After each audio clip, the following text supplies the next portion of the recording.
Chapter 170. Xia Mingming was hiding on the second floor of the tea house.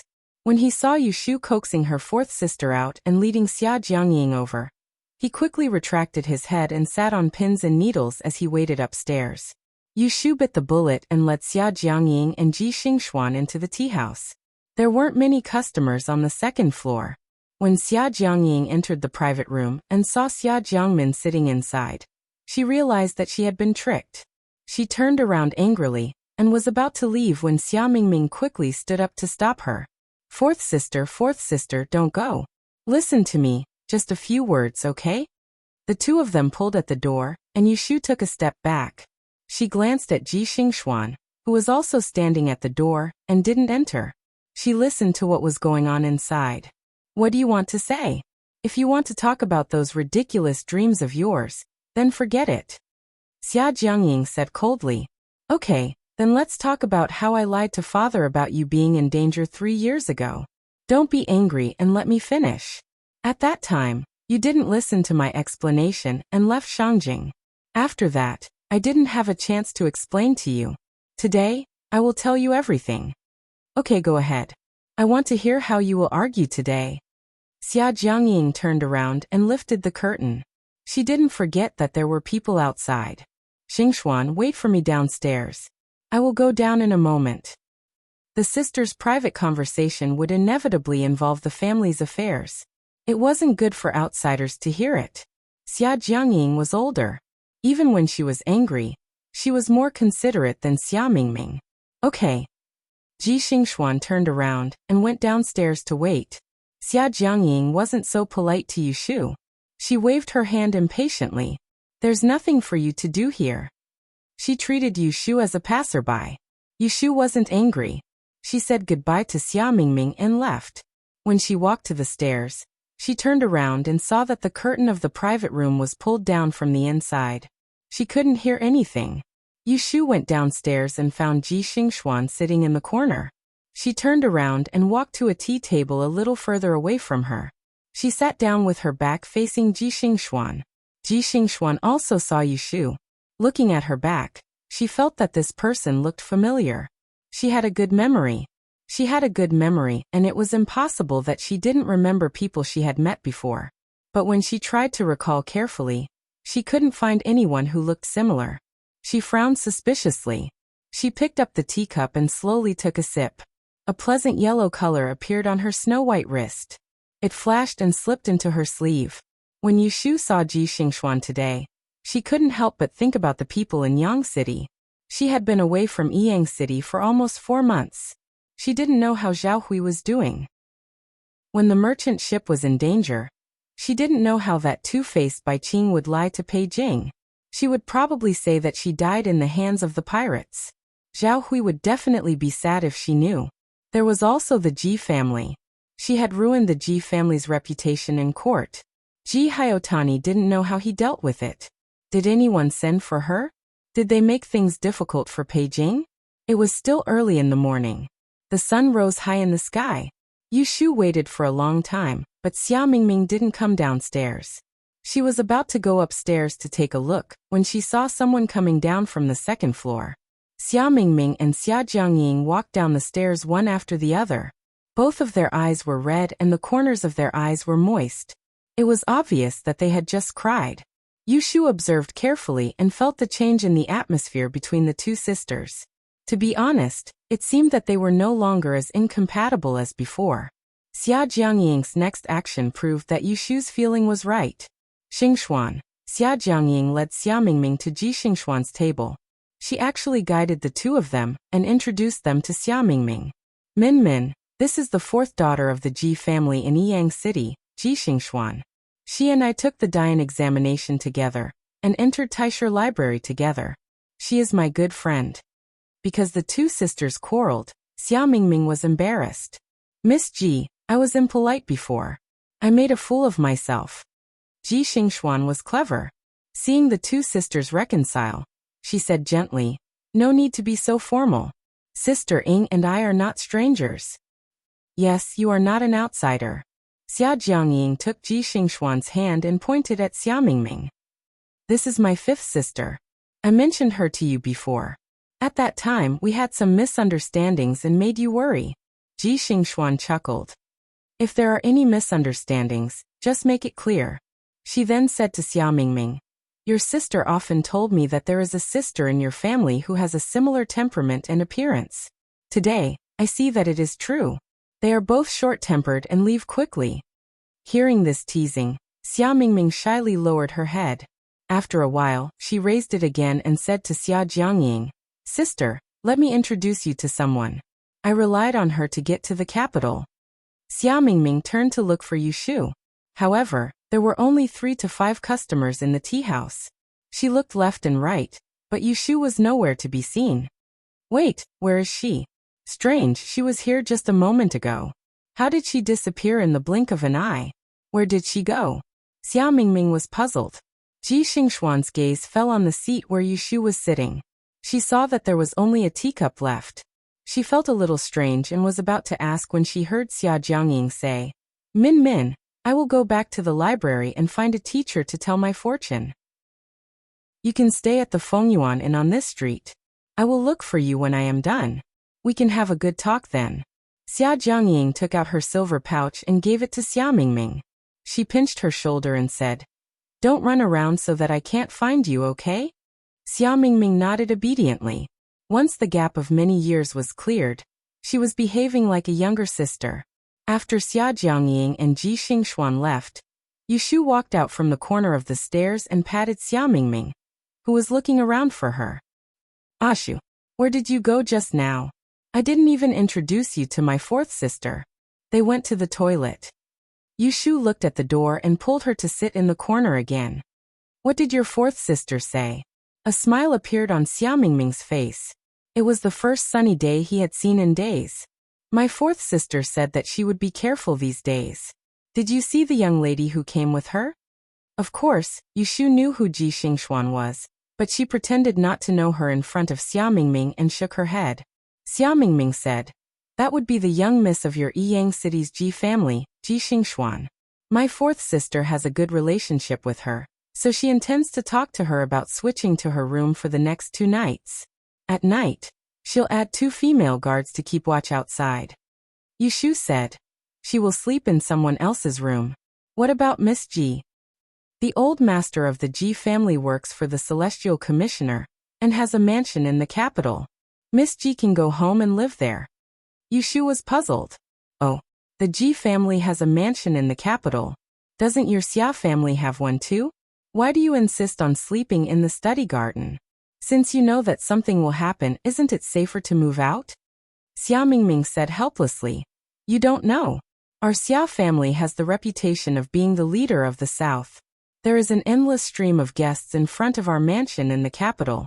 After my grandfather retired and returned to his hometown, he left the mansion empty. The Dayin examination is approaching and my 4th sister is busy preparing for it. She can't wait to sleep in the observatory. How would she be willing to move out? Preparing for the examination? Didn't your 4th sister pass the Dayin examination? How can she take it again? Yushu was puzzled. She had only heard of people who failed to take the examination again. Why did people who were on the list have to take the examination again? Of course she has to. My 4th sister only scored 300 yuan in the last examination. She didn't even make it into the top 3. She can become a Dai master. Xia Mingming raised his head and puffed out his chest. Yushu knew that she had asked another useless question. She didn't feel ashamed to ask. She continued, if that's the case, whether or not she passes the examination, as long as she wants to take it, she can take it again. Xia Mingming chuckled. That's true, but it's hard to get to the level of a Dai master. Beyond that would be the level of a E master, which only appears once every few decades. How many people overestimate themselves? Yushu nodded. She finally understood. The Dayin examination was not only a qualification test, but also a promotion test. It was no wonder that the Grand Yin examination was not easy. There were even people from the Taisher library taking part. In this way, everyone was not on the same starting line. Most of the top 3 in each subject would be occupied by people from the Taisher library.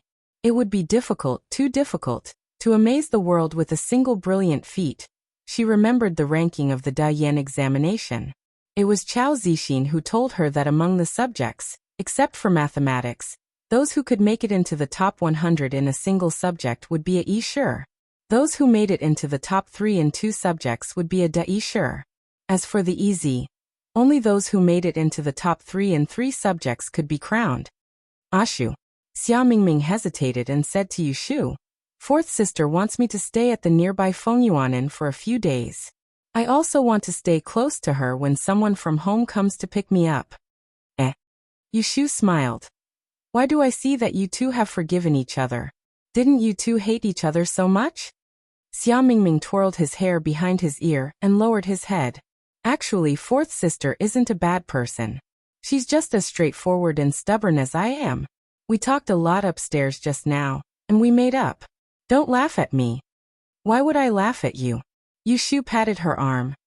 "Isn't this good? Since she wants you to stay nearby, why don't you go back with me to pack your luggage?" Yushu did not know what the two sisters talked about upstairs. She was happy to see the matter settled and send Xia Mingming home as soon as possible. Xia Mingming saw that Yushu did not urge her to stay and pouted. "You are in such a hurry to chase me away." Yushu coaxed her. "No, you should at least bring 2 sets of clothes. Why don't you stay with me at the inn for 2 days? After my fourth sister's matter is settled, I will go back to Xing Street with you." Xia Mingming was reluctant to leave Yushu. Yushu refused without thinking. "I still have something to do. Besides, it's not convenient for me to be here. Oh, by the way, you didn't mention me to your fourth sister just now, did you?" Xia Mingming shook her head. "I didn't have time to tell her. I wanted to introduce you just now, but I didn't see you." "That's good," Yushu cautiously reminded her. "If she asks you, just tell her that you only know me as Ashu. Don't mention anything else, including the matter of me teaching you the Luyao." Xia Mingming's fourth sister, Xia Jiangying, was a good friend of Ji Xinglu. If she really heard about her, the Ji family would probably hear about it, and guess who she was. Xia Mingming was about to ask her why, but then she thought of Jing Chen at home. She thought that Yushu did not want to reveal too much because of Jing Chen's identity as a Taoist. She was depressed. Then I can't tell my family anything. You saved my life and escorted me all the way. I still want to repay you." Chapter 171. Xia Mingming followed Yushu to Huixing Street to pack up her clothes. Yu Xiaoxiu and Jing Chen had different reactions when they heard that Xia Mingming was leaving. You're moving out?" Yu Xiaoxiu was a little surprised. He didn't hear them mention it before, and now she was leaving. It was indeed too sudden. Xia Mingming said, "Yes, don't you always dislike me? Now you don't have to see me every day.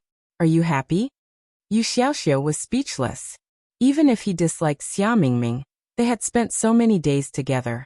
Even a dog should have developed some feelings for her. It was not that he was reluctant to part with her, but when he heard that she was leaving, he felt a little disappointed. Xia Mingming thought that she had guessed Yu Xiaoxiu's thoughts.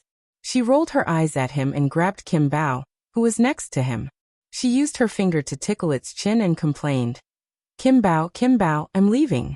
If you're locked in a cage again, no one will let you out. Good luck." Chirp. Kim Bao comfortably raised its neck and wagged its tail behind it. It was not the least bit interested in what Xia Mingming was saying. Jing Chen asked Yushu what was going on with his eyes. "Oh, she found her fourth sister." Yushu explained to the two. "She had a nightmare the day before yesterday. She dreamed that something would happen to her sister. She wanted to live closer so that she could take care of her." That night, Xia Mingming woke up from a nightmare. Jing Chen and Yu Xiaoxiu were both there. They more or less heard some things. Yushu couldn't hide it, but she wouldn't mention it. She just mentioned it lightly. She didn't want them to worry about her. It was enough for her to worry alone. In fact, Xia Mingming didn't have much to pack. She only had 2 or 3 sets of clothes, all of which were bought by Yushu. She carried the packed bag and looked around the simple bedroom, which wasn't even as big as the side room at home. She felt a bit reluctant to leave. Thinking back to the journey to the capital, he had gone through thick and thin with Yushu and the others, going through thick and thin together. Their separation was imminent, and the corners of his eyes couldn't help but turn sour. Let's go, I'll send you off. Any later, and the sky will be dark. Your fourth sister might already be waiting for you. Yushu pushed Xia Mingming's shoulders out of the room and closed the door behind her. It was not that she could not see Xia Mingming's reluctance, but he had to leave sooner or later, so there was no need to linger. Yu Xiaoxiu and Jing Chen walked Xia Mingming to the door with Yushu. At the entrance of the small courtyard, Xia Mingming bid farewell to them. Xiaoxiu, brother Jing, I'm leaving. I'll come back to see you when my fourth sister is safe. Jing Chen waved his hand at her. Yu Xiaoxiu muttered, it's better if you don't come back. It'll be more relaxed if there's one less person in the house. It saves salt and rice. Hearing this, Xia Mingming laughed angrily. Brat, I eat less than Kim Bao. Yu Xiaoxiu was not convinced. Kim Bao doesn't need to sleep alone in a room, and it won't cause trouble all day long. How old am I? How old is it? How can we compare? Yu Xiaoxiu, do you want to quarrel? Xia Mingming rolled up her sleeves. She had slept in the wild forest, eaten sparrow meat, and worked in a training hall. She lowered her head and bowed in front of her. She was no longer the delicate young lady who could be rendered speechless by others with just a few words. Humph, who wants to quarrel with you? Yu Xiaoxiu looked disdainful. Seeing Xia Mingming's red face, he felt a little better than before. All right. Jing Chen and Xiaoxiu go in. I'll send her off. Seeing that they would not stop arguing, Yushu hurriedly asked Jing Chen to close the door and drag Xia Mingming away. The next day after Xia Mingming left, Yushu pushed her cart to Autumn Osmanthus Lane to set up a stall again. Today, the first customer was a little special. How is it? Will it rain tomorrow? Yushu held a pen and wrote on the paper. She pushed away Xia Mingming's head that was about to touch her face with one finger. Isn't your fourth sister proficient in astrology? Can't you do it herself? You came to me specifically. Aren't you looking for something far away? Xia Mingming laughed dryly. I still think it's safe to let you do it. Others might not know, but she had a deep understanding of it. As long as Ashu said that it would be sunny tomorrow, it would never rain. It was not that she didn't believe in her fourth sister's ability. You sneaked out to find me, right? Yushu said without looking up. Did your fourth sister ask about me yesterday? Xia Mingming stuck out her tongue. Last night, she stayed alone in the inn and fell asleep in the middle of the night. She got up before dawn and took a carriage to the south of the city. She really didn't tell her fourth sister. She did. Don't worry. I just told her what you said. I didn't say anything else. Xia Mingming looked at Yushu with her hands on her cheeks. Just now, she noticed that her hair that covered her forehead was neatly combed to the back of her head, revealing a clean forehead. Her delicate features were much better looking than those burly men. She had never seen Ashu in women's clothing. She had always looked like a teenager. To be honest, if it wasn't for Ashu telling her personally and seeing it with her own eyes, it would be hard for her not to see her as a love interest. That's good. Here. Yushu showed her the narrow paper in her hand. She pointed at the top and said, There will be a rain tomorrow after dusk. There will be a rain the night after tomorrow. It has to be near, within these 2 days. Otherwise, if you come to find me in these 2 days, I can only calculate until the 5th day. Xia Mingming's nightmares were blurry. She only knew that it happened on a rainy night. She didn't know who the culprit was or why. Thus, other than being careful, there was no other way. Yushu saw Xia Mingming's worried frown.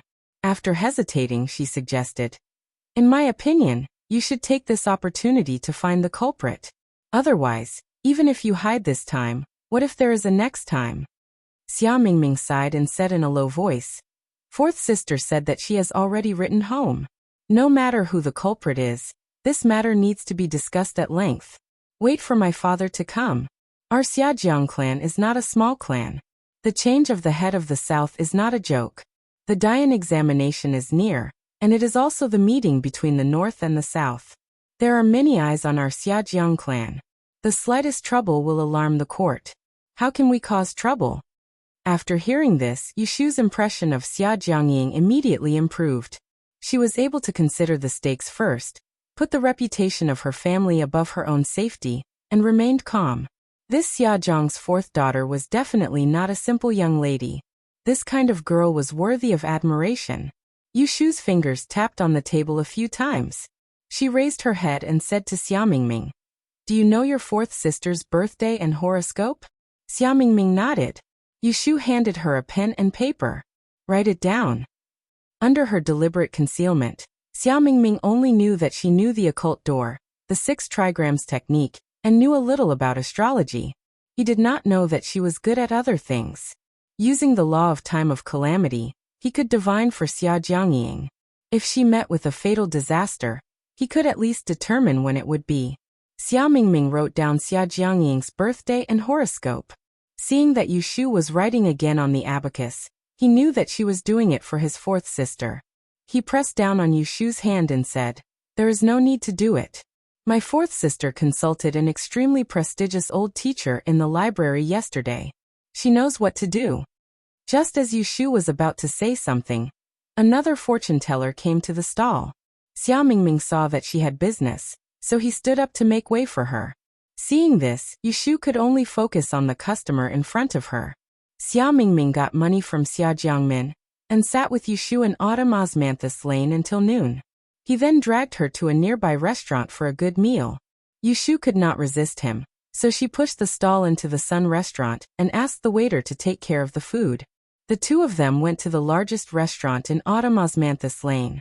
Xia Mingming generously told Yushu to order whatever she wanted, and not to stand on ceremony with her. Yushu really did not stand on ceremony with her. She ordered a table full of food and wine, planning to take it home if she could not finish it. Because there was no rain today, Xia Mingming was not as nervous. She even ordered a pot of sweet wine and drank with Yushu. While eating happily, she inevitably said a few words from the bottom of her heart. "Ashu, did you know? I used to think that my fourth sister was unreasonable and often made things difficult for me, so I especially hated her. I only realized yesterday that it was not that she hated me, but that she was afraid that I would not live up to expectations, and deliberately made things difficult for me. I still remember when I was young, my fourth sister was closest to me. Whenever there was something good to eat or play, the first person she would think of was me. When mother was angry at me, she would often stand up for me. If there was anything to blame, it was all because I was young and too impulsive. I only wanted to prevent fourth sister from going to the capital, and almost ruined her future. Not only did I make her sad, but I also caused us sisters to be estranged for all these years." When Yushu heard these words, she only smiled. She could see that although Xia Mingming was worried, she could not hide the joy of the sisters getting back together. Seeing her like this, Yushu also felt a lot more at ease. There was no next life after one life, so it was better not to leave too many regrets. Touching her small and tender cheeks, thinking about her own adventures 500 years ago, Yushu suddenly felt emotional. She couldn't help but drink a few more cups and became drunk. She and Xia Mingming walked out of the restaurant with their arms around each other's shoulders, and sent her to the carriage north of the city.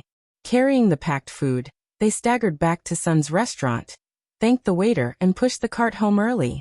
Fortunately, she had something in her hand to support her, so she did not fall on the street. Open the door, I'm back."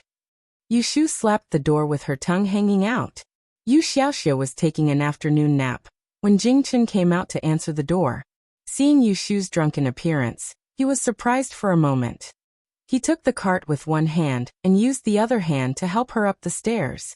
It's okay, burp." Yushu burped, pushed his hand away, and staggered into the house. Seeing the table in the middle of the courtyard, she went up to take a look. There was a drawing of Kim Bao on a piece of white paper. The ink was still wet, and half of it was not finished. Pointing at it, she turned around and said to Jingchen, "Why do you always draw him? Don't you get tired of drawing him all day long? Come, draw me one." Seeing that she couldn't even stand steadily, Jingchen stepped forward to help her, but was pushed away by Yushu. She staggered to the wall and dragged a chair, placed it opposite the desk, and sat down crookedly. With one arm on the back of the chair, she tilted her head and rested her head on her arm. She squinted her drunken eyes, revealing her sharp canine teeth, and waved at him. Her tone was a little coquettish, and she said with a silly smile, "Jingchen, draw me a picture." Jingchen rarely saw her lose her composure. But now that he saw her drunken appearance, he realized that the usually mature Yushu also had a childish side. He turned his eyes and laughed. He moved the cart to the side and went forward to straighten her head that was about to fall to the ground. Then he sat back in front of the table, rolled up his sleeves, and carefully adjusted the ink. Chapter 172. Yushu opened her eyes, covered her forehead, and groaned. She was drunk in the middle of the day. She didn't expect that the strong liquor of ancient times would have such a strong after-effect. "Sis, you're awake." Yu Xiaoxiu was sitting at the table reading a book. When he heard the noise, he turned to look at the bed. "Oh." Yushu rubbed the back of her neck and sat up. Her voice was hoarse as she said, "What time is it?" "It's just past 7 o'clock. Are you hungry? I'll go get you some sweet soup." "Don't. Get me a glass of water." Yushu's throat was sticky. She just wanted to drink water. "Oh." Yu Xiaoxiu brought the glass of water to the bed and sat down next to Yushu. He looked at her without blinking and hid a smile. "Why are you looking at me like that?" Yushu wiped her mouth and lay back against the headboard. "You don't remember?" Yushu's eyelids twitched. Some scenes flashed in her mind. Her face turned red, but she pretended to be ignorant and said, "Remember what?" Yu Xiaoxiu tried to stifle her laughter.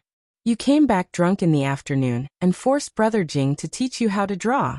He can't speak, so how could he teach you? You took ink and scribbled on his clothes until they were completely black. Then you grabbed his sleeve and refused to let go. Brother Jing couldn't do anything to you, so he had to take off his coat and give it to you. Only then did you let him go." "Ahem, is that so?" Yushu coughed and gave the empty glass to Yu Xiaoxiu to cover up her embarrassment. "Go to the kitchen and get me a bowl of soup." She was not a drunkard. Of course, she remembered what happened during the day. She drank 2 more glasses with Xia Mingming. When she came back, she saw Jing Chen drawing. She pestered him to draw one for her. As a result, Jing Chen's drawing looked good, so she crazily asked him to teach her. She also scribbled on his clothes. Jing Chen was easy to bully and let her mess with him.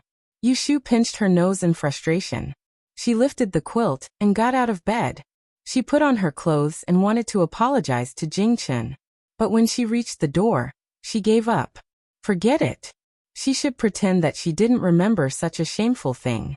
Otherwise, she wouldn't be able to lift her head in front of Jing Chen for 2 or 3 days. Yu Xiaoxiu came back from the kitchen with soup. When he saw that Yushu's complexion was slightly better, he tried his best to put on a serious face and scolded her. "Sister, I don't want to nag you. You are a young lady. How can you get drunk in broad daylight? Don't do this again next time." Yushu saw that he was pretending to be mature and found it funny. She didn't expose him and nodded her head obediently. "I know. It doesn't matter if I do it once in a while. Don't do it again." Yesterday she was drunk, but the next day, she woke up in good spirits. In order to avoid meeting Jing Chen at breakfast, Yushu got up early and went out. When she arrived at Autumn's Manthus Lane, it was still early and there weren't many people on the street. Yushu set up her divination stall and took out a book from the drawer to read. She accidentally flipped to a page, and a note floated down beside her feet. She picked it up and saw that the date of birth was complete. She recalled that it was written by Xia Mingming yesterday. It was Xia Jiangying's date of birth. There were no customers around, so Yushu took out a pen and paper and compared the note to calculate the time of disaster. After the time it took to drink a cup of tea, Yushu made a tisk sound. She looked at the last few numbers listed on the paper and bit the pen with uncertainty. She tore a clean piece of paper in her hand and calculated again. The result was the same as before. It meant that her calculation was correct. Xia Jiangying's disaster today was a bloody disaster. Is it today? Since she knew that it was the time of disaster, Yushu thought about it and felt that it was better to go find Xia Mingming. Thus, she put away the divination stall and temporarily left it at Sunji Tavern. She went to the crossroad and rented a carriage to the north of the city. When she found the street of Taisher Shuyuan, before she even reached the door, she realized that today was different. From afar, she could see that there were many people gathered on the street in front of the Shuyuan. There were carriages and horses. When she got closer, She was shocked to see that there were guards with sabers on their waists in front of the two small yellow doors. Yu Shu had seen officers wearing the same uniform when she was gambling at Spring Fragrance Brothel. Thus, she knew that they were from the same yamen. She felt that something was wrong and went forward to ask. There were many people who came out from the tea houses and restaurants to watch the show. Yu Shu randomly picked one and curiously pointed to the Shiyuan and asked, "Brother, what happened inside? Why are there officers here?" "Shu." The man covered his mouth with one hand and whispered to Yu Shu, "It is said that there was a murder case last night." Yu Shu's eyelids twitched. She also lowered her voice and said in disbelief, "Really?" The man pursed his lips and gestured to Yu Shu to look at the officers guarding the gate. "Didn't you see that the Supreme Court has sent people here? If it wasn't a murder case, how could they be alarmed?" Yu Shu took a deep breath. Suddenly, an ominous premonition rose in her heart. She was afraid that the person who met with an accident was Xia Mingming's fourth sister. But it clearly didn't rain last night. Could it be someone else? Fengyuan Tavern was just ahead, so Yu Shu decided to go find Xia Mingming first. Not long after she left, two sedan chairs stopped in front of the Shiyuan's gate. Someone came forward to open the curtains. Two people came down from the sedan chairs. Their faces were dignified. They were dressed in thick official robes and wore a black veil on their heads. One was a young man, and the other was a middle-aged man. "Chu Darren by Darren." Shui Rui nodded to the guards at the gate and gestured to the Supreme Court official, Chu Yufang, to go first. The two of them entered the Grand Historian's library. Passing through the flower garden corridors, they went directly to the women's guest house by the lake. Once they entered the garden, a servant came forward to report. Shui Rui and Chu Yufang listened and their expressions became more serious. They asked a few more questions and allowed the servant to lead them to the east row of rooms. The location of the crime was the second room in the east. Shui Rui and Chu Yufang went in to take a look. The murdered corpse was still resting on the bed, not moving an inch. The smell of blood made the two of them frown. They stepped forward and lifted the white cloth to take a look. However, when they saw the tragic scene, they both averted their eyes. Chu Yufang stayed in the room to take a look. Shui Rui retreated and stood at the door to take a look. Not far away, he saw the back of a female student sitting with her head lowered. He frowned and asked the servant beside him, "Who is that person? Didn't I order you to gather the people in the women's guest house elsewhere? Why is there someone else?" Reporting to Darren, that young lady was the first person to find the corpse. This subordinate thought that Sarita would have something to ask, so I asked her to stay. Shui Rui nodded and did not blame him. He walked forward alone, intending to ask the female student. "This young lady." Shui Rui stopped a few steps away from the female student and greeted her politely. When he saw her turn around to reveal a slightly pale face, his eyes couldn't help but light up. He'd wandered the world for a long time, and he'd seen all sorts of women, but it was rare to see a beauty like the one before him. It was not to say that she was beautiful, but that her eyes were like the stars and the moon. They were really moving. Shui Rui put away his momentary amazement and combed his expression. He was about to inquire about official business when he saw the female student's surprised expression when she saw him. She stood up and greeted, "Young Master Shui, I trust you've been well since we last met." Shui Rui heard her tone and asked suspiciously, "You recognize me?" The other party lowered her head and said softly, "Mr. Shui, people of high status tend to forget things. We met once in Yang City." After hearing her words, how could Shui Rui not remember her? "You are Miss Ji?" So it was the Ji family's Ji Xingxuan. A few months ago, he met her once in Yang City. But at that time, she was wearing a veil and he had other thoughts in his mind, so he did not look at her carefully. He did not expect to meet her here today. "Yes, it is my daughter." Ji Xingxuan raised her head and smiled weakly at him. Then a wave of dizziness hit her and she lost her balance, causing her to fall forward. Seeing this, Shui Rui strode forward and supported her arm with one hand. After she stabilized herself, he let go of her slender arm and said, "Sorry for offending you." Ji Xingxuan held her forehead and shook her head. "Thank you." Shui Rui observed her haggard complexion and recalled the bloody scene of the corpses he saw in the room just now. He immediately understood what was going on, so he pointed to the hall next to him and said, "Let's go inside and have a seat first." Yu Shu went to Feng Yuan in and asked the innkeeper downstairs. She found Xia Mingming's room on the second floor and knocked on the door for a long time before she answered. "Who is it?" "It's me, Ashu." Xia Mingming opened the door and rubbed her sleepy eyes. She yawned and said, "How did you find your way here?" Yu Shu saw that she had just woken up and thought that she still didn't know what had happened in Taisher Library. She pushed her into the room and urged, "Quickly change your clothes and go out with me. Something happened in Taisher Library." "Ah." Xia Mingming woke up instantly and grabbed Yu Shu in a panic. "What happened?" "I don't know yet, but I heard that it was a murder." Xia Mingming's heart skipped a beat. She shook her head and said to herself, "It can't be my fourth sister. It didn't rain last night, and we had dinner together in the evening. She promised to take me to Taisher Library today." Although she was comforting her, her expression was in a mess. Yu Shu pulled the clothes at the end of the bed and put them on her. She comforted her. "Don't panic. We'll know when we go there." Xia Mingming calmed down a little and quickly put on her clothes. She left the inn with Yu Shu and hurried to the door of Taisher Library. They wanted to enter but were stopped by the guards. "Stop. It's forbidden for people to enter or leave here." Xia Mingming said, "I'm here to look for someone. My sister is studying here. Brother, please make an exception and let me in." The guards of the Supreme Court were very strict. No matter how Xia Mingming begged, they shook their heads. "Wait. You can't enter now." Xia Mingming looked at Yu Shu for help. The latter hesitated and stepped forward. She cupped her hands and whispered, "Can I trouble you to go in and help us find someone?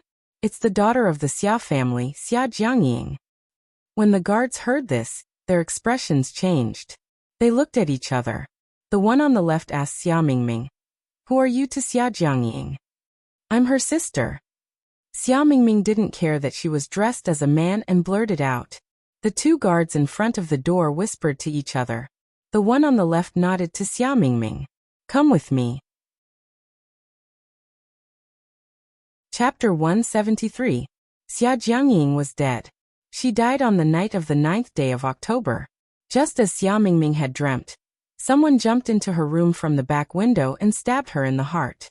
She died on the spot. After the murderer killed her, he covered her body with a quilt to hide the smell of blood. Thus, no one noticed it for the whole night. Xia Mingming was brought to the female brothel where the crime happened. She saw Xia Jiangying's maids and guards, and was told of Xia Jiangying's death without warning. In a daze, she was led into the room to identify the body. She saw the horrible state of Xia Jiangying after her death. When she came to her senses, she felt as if her whole body had been sucked dry. She collapsed beside the body and cried uncontrollably, "Fourth sister, fourth sister." Yu Shu accompanied her from the beginning to the end. When she saw Xia Jiangying's body, she couldn't bear to look back. She felt a chill in her heart. This was the second time she saw a dead person. The first time was on the merchant ship. Corpses were strewn all over the ship. At that time, she was desperate to survive. Apart from fear, she was also nervous. Now that she saw a dead person in broad daylight, she had two different feelings. Xia Mingming cried miserably. She and Xia Jiangying had been close and had grudges against each other for years. Yesterday, they were separated by life and death before they could make up for the lost sisterhood. Yesterday's words were still ringing in her ears, but today they couldn't continue. She was sad and regretful. Xia Mingming had nowhere to cry. She turned around and saw Yu Shu behind her. She threw herself into her arms and cried on her shoulder. "Ashu, my fourth sister," she. Yu Shu didn't know how to comfort her. She could only silently hug her back and gently pat her shoulder to comfort her. In the flower hall of the female brothel, Shuirui was asking Ji Xingxuan about the case. They heard the crying in the garden and stopped talking. Shuirui stood up and walked to the door. He asked the servant, "What happened? Who is crying?" The servant answered, "Your Excellency, it is Miss Xiaozhang's younger sister. We have asked someone to identify her." Younger sister? Shuirui was perplexed. He had heard a lot about the Xiaojiang family. The murdered Xiaozhang's fourth daughter had gone to the capital alone to study. Since when did she have a younger sister? Ji Xingxuan walked up from behind him and said tiredly. It should be the fifth daughter of the Xiajiang family, Xiajiangmin. A few days ago, she came to the library to look for Sister Ing. I met her once. Shui Rui's eyes flashed, and he caught the key point. Why is the fifth Miss in Ling Xiajiang's family? Is there anyone else in the capital? Ji Xingxuan shook her head. I don't know why she came to Anling, but I heard from Sister Ing that Xia Jiangmin came to the capital alone and her family didn't know about it. Shui Rui pondered for a moment, and walked towards the room where the accident happened.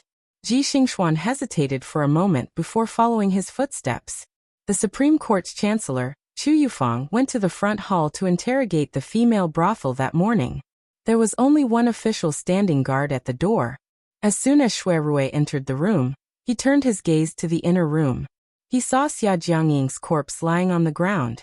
Two figures were hugging each other, crying incessantly. Anyone who heard it would be heartbroken. A light sigh sounded out from behind him. Shui Rui turned around and saw that Ji Xingxuan's eyes were brimming with tears again. Taking into consideration that she almost fainted earlier, he said, Young Miss Ji, why don't you go next door and rest first? At the same time, a voice came from inside the room. Mingming, don't cry. What's the use of crying at a time like this? You should figure out what's going on. Both inside and outside the room, they heard a familiar voice and turned around. Yushu saw Shui Rui and Shui Rui saw Yushu. Under such circumstances, he was both surprised and surprised. How did you? Yushu was about to speak when her gaze shifted to the left and moved to the girl beside Shui Rui. After a moment of hesitation, she recognized the girl. She had never seen the face before, but her figure and hairstyle were exactly the same as the Ji Xingxuan she saw in the tea house a few days ago. It was not strange for Ji Xingxuan to be here. Looking at Shui Rui's vermilion official robes, could he be the official in charge of this case? Meeting these two people at the same time was really a headache. Yushu swallowed the words that were on the tip of her tongue, and exchanged a look with Shui Rui. There was a hint of tacit understanding. Many thanks for Sir Shui's kindness, but I'm fine. Ji Xingxuan turned to look at the two people in the room, and actually walked past Shui Rui. Without looking at Yushu, she gently said to Xia Mingming, who was crying out in pain, Don't cry. Lord Shui of the Supreme Court is here. It's more important to figure out who harmed your sister. Xia Mingming rubbed her teary eyes, and looked at the person in front of her. In a hoarse voice she called out, Sister Ji. Hearing what she said, she held back her tears and turned to find Shui Rui standing outside the door. She was stunned. It's you. Hearing this, Yushu thought to herself that this was bad. Only then did she remember that Xia Mingming had seen Shui Rui before. It was when she was caught gambling last month and Shui Rui had sent her back. That time on Huixing Street, when Xia Mingming had asked her about it, she had said that they were friends. Because of this, Xia Mingming had pestered her for the whole day. Xia Mingming had recognized Shui Rui here. Yushu was worried that Ji Xingxuan would see some clues and felt her head hurt even more. Shui Rui's expression was calm. He nodded at Xia Mingming. Miss Xiajiang, please step outside. This official has something to ask. Xia Mingming was only concerned with her grief. She turned to look at Yushu and did not ask any questions. She nodded and followed Shui Rui to the next room. Shui Rui, Ji Xingxuan, and Xia Mingming moved to the next room. Yushu did not enter. She stood alone at the door and leaned against the door frame, listening to the conversation inside. I heard that Miss Xiajiang came to the capital alone? Shui Rui asked. Yes, I hid it from my family. Xia Mingming had nothing to hide now. When did you see Xia Jiangying last night? In the evening, fourth sister and I had dinner at Fengyuan restaurant. She returned to the library when the sky turned dark. Xia Mingming's expression was gloomy. After crying earlier, her emotions had stabilized and she was able to answer Shui Rui's questions normally. It's rare for you sisters to reunite. Why didn't she stay with you? Why did she return to the library? The Dian examination is around the corner. My fourth sister specializes in astrology. When the sky turns dark, she will go to the observatory to observe the night sky. Shui Rui turned to Ji Xingxuan and asked, Is that so? Ji Xingxuan nodded. Sister Ing is more hardworking than most people. Every night for the past month, she would stay at the observatory until after the hour of the sea before returning to her room. Hour of the sea? Shui Rui questioned impartially. How do you know so clearly? Ji Xingxuan answered. I occasionally stay at the observatory with Sister Ing until night. Moreover, she lives next door to me.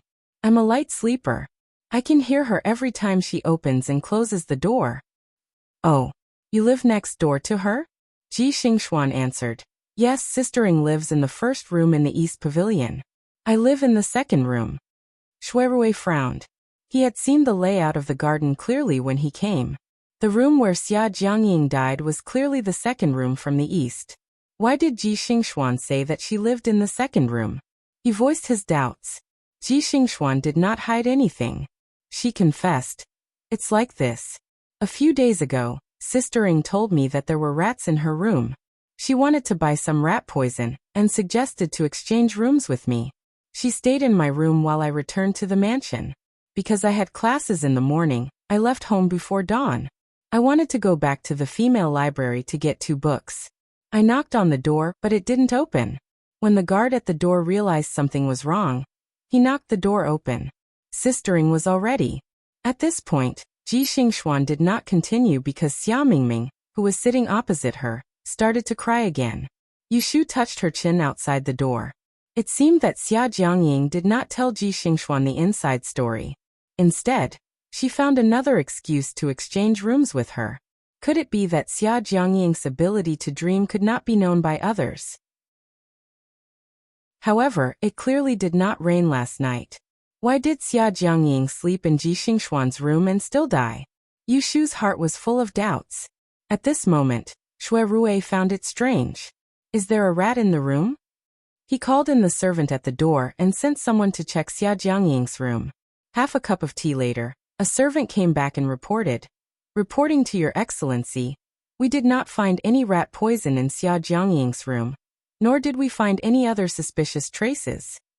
If there was no rat poison, then either Xia Jiangying is lying or Ji Xingxuan is talking nonsense. Shui Rui's brows raised lightly, and he turned around to look at Ji Xingxuan as he waited for her to explain. Ji Xingxuan didn't know what was going on either, so she could only say confusedly, "That's what Big Sister Ing told me." "It has nothing to do with her," Xia Mingming suddenly said. "It is true that Fourth Sister wanted to exchange rooms with Miss Ji. Fourth Sister mentioned it to me." Shui Rui shifted his gaze to her and scrutinized. "Then did she tell you why she suddenly wanted to sleep in a different room?" Xia Mingming lightly bit her lips. She did not say. Shui Rui knew that Xia Mingming was hiding something. However, this was not a court and it was not convenient for him to ask. He suppressed his suspicions and stood up. "In that case, both of you can go back first. We will wait for the court hearing another day." Xia Mingming hurriedly asked. "Then will my fourth sister's body be left here forever?" "After the coroner's detailed examination, it will be temporarily sent to the memorial hall. The magistrate has already sent a letter to the south to inform your residents.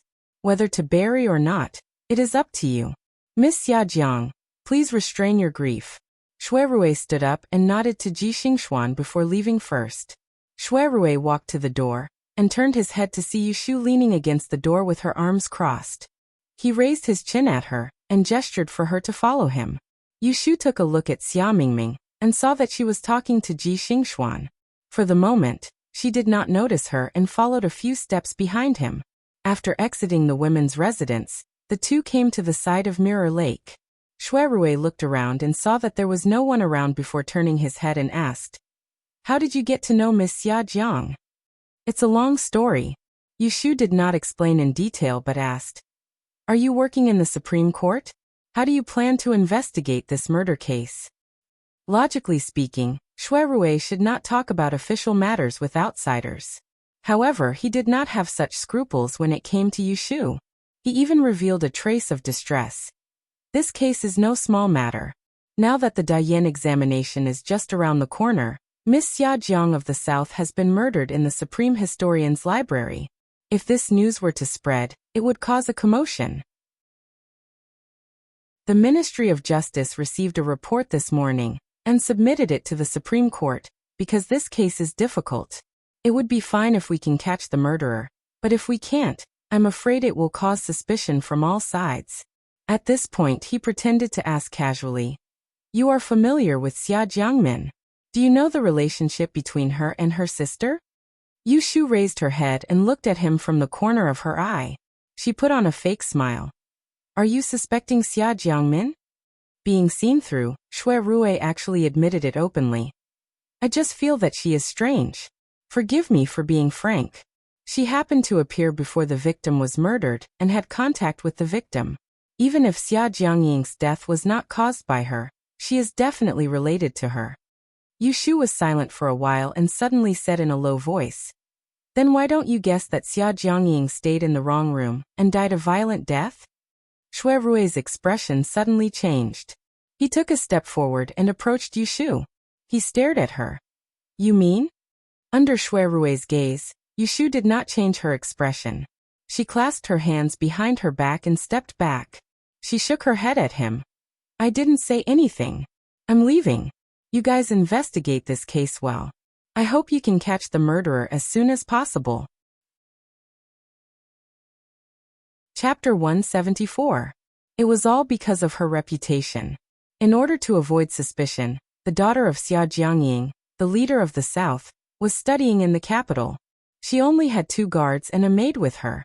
When something happened, she couldn't even find someone to make decisions for her.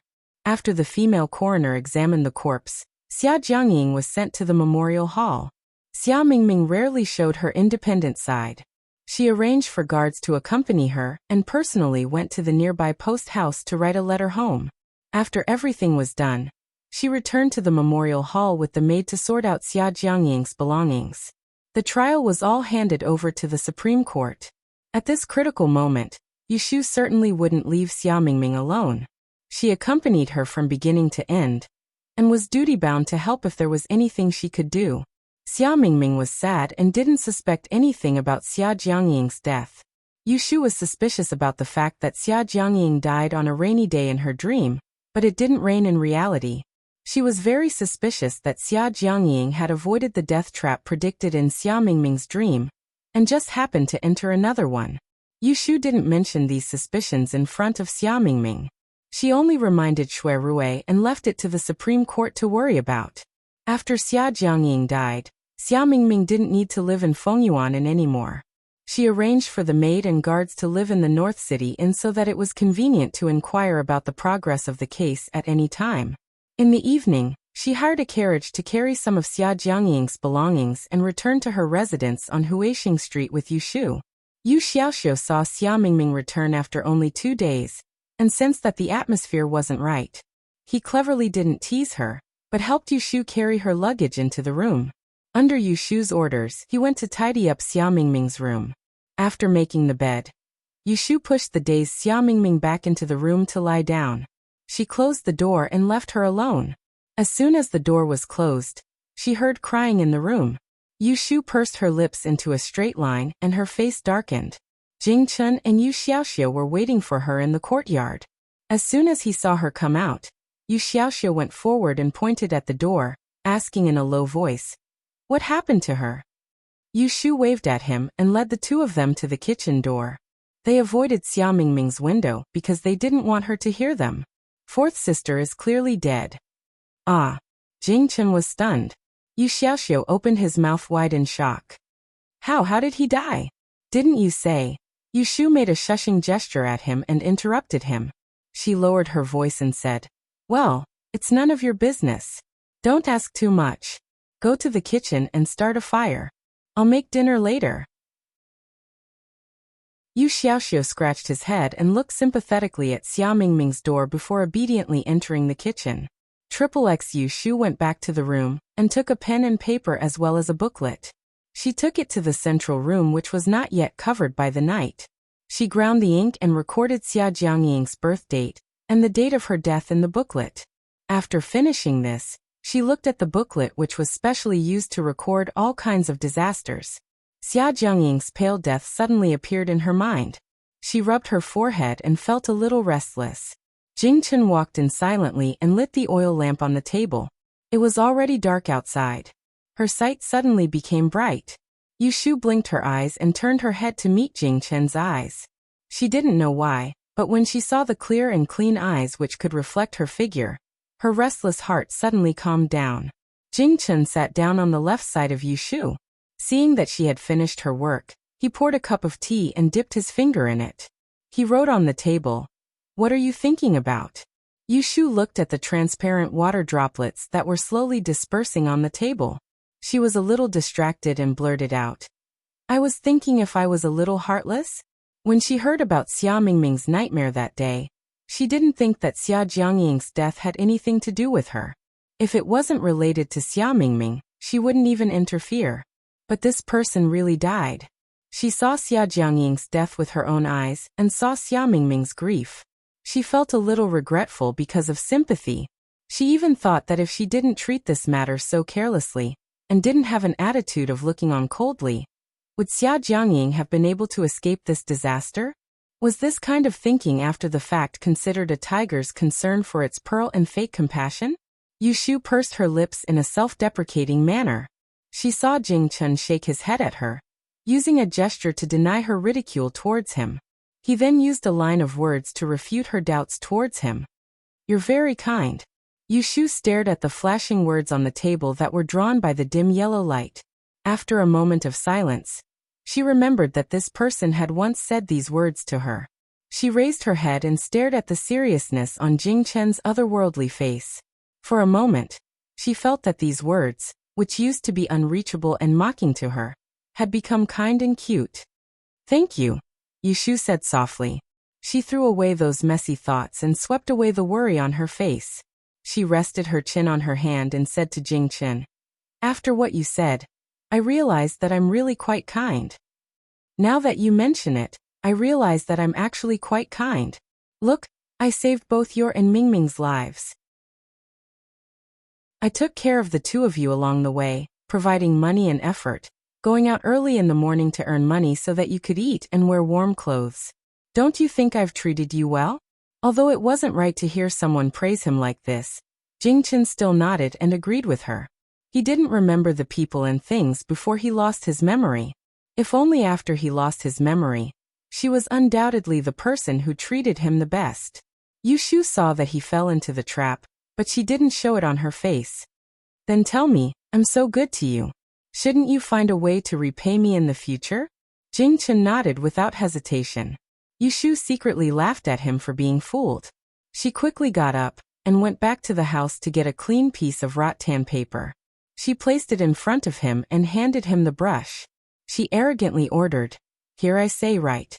Jing Chen took the brush from her hand, dipped it in ink, and waited for her to speak. Yushu scratched her chin and thought for a moment before saying, "You write, I, Taoist Jing Chen of Dragon Tiger Mountain, was saved by Yushu of Yang. My life was saved. Today, I swear that after I regain my memory, I can't leave without her permission." Jing Chen wrote halfway, then he stopped and looked up at Yushu. Didn't she say that she wanted him to repay her? Why did she write like this? Yushu felt a little uncomfortable under his stare, but she couldn't honestly tell him that she was afraid that he would remember what had happened and say something like, "Let's part ways" to her because of that Kata Xing. Then he would walk away and never talk to her again. She had been taking care of him for so long. Wasn't she working for nothing? "What are you looking at? I asked you to write. Write quickly." Yushu knocked on the table with a fierce face and urged him to write. Jing Chen nodded. Although he didn't understand what she meant, he still wrote according to her words. "Well, one more sentence. If I break this promise, I will be a mangy dog in my next life." Yushu was somewhat pleased with herself. She had learned this poison oath from Taoist Qingzheng. It was vicious yet humane. It was much more tasteful than the heart cursing of those dead parents. Jing Chen's hand paused and looked up at Yushu's proud face. He clenched his fist and put it under his lips, laughing silently. Yushu saw that he suddenly laughed and was confused for a moment. Then she suddenly realized that she just called herself a mangy dog. Her face darkened and she angrily hit the table. "What are you laughing at? Write quickly. Write that you are a mangy dog, not me." Being scolded by her on purpose, Jing Chen didn't argue with her. He held back his laughter and picked up the pen to complete the sentence. Since he wouldn't break the promise, there was no harm in making an oath. Seeing that he had finished writing, Yushu took the note away and looked at the top. She found that there were no other mistakes except for one place where the word she was written as he.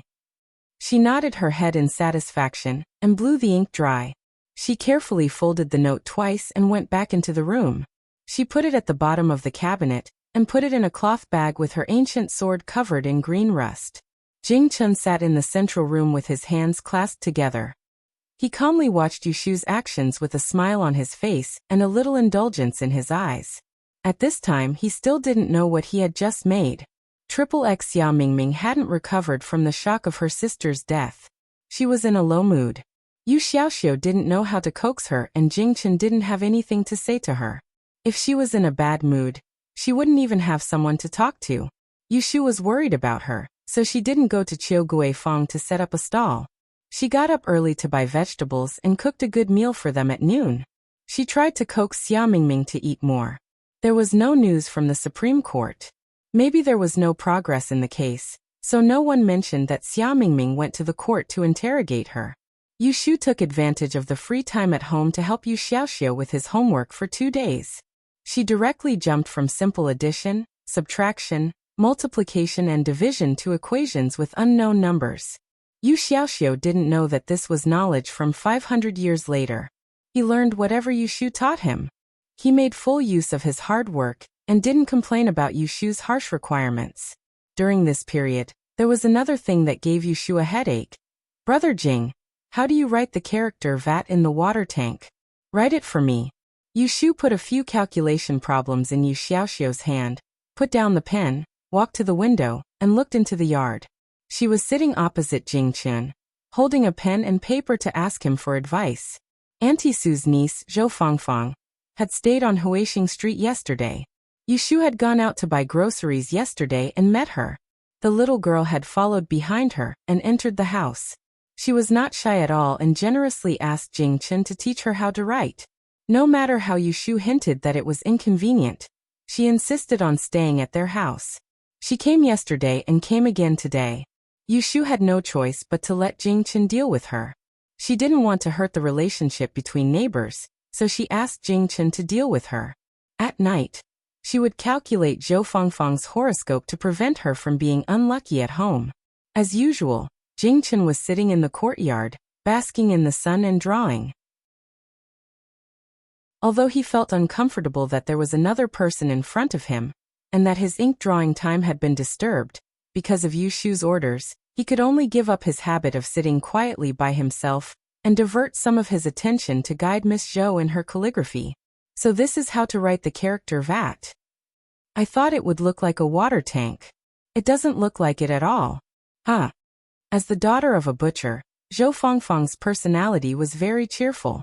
This kind of cheerful laughter would usually be able to lighten the mood, but in this courtyard, it matched everyone's mood, and it was a little annoying. When it was finally time to eat, Auntie Su, who lived next door, came to call for her.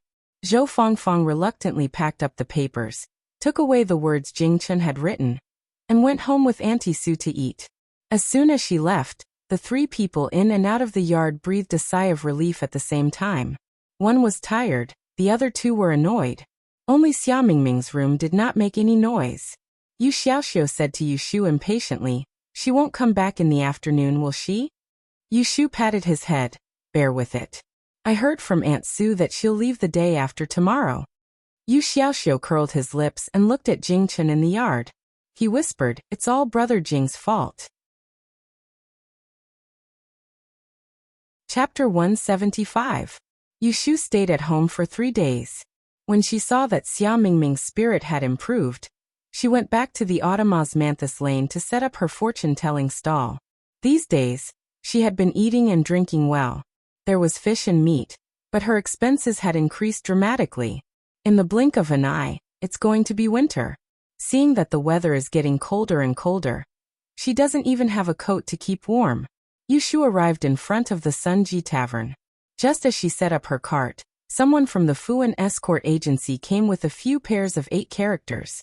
He said that there were a few escorts who were going on a long trip, and asked her to calculate their fortune. Every month, Yushu gets 20 silver coins from the Fuan escort agency as a deposit. She will never be perfunctory with her duties. So she left the 8 characters and told them to come back tomorrow to get it. Taking advantage of the fact that there were no customers, she started to calculate from the auspicious time and day. She was so engrossed in her calculations that she didn't even notice that there was someone sitting in front of her stall. Shuirue sat down in front of Yushu's divination stall. When he saw that she only cared about calculating diligently and didn't even greet others, she was just like how she was when she was working in his ink store all those years ago. Once she started working, she would be fully spirited, and even if the house collapsed, it wouldn't alarm her. Seeing that she was busy, he smiled and didn't say anything. He looked at her face from less than 2 feet away. Coincidentally, they met several times in Enling City. But every time, the occasion was not right. If it wasn't her, then it was someone else. There was no chance for them to talk about the past. Looking at her, her face was still the same, just a little darker than when she was in Yang. She was also thinner. He didn't know if it was because she grew taller or because she was working too hard. He remembered that at that time, she was only as tall as his shoulder. But now that they met again, she almost reached his chin. Shuirue's gaze stopped at Yushu's face that seemed more like a young man than a young woman. And he was trying to find out which part of her had caused him to fall into a trap. He couldn't forget her from Yang City to Anling, and he had intended to let her off at that time. Now that he saw her again, he started to feel slightly regretful. In the end, even he himself was confused. The face in front of him had nothing to do with beauty. This girl was also not a lady from a wealthy family. She did not know any of the 4 arts. She was petty and liked to be slippery. If one really wanted to count, she had a whole bunch of faults. But when he looked at her, he found her to be inexplicably pleasing to the eye. It was just like the signature dish of the Longjing restaurant. It did not look good, but it suited his taste the most. Yushu matched the auspicious time of the 8 characters of the 8 characters of the 8 characters of the 8 characters of the 8 characters of the 8 characters of the 8 characters of the 8 characters of the 8 characters of the 8 characters of the 8 characters of the 8 characters of the escorts. Seeing her expression, Shuirue laughed in his heart. He crossed his arms and said with slight displeasure, "Why do you look like you've seen a ghost when you see me?" Yushu lost her composure for a moment. She regained her composure in the blink of an eye. Facing his teasing, she rolled her eyes. Shuidaran isn't investigating the case. What are you doing here? Shuirue put one arm on the table. His expression became serious. He used a voice that passers-by could not hear. Xia Jiangying's case has been investigated for a few days without any progress. I have something to ask you. The murder case of Tai Shirshu Garden was tricky. The Dayan examination was approaching. Suddenly, the daughter of the Southern capital died. The day before, the morning court session was reported to the emperor. The emperor was furious. He ordered the Supreme Court to investigate the case within a day. However, Xia Jiangying's death was still a mystery. They had arrested a few suspects, but there was not a single piece of evidence. You've got the wrong person. Yushu yawned. She propped up her chin with one hand and looked at him. I don't know Xia Jiangying. She doesn't even recognize me. If you want to ask, you should ask someone who understands. Aren't you an understanding person? Shuirue's words seemed to have a hidden meaning. Yushu was silent. It was not that she did not want to help him, but it was not her place to interfere. What Shuirue wanted to ask was definitely about Xia Mingming. She obviously didn't tell Shuirue about her dream of Xia Jiangying being murdered, so she naturally had her own plans. If she were to butt in like this and say something that she shouldn't say to Shuirue, she wouldn't know if it was a good or bad thing. Is there something you are not convenient to tell me?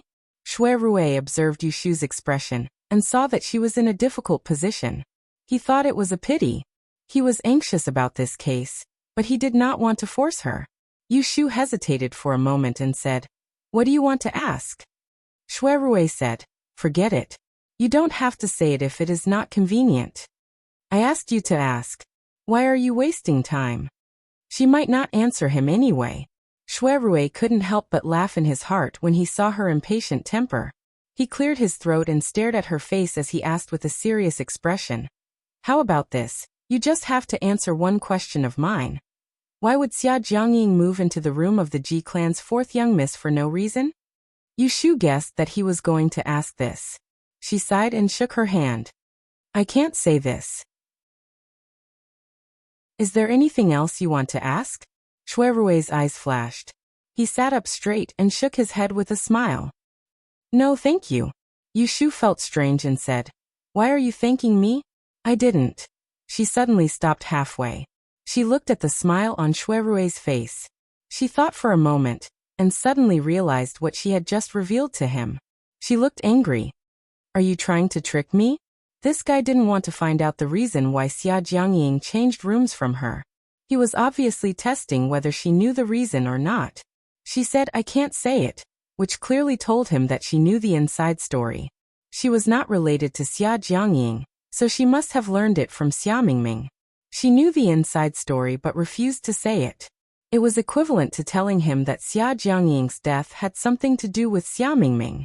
Seeing that Yushu reacted so quickly, Rui really didn't know whether to praise her for being smart or to blame her for being stupid. Seeing that she was angry, Rui coughed slightly and said seriously, Shu, you have to know that Xia Jiangying's death involves a lot of people. If we can't find out the truth as soon as possible and let the murderer get away with it, not only the deceased will be wronged, but other students in Taisher Library will also be in danger. Who knows what the murderer's purpose is? If it is as you guessed that Xia Jiangying died an unnatural death, and took the blame for someone else, the murderer will definitely wait for another opportunity to kill again. After hearing these words, anyone with a sense of justice would most likely be moved. However, Yushu only sneered and said, That's right. What does this have to do with me? Rui was rendered speechless by her words, and he swallowed back the rest of his speech of benevolence, righteousness, and morality.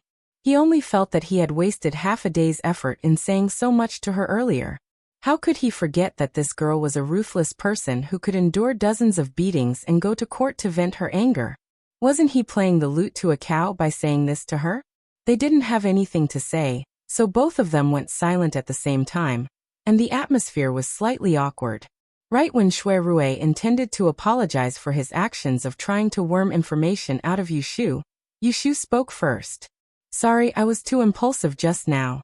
You are investigating a case, so of course you have to focus on the case and do things impartially. There is nothing wrong with that. Rui looked at Yushu and saw that her expression was relieved and her gaze was magnanimous. He knew that her words were not perfunctory, nor was she angry, but she had really thought it through and gotten over it. Besides feeling annoyed, she was still able to calmly consider the problem from the perspective of another. This sort of mature attitude that didn't conform to her age at all caused Rui to be unable to help but arouse a strange feeling. It was as if the person before him wasn't an ignorant little girl around the age of 15 or 16, but a woman with a clear mind. At this time he suddenly thought of the signature dish of Longjing restaurant. It did not look the best, but the content was rich. However, Yushu changed the topic. Investigating a case is investigating a case, and our friendship is friendship. If you continue to trick me like just now, don't blame me for falling out with you. Yes. The youth in front of her had a jade-like complexion, and his eyebrows were like swords. When he smiled, he looked even more handsome. His eyes were like ink, and when he looked directly at others, it would make women blush.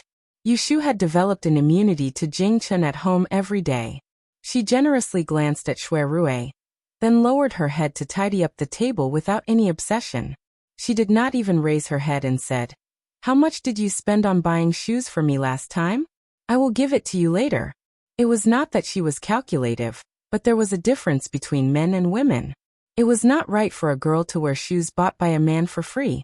Regardless of whether she would still wear those shoes in the future, she would have to spend money to buy them back. Rui grew up in a rich family's nest, so he understood this logic. He understood her concerns, so he did not pretend to be generous and gave her a discount. 10 taels. 10 taels. A month's food allowance was only for a pair of shoes. If she knew this, she would have walked back barefoot that day. Why did she wear shoes? Yushu regretted it so much that she wanted to scratch the wall. Shui Rui looked at Yushu's expression, and he could roughly guess what this little Scrooge was thinking. I did not bring enough money today. I will give you the money next time. Yushu said awkwardly. Shui Rui picked up a tortoiseshell that was placed on the small table. Compared to the divination tools sold at the great exchange shop in the north of the city, it was crude and unbearable to look at. Such inferior divination tools could only be found in the south of the city. How much money can you earn by sitting on the street for a whole day? Yushu said. On a good day, I can earn 2 taels a day. On a quiet day, I can only earn enough to eat. Shui Rui frowned. So little. Yushu said contentedly. It's not bad. In the first half-month, I just sat on the street and ate dust every day. I had to pay for the paper and ink inside, not to mention the money for food. Shui Rui knew that the price of sesame seed cake in Anling City was almost the same as the price of meat in Yang City. He knew that Yushu lived such a poor life. He wanted to help her, but he knew that she would not accept it. He thought about it, and suddenly remembered the invitation from those playboys. He looked at Yushu in front of him and asked, Do you want to make a lot of money? Yushu suddenly became interested. Why? You want to introduce a business to me? Shui Rui thought it was not wrong, so he nodded, sort of. That's good. Yushu clapped her hands and asked curiously, What business is it? Feng shui of the house. Good or bad luck? Or asking for money? Shui Rui shook his head and said calmly. Chapter 176. Shui Rui had seen Yushu, and he was even more certain that there was something fishy about Xia Jiangying's death. He left Autumn Osmanthus Lane, and went to the Imperial Historian Library by himself. Through the Grand Lord that taught in the library, he found a few students that were in the same class of astrology as Xia Jiangying and Ji Xingxuan, and he questioned them one by one. From his point of view, Xia Jiangying's murder case in Taisher Library had 2 main points of suspicion. One was Xia Jiangmin, and the other was Ji Xingxuan. Sister Ing has always been a good person. There was no news of her being on bad terms with anyone. Lord Shui, the person who murdered her is definitely not someone from our library. I heard that there was a murderer in the south of the city recently. Could it be that he came to the north of the city to commit murder? Miss Ji? Oh, Miss Ji and Miss Xiajiang are the closest in the study. Both of them are taking the Dian exam this year, so they go in and out of the study all day long. Out of 10 days, they are together.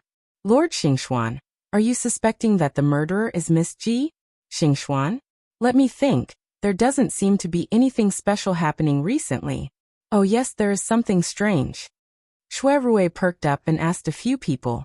After listening to nonsense for a long time, there was finally a serious sentence. It was about XXX days ago when Sister Ing had not been murdered.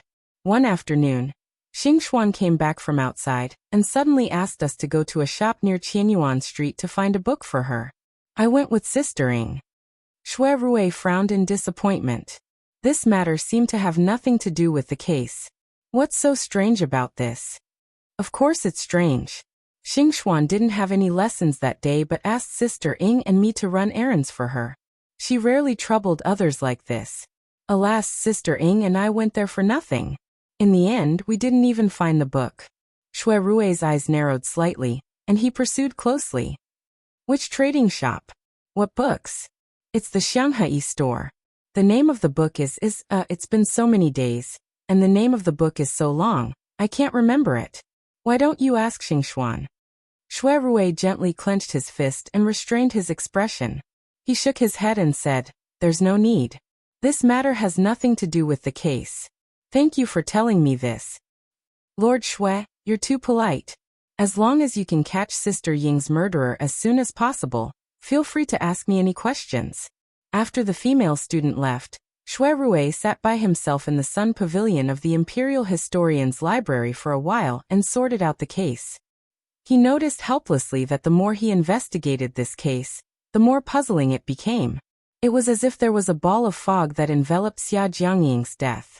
Even if he grasped a clue, he was still unable to see exactly what was ahead of him. This was the first case he had handled since he started working in the Supreme Court. Although it was difficult to solve, there had to be a result no matter what. Otherwise, the fleas in his house would jump around again. Xia Jiangying. Ji Xingxuan. Shui Rui rubbed the space between his brows and decided to first send someone to the auspicious exchange hall to investigate. He stood up from the stone bench, and had only taken a few steps down the pergola, when he saw a lowly official hastily running towards him along the small path in the garden.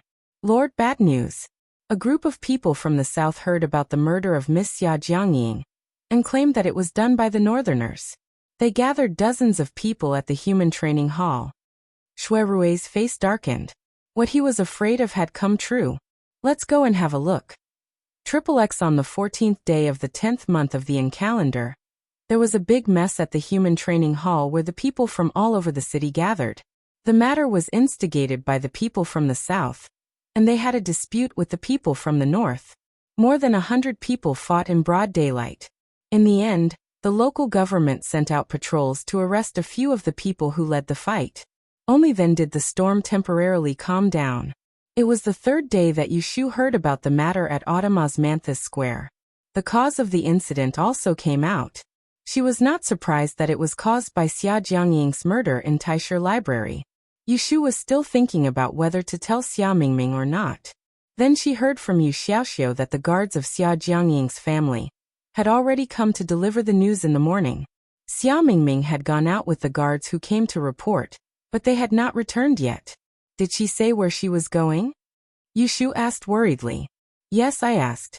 She said that she was going to the Supreme Court. Yu Xiaoxiu said. Yushu nodded and went to the courtyard to wash her face. Then she went into the kitchen to prepare dinner. She boiled water and stood by the fire waiting for it to boil. Only then did she realize that something was wrong. In the past, when she came home, no matter what Jingchen was doing, he would come out with Yu Xiaoxiu to welcome her. Today she did not see him. Is Brother Jing in the room? Yushu turned her head and asked Yu Xiaoxiu, who was sitting at the kitchen door helping her to cut vegetables.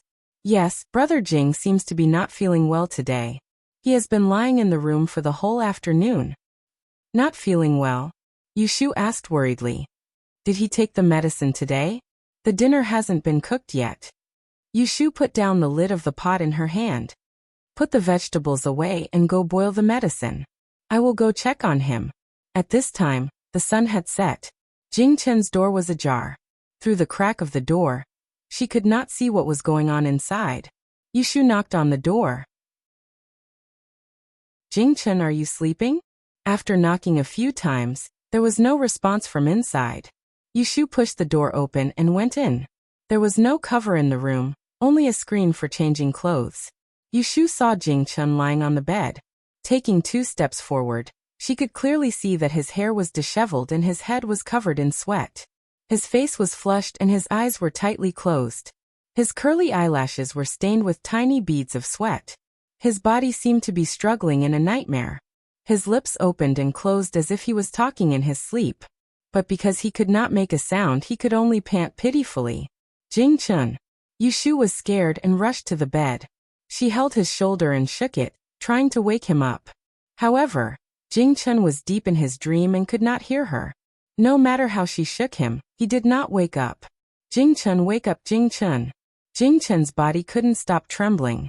Yushu shifted her gaze and saw that his left fist was clenched tightly by his side. His knuckles were pale, and the veins on the back of his hand were green and red, as if they would explode at any moment. Yushu's heart tightened. She continued to call out to him while grabbing his tightly clenched fist. She tried to pry it open, but his fist was hard. No matter how hard she tried, it would not budge. Seeing his face gradually turning blue, Yushu panicked. Without thinking, she grabbed his fist and opened her mouth to bite it. Yushu had tiger teeth in her mouth. She couldn't control her strength and bit hard. Jing Chen's throat let out a muffled groan. His body shook and his closed eyes suddenly opened. Yushu tasted the sweetness of rust in her mouth and hurriedly let go. As soon as she raised her head, she met Jing Chen's sharp and threatening gaze. His gaze was so strange and full of aggression that Yushu felt the hairs on the back of her neck stand up. Subconsciously, she wanted to dodge, but as soon as she moved, A force came from her wrist, and Jing Chen grabbed her wrist. Yushu didn't know whether to advance or retreat. She had no choice but to bite the bullet and shout, "Jing Chen?" She originally wanted to wake him up from his dream.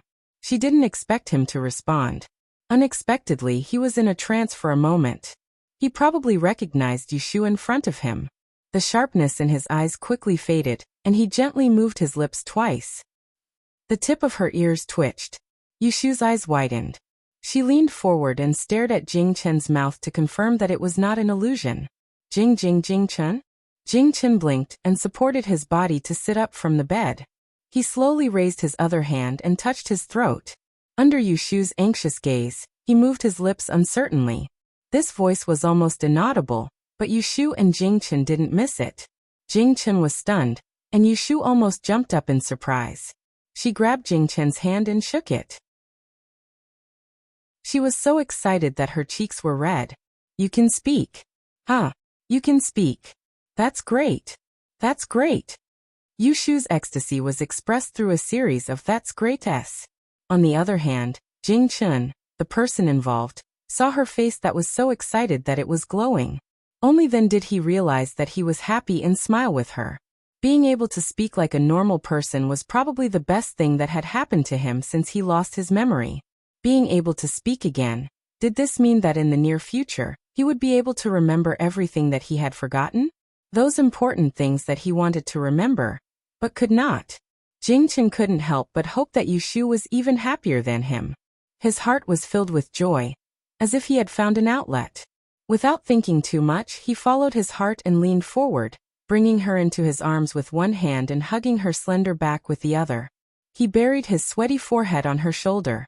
Even though his throat was burning with pain, he couldn't help but want to say, "You're my wife, Yushu. Little you." He always remembered that night when he woke up on the drifting ship. His mind was empty. He couldn't remember his life, and he didn't know his life. In that bleak emptiness, there was someone who could tell him who he was. How grateful he was to have such a person by his side when he was helpless and hopeless. Yushu was suddenly hugged by Jing Chen and couldn't react for a moment. She lay on his chest, listening to his warm heartbeat and the indescribable soft call on his shoulder, calling her name. Somewhere in her heart trembled. When she came back to her senses, she had already hugged him back. Her hands tightened around his slender waist, and her nose was slightly sore. "That's great. He can recover. It's really great." The two of them hugged each other quietly, forgetting about the nightmare just now and sharing the same joy at this moment, until Yu Xiaoxiu's shout sounded at the door. "What are you two doing?" Yu Xiaoxiu heard the noise in Jing Chen's room from the kitchen, and came to take a look out of curiosity. As soon as he came over, he saw this scene. Jing Chen was sitting on the bed with his sister in his arms. They were usually close, and he turned a blind eye to Jing Chen's special situation. But now the two of them were actually hugging each other. How could this be? Yu Shu and Jing Chen heard the noise and turned their heads. They looked at Yu Xiaoxiu, who was at the door with a face of catching them in the act. They paused for a moment. Yu Shu was the first to come back to her senses. Her face turned hot, and she removed her hand from Jing Chen's waist. She pushed his chest and broke free from his shoulder. She quickly jumped up from the bed, and took 2 steps back to show her innocence. However, Yu Xiaoxiu still saw what he wanted to see. He angrily went forward to separate the two of them, glared at Jing Chen, and dragged Yu Shu, whose face was red and suspicious, out of the room. With a bang, he slammed the door shut. Jing Chen looked at the door that was slammed shut in confusion. He lifted the quilt, and wanted to get out of bed, but his left hand was stinging. He looked down and saw a row of teeth marks on the back of the web between his thumb and index finger. There was also a small red wound.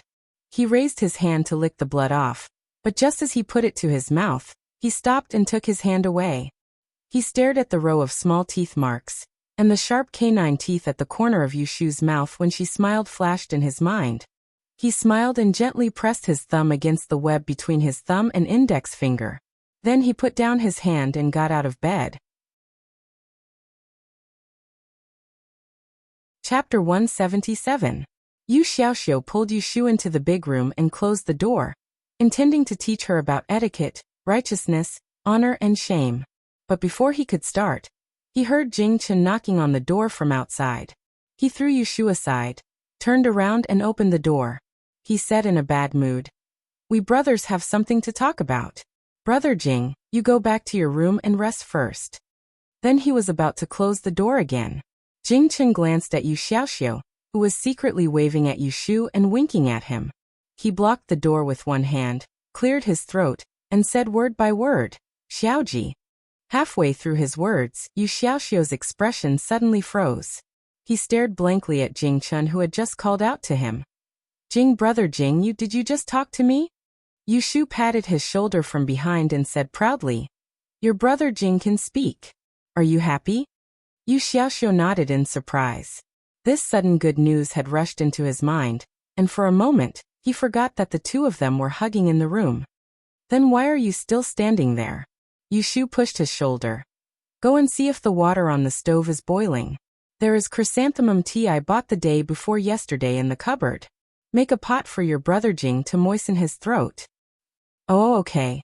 Yu Xiaoxiu was fooled away, and Yushu was relieved to escape a lecture. She turned her head and met Jing Chen's puzzled eyes. She uncomfortably combed her loose hair behind her ear, and beckoned him to sit down in the room. She stood in front of him and asked, "How do you feel now? Does your throat hurt? Does it hurt anywhere?" Jing Chen shook his head, and suddenly remembered that he could speak now.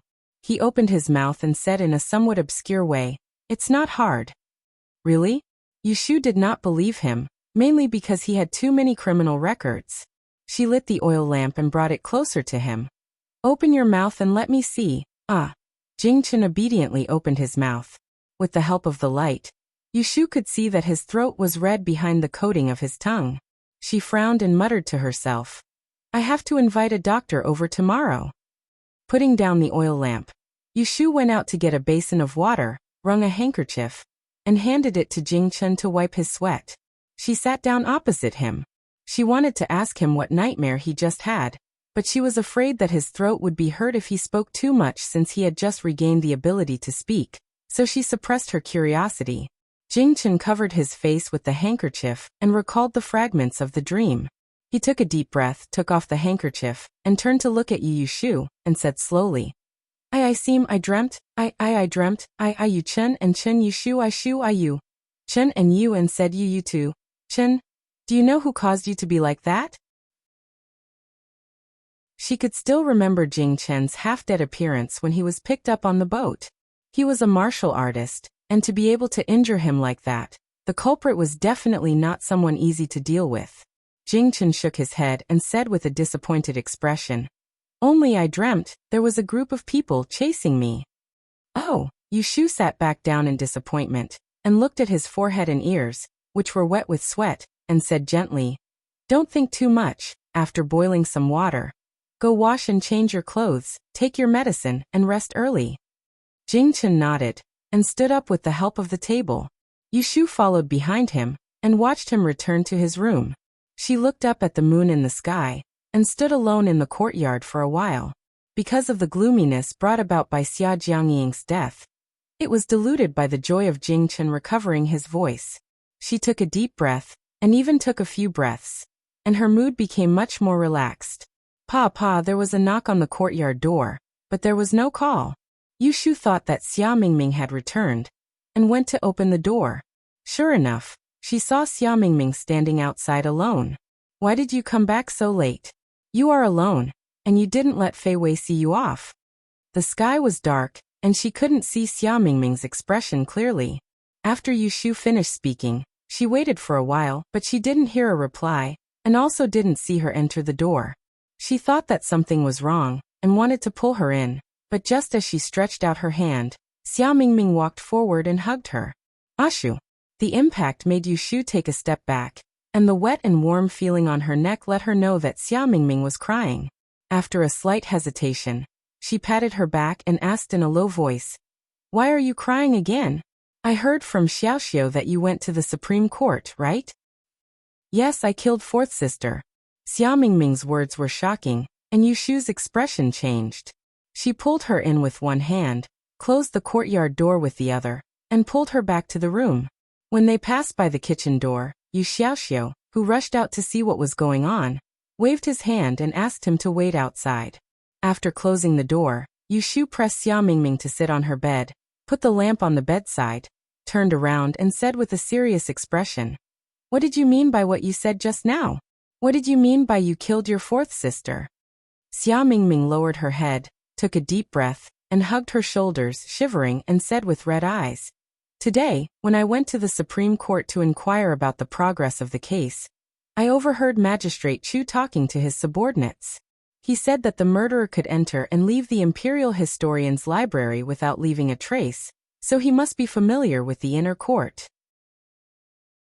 The murder was premeditated, and he sneaked into the inner room from the back window at night. The person he wanted to kill might not be my fourth sister, but the young miss of the Ji family who lived in the second room in the East Pavilion." Xia Mingming cried until she was gasping for breath. If I didn't go to find fourth sister wouldn't have changed rooms with Miss Ji. So it was all because of me that fourth sister encountered such a disaster. I killed fourth sister, it was me." Yu Shu was alarmed. Just now, she thought that Xia Mingming really did something, but it turned out that she had figured out the key point of Xia Jiangying and Ji Xingxuan changing rooms. However, looking at her regretful and hateful expression, it was better to let her continue to be confused. After thinking for a while, Yu Shu sat down beside her, patted her knee and advised, "Mingming, don't let your imagination run wild. Did you forget that you had a nightmare that night? You clearly dreamed that your fourth sister had an accident on a rainy day. In the end, it didn't rain that night, right?" Xia Mingming nodded absent-mindedly. "Yes, it didn't rain that night. I dreamed of a rainy night. It can't be wrong. So think about it, if you didn't go to find her, then even if she didn't have an accident on a rainy night, she would have had an accident on a rainy night. What does this have to do with whether you went to find her or not? Moreover, it was your fourth sister who decided to change rooms with Miss Ji. The murderer is the one who killed your fourth sister. If you want to blame someone, blame the murderer for being so cruel. How can you say that you killed her?" Yu Shu knew that it was a little far-fetched for her to enlighten Xia Mingming like this, because even she felt that Xia Jiangying's accident was caused by her and Ji Xingxuan changing rooms. However, the dead had passed away. No matter how regretful and guilty the living were, the dead would not come back to life. After listening to Yu Shu's words, Xia Mingming gradually stopped choking. She slowly turned her head, her eyes wavering with uncertainty, as if she was longing for a chance to convince herself. She nervously and carefully asked, "Is it this cake?" Yu Shu secretly sighed and held her hand. "Haven't you always been curious about the capable person who taught me the art of E? Let me tell you, the master who taught me the art of E once gave me advice. He said, fortune and misfortune can be avoided, but life and death cannot be avoided. If there is one less disaster today, there will be retribution in the future. It is true that divination can predict what will happen after one's death, but it is difficult to defy fate. How many people in this world can fight against fate? Look at those virtuous paragons from ancient times. In the end, they couldn't escape the word death. If your fourth sister is facing a calamity, then she couldn't avoid it. If this is a death tribulation, how could it be so easy to escape? That day, when Zhao Hui's life was hanging by a thread, she stubbornly saved her. After that, Daoist Qingzheng was furious with her. Although she did not know what method he used to help her avoid retribution, she was not arrogant enough to think that she was more capable than her master and could ignore the fate of others. This was also why when she knew that Xia Jiangying was about to encounter a disaster, she initially held an attitude of not doing anything and did not do her best to help her. She was afraid that Xia Jiangying's disaster was not a disaster, but a disaster of death. If she changed it, this time, there was no Daoist Qingzheng to help her avoid it. The most terrifying thing was not knowing what you would face, but not knowing what you would face. She admitted that she was afraid, but she was not ashamed of it. This was because there were many things she could do in this world, and there were also many things she could not do. The principle she used to distinguish between what she could and could not do was called the price. Some things were worth it, and some things were not. It was like when she went against her conscience to earn that black money to pay for her brother Yulei's high medical fees. In the eyes of outsiders, it was shameless, but to her it was worth it. After Xia Mingming heard Yushu's words, although she could not completely understand it, the thought of wanting to die as an apology was dispelled. She looked at Yushu's exceptionally bright eyes under the light, and the shadow in her heart was dispelled a little. She couldn't help but lean into her arms again. She hugged her with both hands and wiped her tears on her clothes.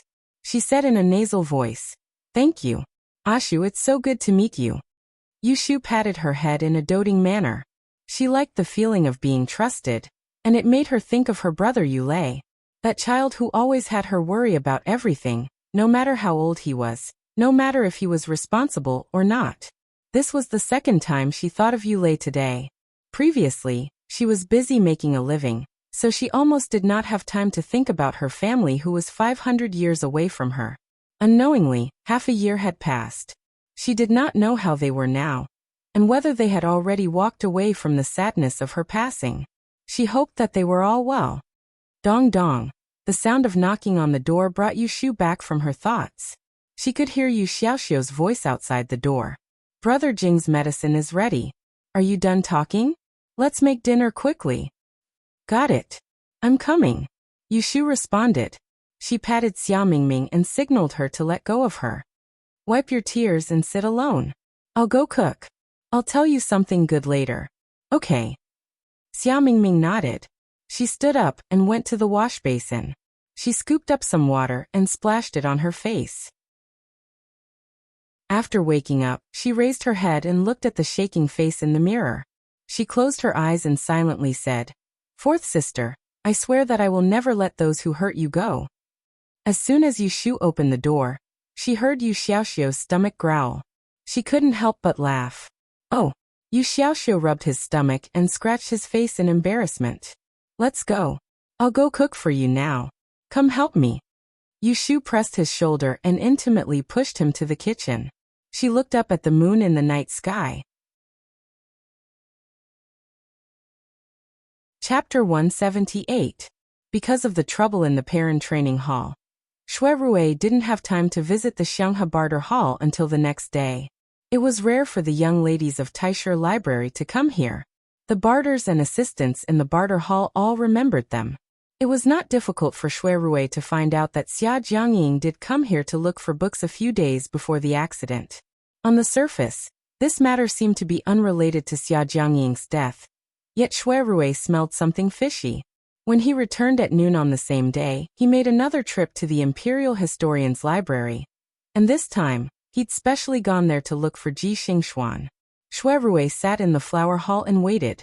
He asked the maidservant to summon Ji Xingxuan. Not long after, Ji Xingxuan appeared. "Lord Shui." Shui Rui looked at Ji Xingxuan, who stopped at the door and bowed to him. His eyes paused on her veiled face. He put down the teacup and stood up. "I'm here to visit Miss Ji. I'm sorry to disturb your lunch." Ji Xingxuan shook her head. She picked a tea chair that was diagonally opposite Shui Rui and sat down. Only after she finished folding her skirt did she raise her head and ask Shui Rui, "Lord Shui, you're looking for me because of Sister Ying's case, right? If you have anything to ask, I'll definitely tell you everything I know." Shui Rui smiled brightly. "I'm not here for official business. I'm just here to visit Mississippi." "Ha!" Surprise was written all over Ji Xingxuan's eyes. 3 months ago, she and Shui Rui almost got engaged, but the groom went back on his word. No matter what, they were not in a mutually visiting relationship. "After Miss Xia Jiangying's accident, your original room was not convenient. You're still in the Barter Hall. Have you changed your room?" Shui Rui's concern was just the right amount, and it didn't make others feel that it was rude. Ji Xingxuan suppressed her suspicions and answered, "I'll rest in the dojo during the day, and I'll return to the mansion at night. I don't stay overnight in the dojo for now." Shui Rui said, "That's good too. After all, it's safer to return to the residence after such an incident. But if I remember correctly, the grand examination will be held soon. You're going to take the astrology exam, right? Won't it affect you if you don't go to the astrological platform at night?"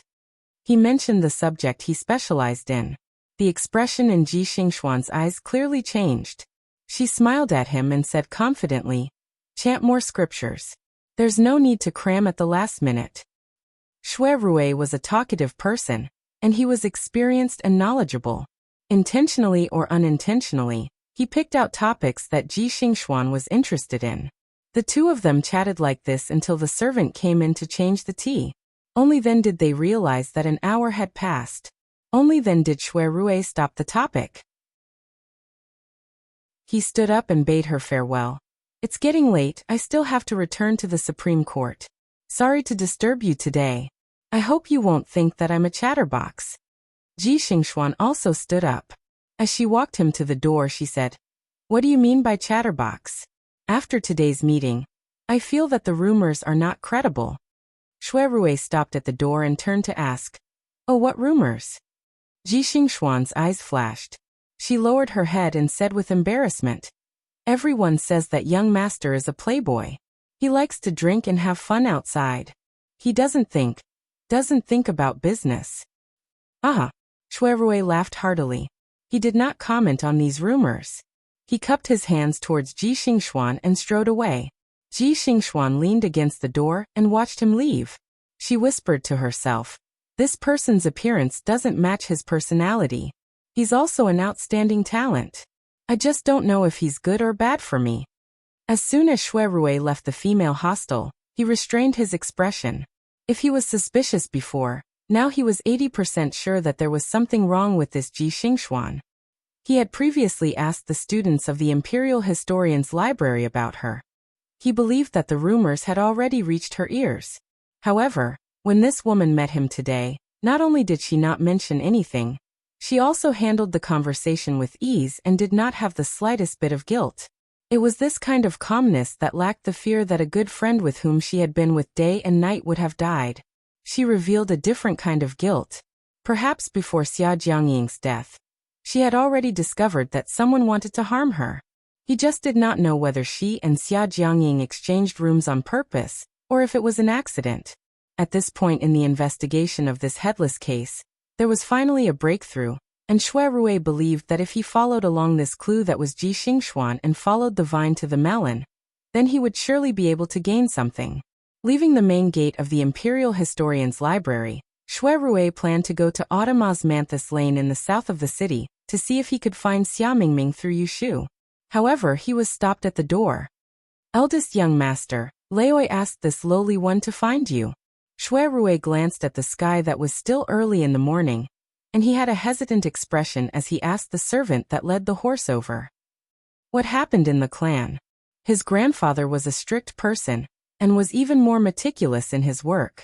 At this time, the old man should be in the minister's study.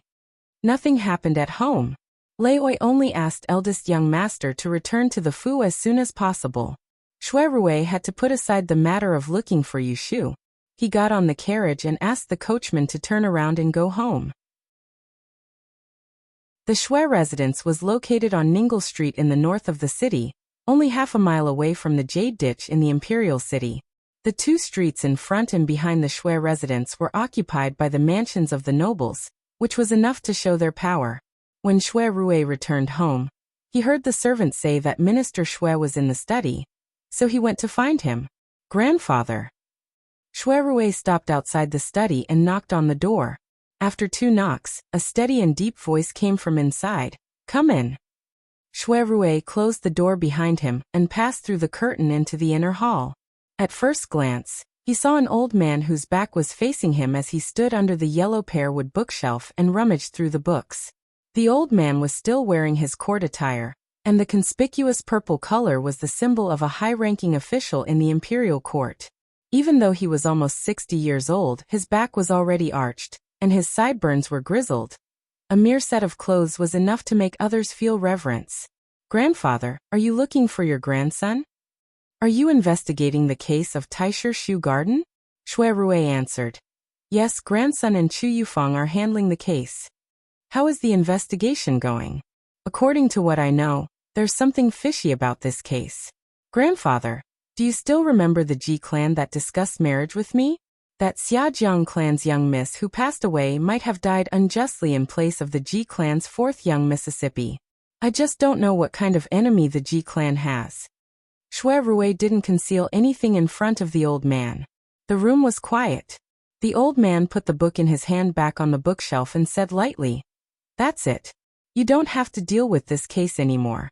I have already informed Zhou He, the Chief Justice of the Supreme Court, and he will assign you something else." Shui Rui was stunned and raised his head. "Grandfather, this. Go out and visit your mother in the ancestral hall. I heard from the servant that she fell ill yesterday.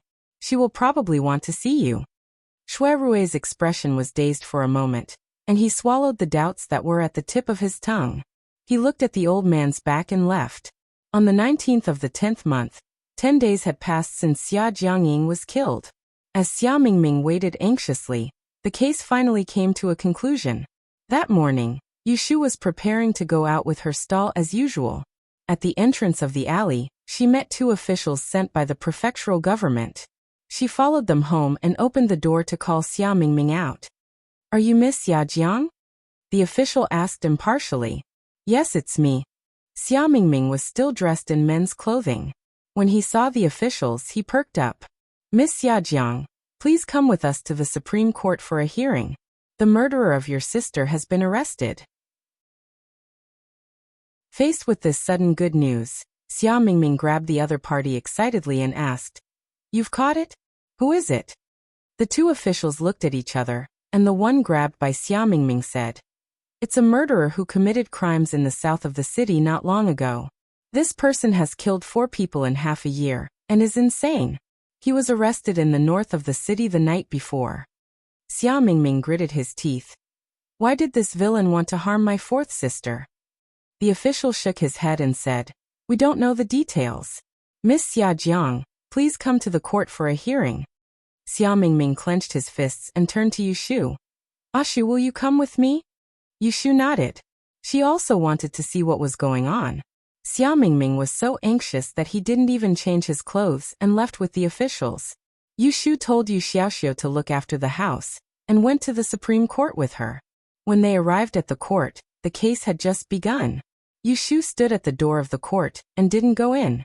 She originally thought that she would see Shui Rui here, but she didn't expect that the judge in the court was a middle-aged man surnamed Chu. She didn't see Shui Rui. Because it was a public case, there was no need to file a complaint. As soon as the trial began, the criminal was brought to the court. Yushu thought that she would see some ferocious bandit, but she didn't expect that it was a man who was beaten to a pulp and had only one breath left. The trial of this case was much smoother than when she climbed the court by beating drums. Lord Chu, who was sitting in the court, took the confession of the criminal who was interrogated in the torture room yesterday, and a shoe left by the criminal under the east wall of the library. He questioned him in the court. The criminal was half conscious and just answered in a muffled voice. He admitted that he sneaked into the Taisher library on the night of October 9th and killed Xia Jiangying. As for why he wanted to kill Xia Jiangying, the official explanation was that it was a coincidence. This person was a murderous person.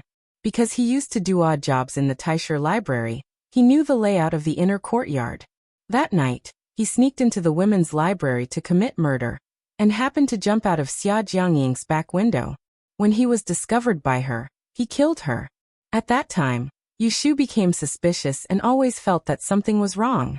Why did it seem to be a confession made by torture? However, the evidence was conclusive, and there was no way to doubt it. Lord Chu sentenced the criminal to death on the spot. At noon tomorrow, he would be beheaded in public on Huxiao Street. With a slap of the gavel, this murder case, which had caused a lot of noise and caused a fight between the north and the south, was over. Xia Mingming was accompanied by a maid. From beginning to end, she stood at the side of the court and listened to the trial with a stiff expression. Yushu stood outside the court and watched the criminal being dragged away by the officers. Her expression was a bit unpredictable.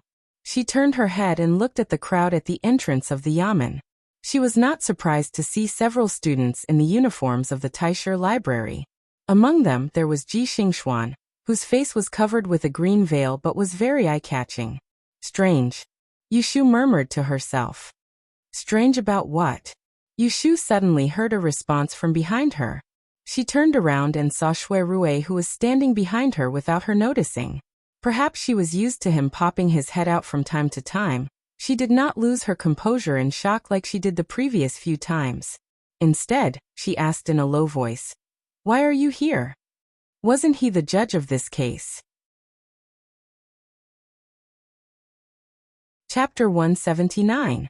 With bewilderment in her heart, Yushu followed Shui Rui into a deserted tavern on the neighboring street, and she found an empty corner on the first floor that had very few customers before she sat down and ordered a pot of wine.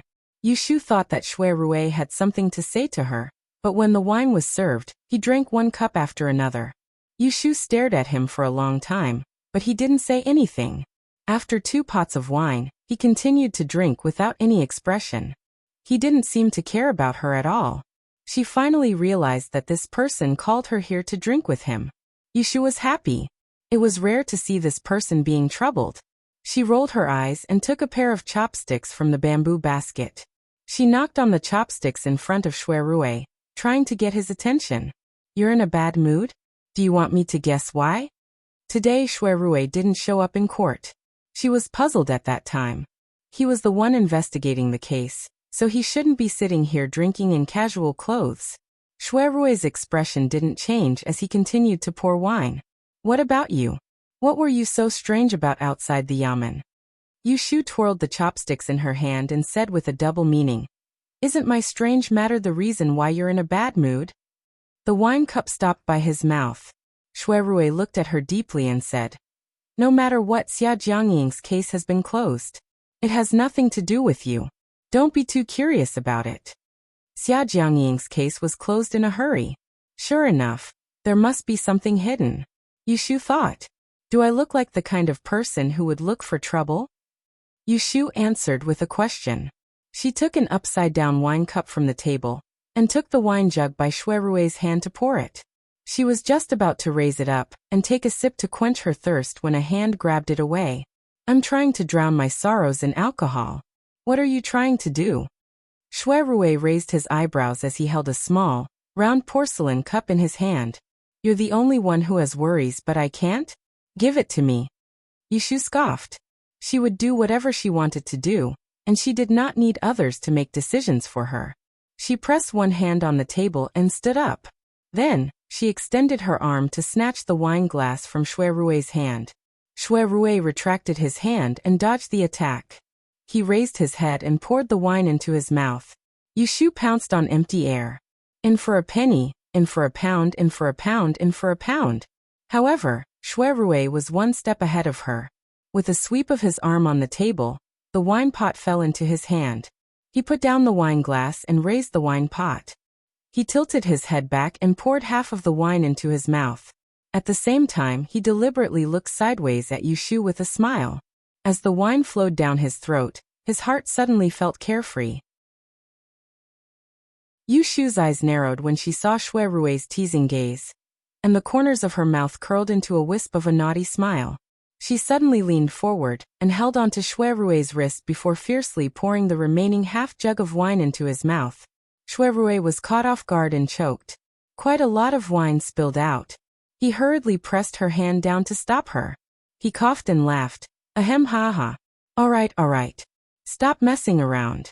I have something serious to talk to you about." Yushu rolled her eyes. Who was messing with him? He was clearly the one who started it. "You still have something serious to talk about? I thought you called me over to show off how good your alcohol tolerance is." "Of course I have something serious to talk about." Shui Rui grabbed Yushu's skinny wrist. He pinched it lightly without leaving a trace. Wiping the wine stains from the corner of his mouth with the back of his hand, he cleared his throat and said, "Didn't I say that I have a business to introduce to you? Do you still want to do it?" Yushu's eyes lit up. "Of course I want to do it. What business is it? Tell me first." Shui Rui said, "It's something you're good at." Yushu did not boast at all. "I'm good at many things. Which one are you talking about?" Shui Rui's eyes flickered.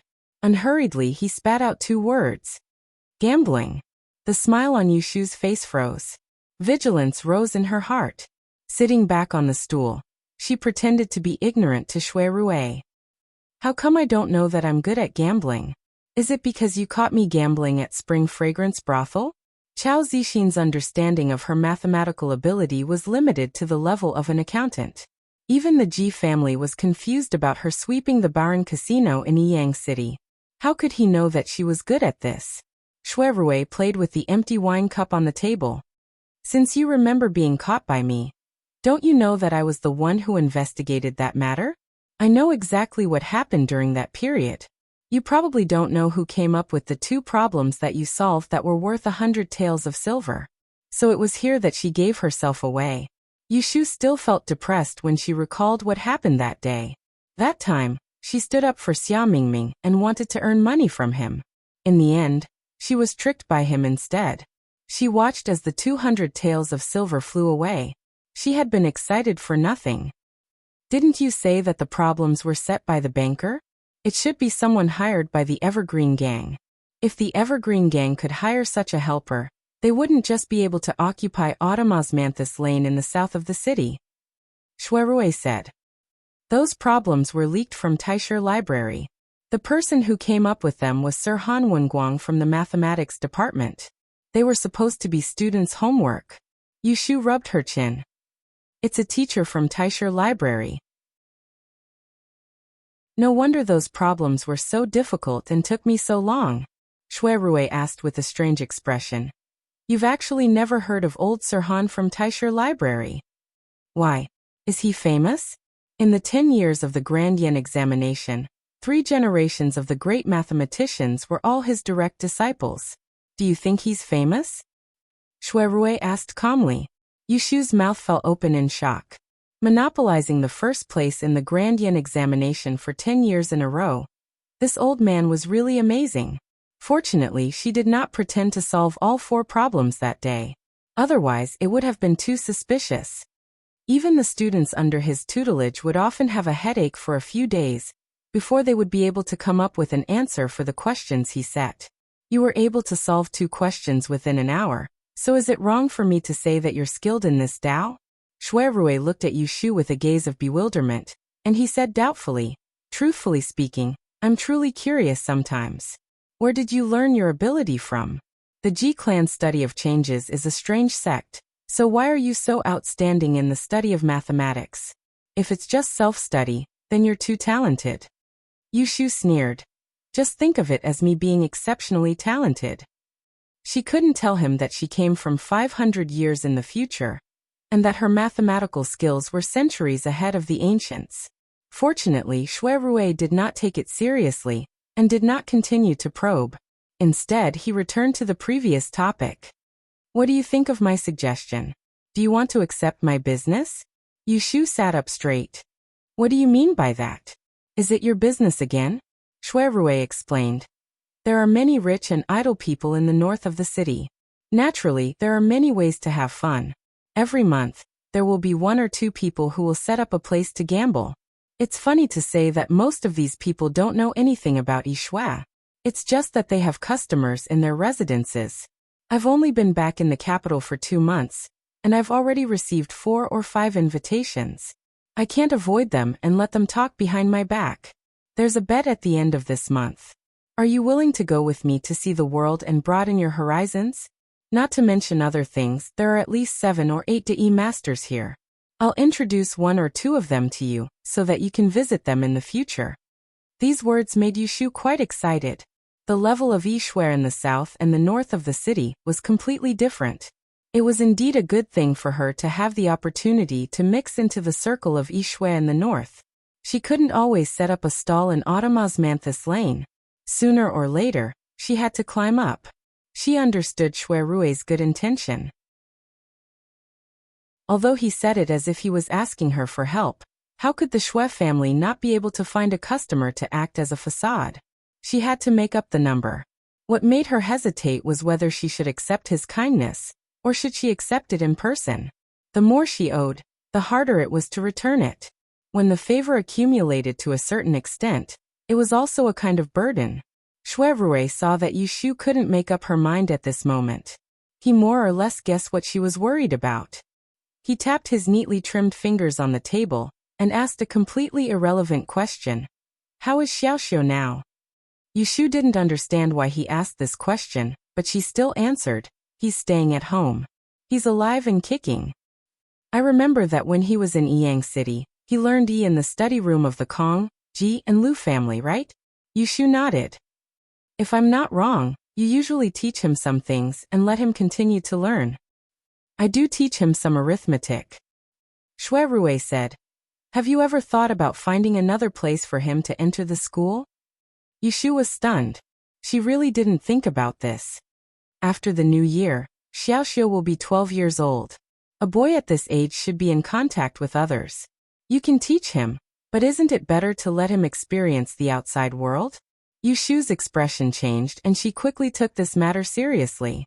She had to admit that after coming to the capital, she had neglected Yu Xiaoxiu because of the many trivial matters.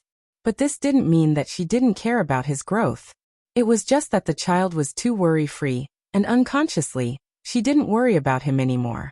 Shui Rui observed Yushu's expression, and when he felt that the time was right, he said, there are a few schools in the north of the city that specialize in accepting children of his age.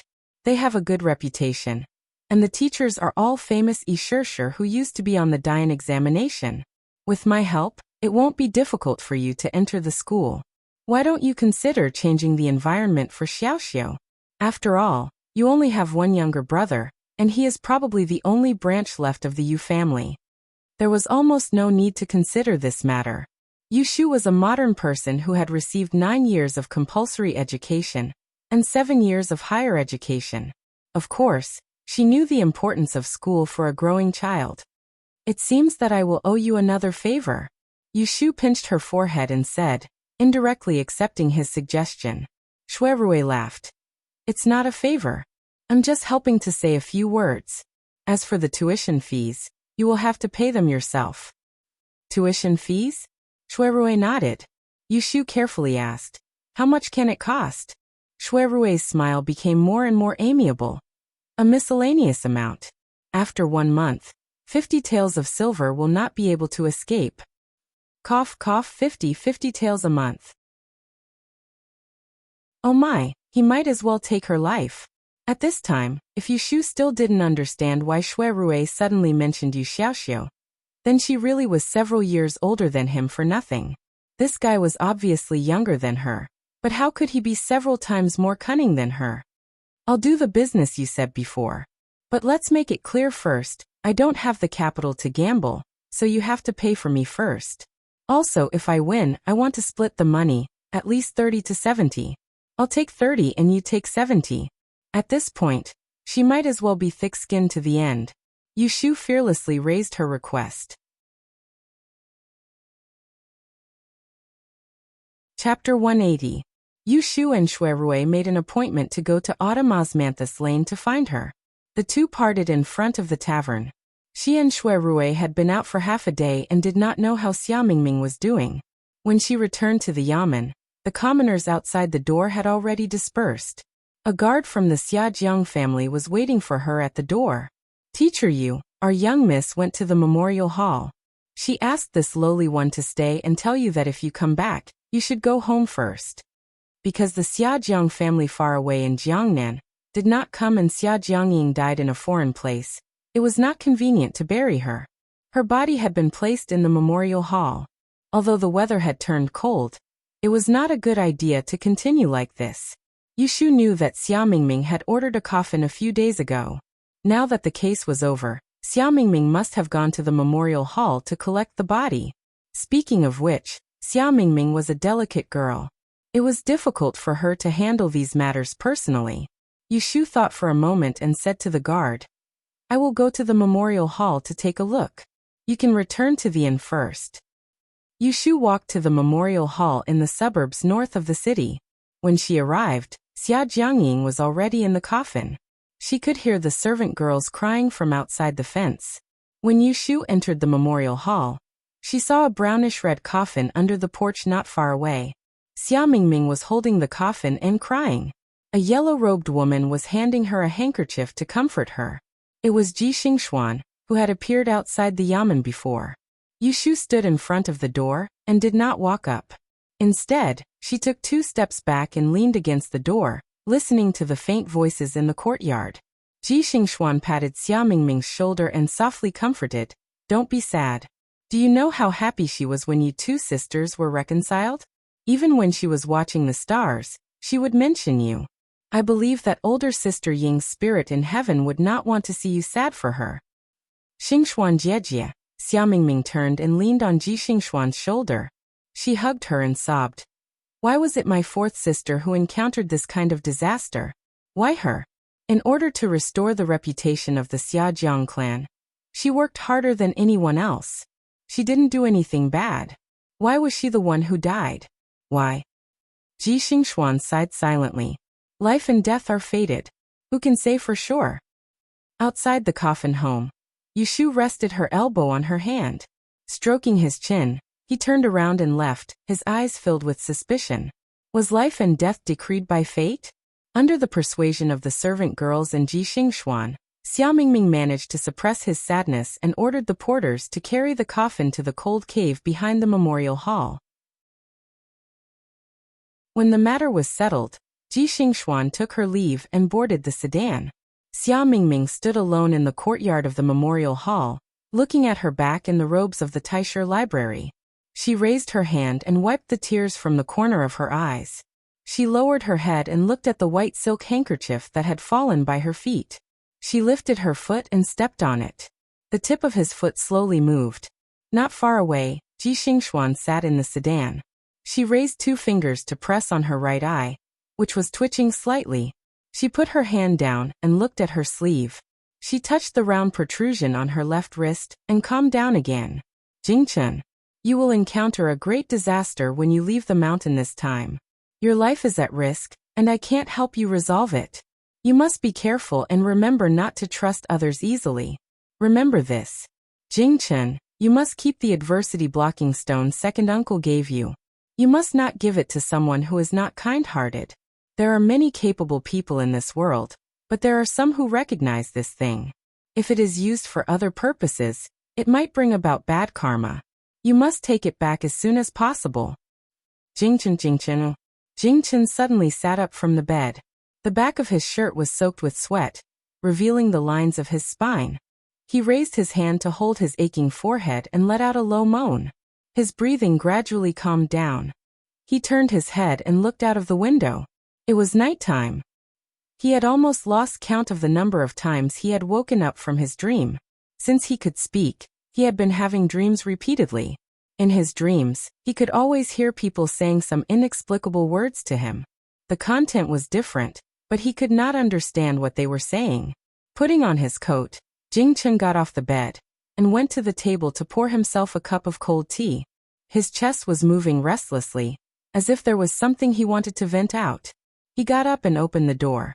Standing in the quiet courtyard, he breathed in the cool air brought by the night breeze.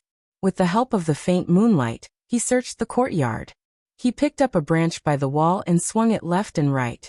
He found a trace of feeling and took a step forward. Without thinking, his body began to move. Picking up the sword, chopping straight, turning, cutting diagonally, leaping, lifting up, stabbing, sweeping. In the dead of night, there was a sudden gust of wind in the small courtyard. Crack. Jingchen's eyes lit up. The branch in his hand broke into several pieces and fell to the ground. Only the short end was left in his hand. Jingchen took a deep breath. When he exhaled, he felt that his whole body was extremely comfortable. There was a slight heat in his dantian. Not only did he not feel a trace of fatigue, but he also felt relaxed. He could not tell what was happening to him now, but one thing was certain. He thought that he had remembered what martial arts was. Jingchen looked in the direction of Yushu's room and decided to tell her the good news tomorrow morning. If Xiaoyu knew that his martial arts had recovered, she would be happy. Throwing away the branch in his hand, Jingchen fetched a basin of water to wash the sweat on his body. When he returned to his room, he did not feel sleepy at all. He lit the lamp and sat at the desk in front of the window. He planned to write down the words he heard in his dream. Maybe he would remember something when he read it again in the morning. What? You practiced swordsmanship last night? At the breakfast table, Yushu was still holding the soup spoon in one hand. She spat out the porridge in her mouth and threw it on the face of the person sitting opposite her. Xiao Mingming rubbed his forehead in disgust and moved his bowl towards Yu Xiaoxiu. Yes. Jing Chun looked at Yu Shu strangely. Why was it different from what he thought? Shouldn't she be happy? He remembered that when they were still on the ship, she had said many times that it was a pity that he had forgotten martial arts. Yu Shu looked at Jing Chen's confused expression and was very angry. Do you remember the last time you practiced swordsmanship? You vomited blood and fainted. I invited a doctor home. What did I tell you? What did I tell you? Rest. What you need now is rest. Who asked you to wake up in the middle of the night to practice swordsmanship? If you can't sleep, you close your eyes and count sheep? If you don't like sheep, you count tigers. You can count dogs and cats. But you're not allowed to use martial arts. With new and old injuries, Jing Chen's health was not good. It was not easy for him to speak. She was worried that he would lose his voice again. But he did not have the slightest awareness. It was really infuriating. Jing Chen finally understood why she was angry. He felt that he did not make himself clear, so he patiently explained to her, I'm fine this time. That time he acted rashly. He had been lying in bed for a few days, but this time was different. His body did not feel the slightest discomfort. Instead, he was more energetic than before. You're fine now, but you might be fine in a while. You don't take care of your own body, and you still ignore other people's concern. Xiao Mingming coldly interjected, adding fuel to the fire. I'm not eating anymore. Yu Shu pushed the bowl on the table. She pulled a long face and went into the room to change her clothes. Without saying anything, she pushed the cart out the door. Yu Xiaoxiu hurriedly grabbed a steamed bun and chased after her. Kim Bao jumped down from his knee and jumped onto Xiao Mingming's lap. Jing Chun saw that Yu Shu was angry. Because he was not good with words, he was a little impatient. He stood up and wanted to follow her out. Xiao Mingming broke the steamed bun and said, Didn't Ashu tell you not to go out? Wait for her to come back. Jing Chen's feet stopped by the door. He looked at the swaying door and remembered Yu Shu's daily instructions. In the end, he did not follow her out. He stood in front of the door for a while. Then he returned to his room. Meanwhile, Yu Xiaoxiu caught up with Yu Shu. He gave her the steamed bun and took the cart from her hands. Sister, don't be angry. Brother Jing didn't do it on purpose. Don't listen to Xiao Mingming. She's been acting weird lately. You know that. They lived under the same roof and were the only two men in the family. Putting aside the occasional, unruly behavior between Jing Chen and his sister, Yu Xiaoxiu and Jing Chen had a good relationship. Especially after Jing Chen was able to speak, Yu Xiaoxiu stayed at home with him during the day. He had a companion to read and solve problems, and there was someone to discuss things he didn't understand. Compared to Xiao Mingming, who was always against him, he was naturally on Jing Chen's side. Yu Shu took a big bite of the steamed bun and swallowed it. She snorted and said, Of course I know he didn't do it on purpose. I don't need you to tell me. Yu Xiaoxiu secretly curled his lips and said, Then why did you get angry with him just now? Will he learn his lesson if I don't get angry? Yu Shu said angrily. Yu Xiaoxiu revealed an expression that said, So that's how it is. He immediately looked at Yu Shu with disdain. Big brother Jing is so innocent, yet you still have the nerve to bully him. What are you looking at? Yu Shu stuffed the steamed bun into her mouth and mumbled. She walked around the corner and suddenly said, Well, Xiaoxiu, I want to ask you, do you want to go to school again? That day, when Shui Rui mentioned that Yu Xiaoxiu should go to school, she followed him to see the schools. She felt that it was good, but she didn't find a chance to talk to Yu Xiaoxiu about it. After all, it was about him. This kid was quite assertive. It was better to ask his opinion first. Go to school. Yu Xiaoxiu looked at Yu Shu suspiciously. Why are you asking this? I can just learn E from you at home. Don't I have to pay school fees? You don't have to worry about money. I just want to ask you if you want to go to a proper school to learn E. Yu Shu put her hand on his shoulder. She was afraid that he would be resistant to school after being looked down at by people in Sanja's study house in Yang City. She coaxed, The teachers in the school in Anling City are specialized in teaching. They are much better than a dabbler like me. You can learn anything you want. After you go to school, you can meet new friends. It's much better than staying at home all day. Also, The school teaches riding and archery. Don't you want to learn? I don't want to, Yu Xiaoxiu said without blinking. He didn't look tempted at all. Instead, he looked disdainful. I'm going to open a e-school in the future and become a e-teacher. What's the point of learning riding and archery? I'm not going to join the army and become a general. All I do is fight and kill all day long. I don't like to make friends either. It's not like I can make a living knowing more people. It's good to stay at home. Ugh. Yushu put her hand on her forehead. She just realized that this kid's thinking was so serious. He was prejudiced and antisocial. If he continued like this, would he become an otaku? Sister, do you want to send me to school? Yu Xiaoxiu looked at Yushu suspiciously. I don't want to. Yushu patted Yu Xiaoxiu's head and smiled, revealing 2 rows of teeth. I've already found a place for you. Next month, you will go to school. Go to school. Chapter 181. In the evening, Yushu returned home. Jingchen answered the door. He helped Yushu move the cart in, and followed behind her. Yushu could see that he had something to say, but she pretended not to see it. Before he spoke, she stopped Yu Xiaoxiu, who was moving firewood back and forth between the courtyard wall and the kitchen. Xiaoxiu. Yu Xiaoxiu was still upset about Yushu forcing her to go to school in the morning. When he heard Yushu calling him, he answered reluctantly, I'm back. Yushu understood his mood. She took out a paper bag from the hidden compartment of the cart and waved it at him. Don't bother. Go wash your hands. I bought you a pair of new shoes. Try it on. If it's too tight, I'll change it on the street tomorrow. The siblings were also amenable to coaxing but not coercion. Yu Xiaoxiu looked at the smile on Yushu's face. Oh. He quickly went to wash his hands. Xiaoyu. Jingchen wanted to take this opportunity to explain what happened in the morning. However, he was interrupted by another pair of shoes that Yushu placed in front of him. Yours. The weather had turned cold. Wearing cloth shoes had already frozen their feet. Yushu bought a pair of thick boots for Yu Xiaoxiu and Jingchen. It was an old shoe shop recommended by the old shopkeeper of Sunji. The stitches were tight, and the shoes were layered with cotton. It was enough for winter wear. Jingchen took the greenish-gray boots from Yushu's hands and stroked the smooth surface of the boots. A smile appeared on his face that had been solemn for the entire day. Well, let's try it on first. Watching Yu Xiaoxiu and Jingchen happily change their shoes, Yushu felt proud. What was this called? She gave them a date after hitting them. Xia Mingming leaned against the door with her arms crossed. Where's mine? Yushu glanced at her. If you want to wear it, buy it yourself. Don't you have money? Xia Mingming had long been accustomed to Yushu's temperamental temper. Although he was dissatisfied in his heart, he did not argue with her.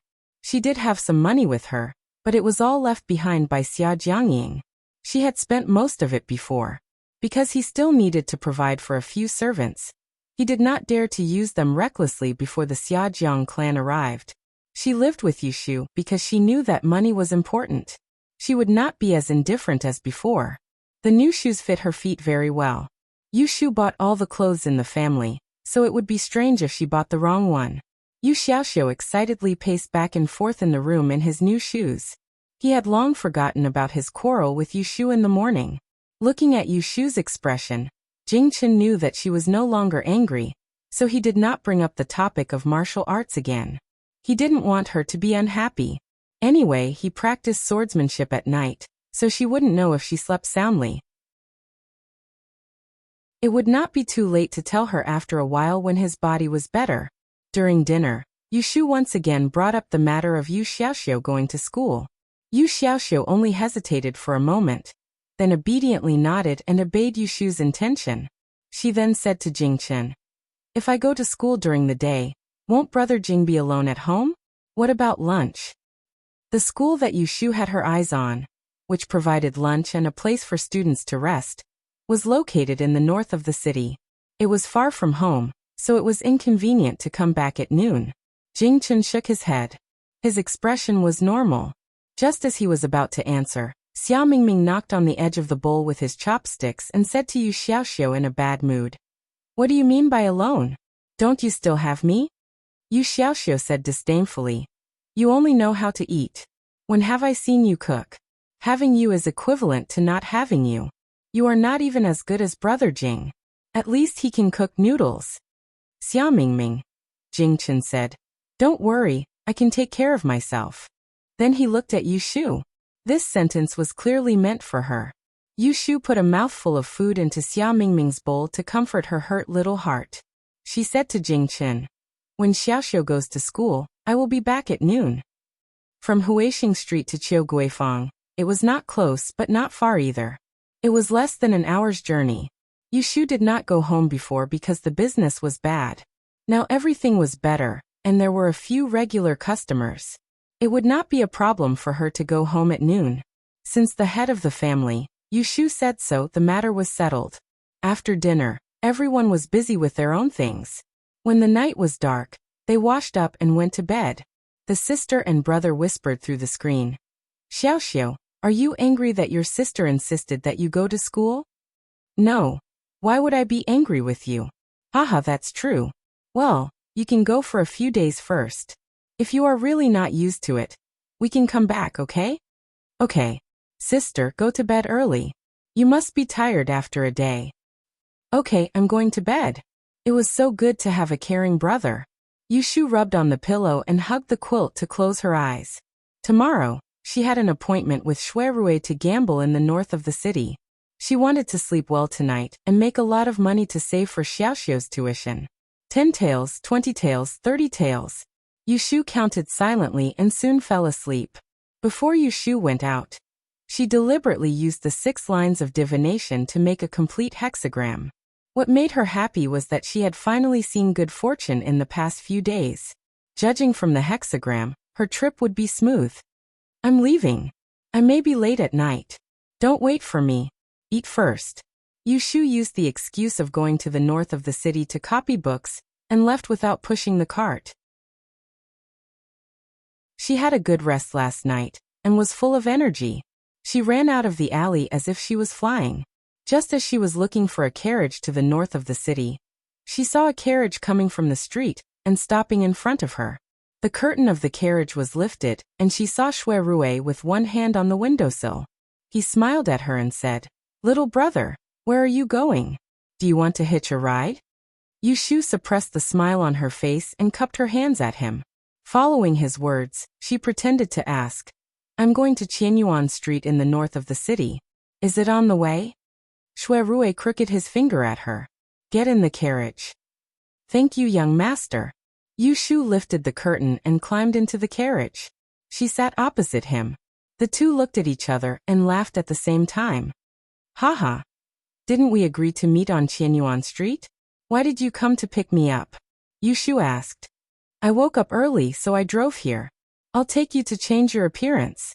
Shuirui picked up the purple clay teapot on the octagonal incense table and poured a cup of tea for her. Yu Shu took it and asked in confusion, Appearance? Shuirui nodded and glanced at the clothes she was wearing. You can't wear this. Yu Shu lowered her head to look at the brown robe on her body, then she looked at the brocade clothes and jade belt on Shuirui's body. She raised her head and took a sip of tea. This is my best set of clothes. I've just found a tailor to make it for me a few days ago. Why do I have to wear gold and silver to go to that kind of occasion with you? That's not necessary. However, Shuirui looked apologetic. I'll have to trouble you to change into women's clothes. Huh? Why? Shuirui said helplessly. This is indeed the stinky rule set up by the host of the banquet this time. Besides those shifters who received the invitation to attend the banquet and are allowed to attend on their own, all the other outsiders have to bring female shifters with them when they enter the banquet. Is that so? Yu Shu squinted at Shuirui. You didn't tell me this when we were talking. Shuirui sighed. I haven't been in the capital for 2 years. I only found out that the owner of this gambling house has set up this rule when I met a friend yesterday. Because I've already replied to the invitation, it's not good for me to reject it now. Shu just treat it as helping me out. He spoke kindly. Yu Shu couldn't refuse even if she wanted to. She was the one who owed him a favor and wanted to earn money. Wouldn't it be troublesome if she was picky and looked down on him? Okay, let's change. Shuirui didn't expect her to agree so readily. He was slightly surprised. Yushu looked at his expression and smiled. What's wrong? I'm willing to change. Are you not willing? Shuirui shook his head. I thought you don't like to dress as a woman. I'm prepared to spend a lot of time to persuade you. Yushu looked calm. I don't like it. The main thing is that it's more convenient and safer to dress as a man when I'm outside. But today, I'm going with you.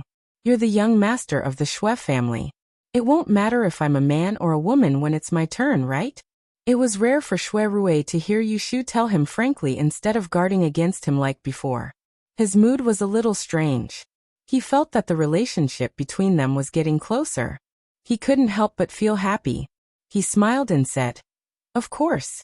With me here, you can rest assured.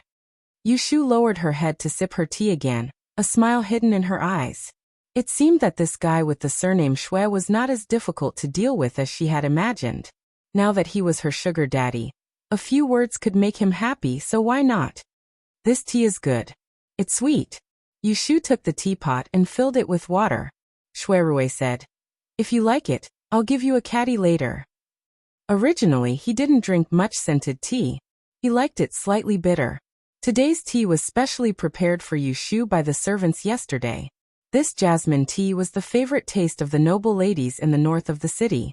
Only 2 big tea houses sold it. Tea leaves were not allowed to be sold. The day before yesterday, second Aunt Shui got 2 caddies of it and treated it like a treasure. Because Shuirui loved tea, she reluctantly gave half of it to him. It should be known that he gave it all to someone else, as if the tea leaves were really weighed by caddies. It was unknown whether he would cry or laugh. It's better not. It's a waste for me to drink such good tea. Yushu didn't need to think to know that this tea was good. She waved her hand and spoke the truth. In the eyes of a poor white man like me, it's all to quench my thirst. There's no difference. If this was said by someone else, it would inevitably be unbearably vulgar. If it was said by an elegant scholar, it would inevitably be difficult to avoid frowning. However, it was said by Yushu and heard by Shuirui. It had a different meaning. Shuirui had always admired Yushu's personality of saying whatever was on her mind. Hearing her words, he unconsciously smiled. You're right. For people who don't understand tea, even the best tea is used to quench their thirst. The two of them had a congenial conversation. Unknowingly, they arrived at the boundary between the north and south of the city, Qianyuan Street. The carriage turned into a side street and stopped at the entrance of an alley. Yushu followed Shuirui out of the carriage. They entered the alley and came to the front of a clothing shop. There were no customers in the shop. There was only a shopkeeper who was dozing off and a tailor who was measuring cloth. Shuirui stepped forward and patted the counter. The shopkeeper suddenly woke up. He took a sip of water and looked at the customer. He rolled his eyes and put on a smile. Gongzi, do you want to buy shoes or clothes? Yushu was still looking left and right at the silk hanging on the wall. Shuirui reached out and pointed at her. Find a set of clothes for my younger sister. Yushu turned her head and raised an eyebrow at him. Which one is your younger sister?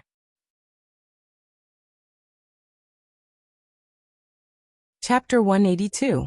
After they measured Yushu's figure, the tailor picked out 2 sets of dresses from the back of the wardrobe. She then led Yushu to the back of the wardrobe to comb her hair and change into a new one. Shuirui was waiting at the front.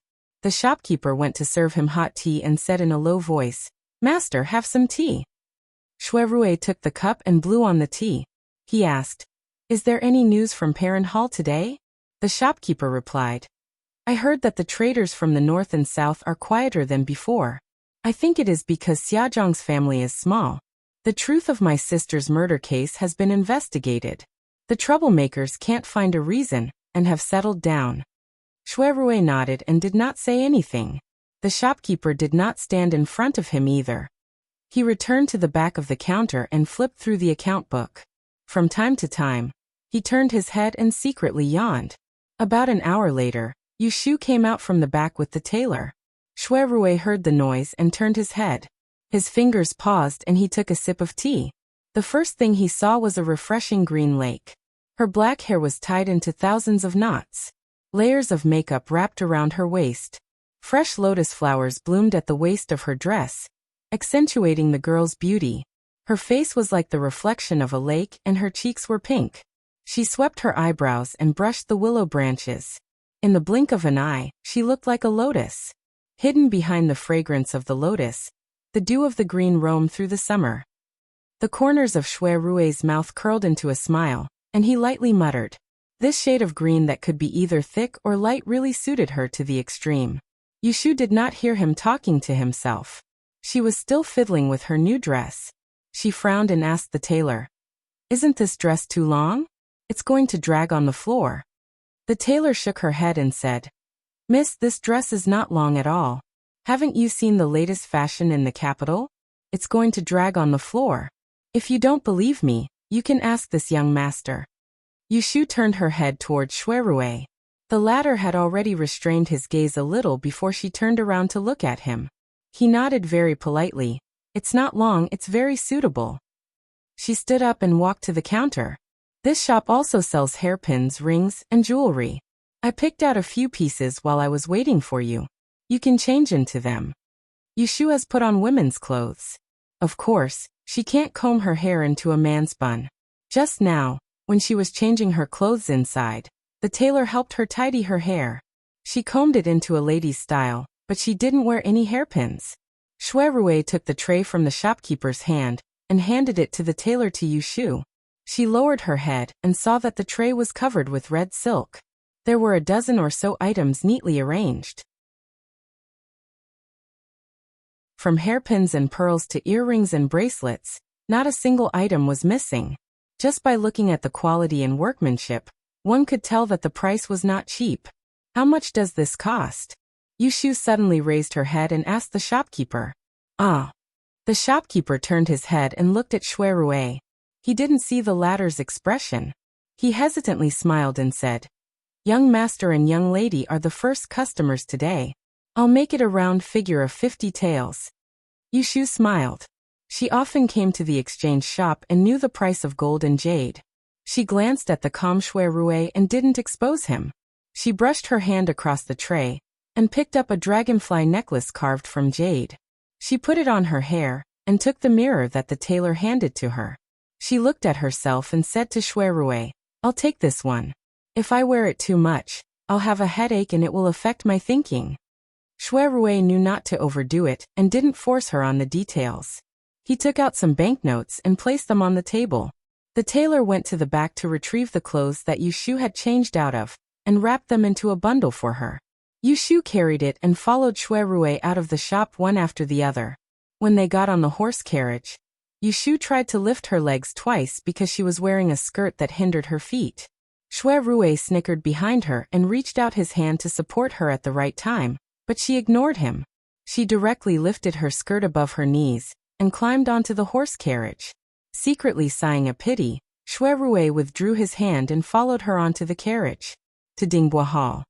"Yes." The carriage driver replied and rolled down the curtain, concealing the figures of the two. Dingbua Hall, which was located on Qingping East Street, was a courtyard under the name of Prince Xiang. It was named after the natural lake in the hall. It was often the place where Prince Xiang held his banquets and drank wine. But today the guest was Prince Xiang's heir Lu Jiong. It wasn't a banquet, but a trading game.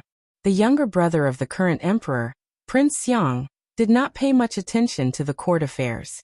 He spent most of his time traveling and did not show up in the capital. As the eldest son of the first wife, Lu Jiong, who was appointed early, mingled in the capital. Like his father, he was famous for enjoying himself. On the way, Shuirue roughly explained the situation to Yushu. This was the first time that Yushu heard about the court affairs. Although she knew that the people that Shuirue would be in contact with were the big shots in the capital, but the moment they met, it was the nobles. She couldn't help but feel a bit fresh and nervous. As a commoner, the highest level that she had seen in her previous life was a municipal leader. Now that she was suddenly told that she would be seeing the highest level figures of the Daran dynasty, it would be strange if she could stay calm. Yushu drank another mouthful of tea and calmed her mind. She said, "There are no other rules. You should tell me as soon as possible so that I won't embarrass you later. Don't blame me for being rude. Shui Rui said in a relaxed tone. It doesn't matter. There are many people who don't care about trifles. When we reach the place, you just need to follow by my side and don't wander around. Yushu nodded her head. As they were talking, the carriage arrived in front of the Dingbo building. The coachman rolled up the curtain. Shui Rui got off the carriage first. This time, he learned from his mistake and reached out to help her. Yushu jumped down by herself. She shook the hem of her skirt and looked up. There was a gate with a lion head plaque. The two sides of the gate were wide open. On the steps in front of the gate, there were 4 delicate and pretty manservants with green scarves on their heads. There was also a middle-aged steward. Seeing that there were carriages and horses waiting in front of the gate, he came forward to lead the way. The steward looked at Shui Rui and bowed. Master Rui. He also bowed to Yushu at the side. Yushu didn't know the etiquette, so she simply nodded her head and didn't return the greeting. As Shui Rui led Yushu inside, he asked the steward who followed him. Am I early? Why don't I see many people? Don't tell me that your heir hasn't woken up yet. Yushu and Shui Rui left early and were delayed on the road. It was still early in the morning and the sun had just risen. The steward pursed his lips and smiled. The heir got up early and is waiting for guests in the Huaixian Hall. Second Master Zhu and Master Rui are already here. Yushu listened to the tone in which Shui Rui spoke to the steward. She knew that he had a good relationship with the heir of Prince Xiang whom she hadn't met before. She then relaxed and had the leisure to look at the scenery of the garden along the way. Because the only mansion she had seen before was the Ji family in Yiyang. Comparing it to this place, she suddenly felt that she had been short-sighted before. If the Ji family could be said to be imposing, then this Dingbo mansion could be said to be unique everywhere, whether it's the feng shui or the scenery. The road surface was made of limestone slabs cut into squares. The sides of the road were planted neatly with unknown flowers and plants, giving off a fragrant scent. The green trees were high and low, arranged in picturesque disorder without a single dead branch or withered leaf. Under the eaves, there were colorful murals of auspicious carvings. Copper bells and fortune pouches hung from the corners. The lanterns hanging in the corridor were all white lanterns made of cursive script. Hanging from the walls were 7 colored silk tassels. It was unknown how quiet and beautiful it would be if they were lit at night.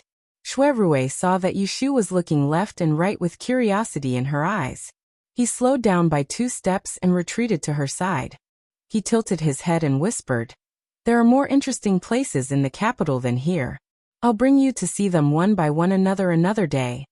Yushu regained her senses from the enchanting courtyard.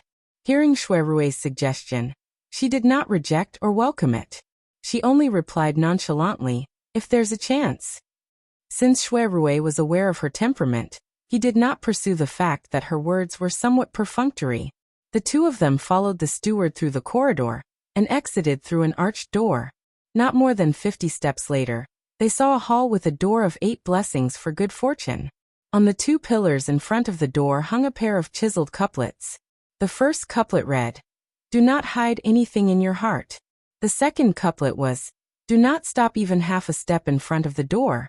Not seeing the horizontal inscription, Yushu walked closer and looked at it. When she reached the door, she could not help but laugh secretly. Isn't this couplet hiding the 2 words Huaixian? If the owner deliberately hung it, then this Prince of Xiang must be a smart person. The hall behind the door was very spacious. It was more than enough to seat 20 to 30 people. The floor was covered with velvet blankets and incense tables. There were already more than 10 people chatting inside.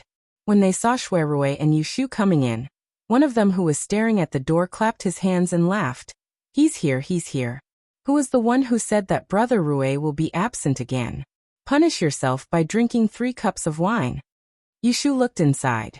The first thing she saw was a 17 or 18-year-old young man, sitting behind an incense wooden table at the top. He was wearing a pearl and jade crown. His lips were red and his teeth were white. He must be Prince Xiang's heir Lu Jiong. Beside him sat a budding young lady. She was beautiful and had a gentle expression. On both sides of the table, separated by a short distance, there were another 7 to 8 people. They were all young masters dressed in brocade clothes. Sitting at the same table was a beautiful young lady. There was only one exception, and that was the young man who was punishing others by drinking 3 cups of wine. Yushu was a step behind. Shui Rui walked in unhurriedly. His eyebrows and eyes carried a little bit of frivolity. He joked with the few people. Who is betting with me again? Come, let me punish him by drinking 3 cups of wine first. Lu Jiong pointed to the young man sitting alone and said cheerfully, Isn't it Zhao Miao? Just because he stayed in the Taisher Shoe Garden for 2 years more than us, he gave himself the title of know-it-all. He is arrogant all day long. Brother Rui, you came at the right time. Quickly teach him a lesson on our behalf. This Feng Zhaomiao was not anyone else. His grandfather was the same as Shui Rui's grandfather. He was a veteran of 3 dynasties. However, the Shui family was literate while the Feng family was martial. Zhao Miao was the youngest son of the Feng family.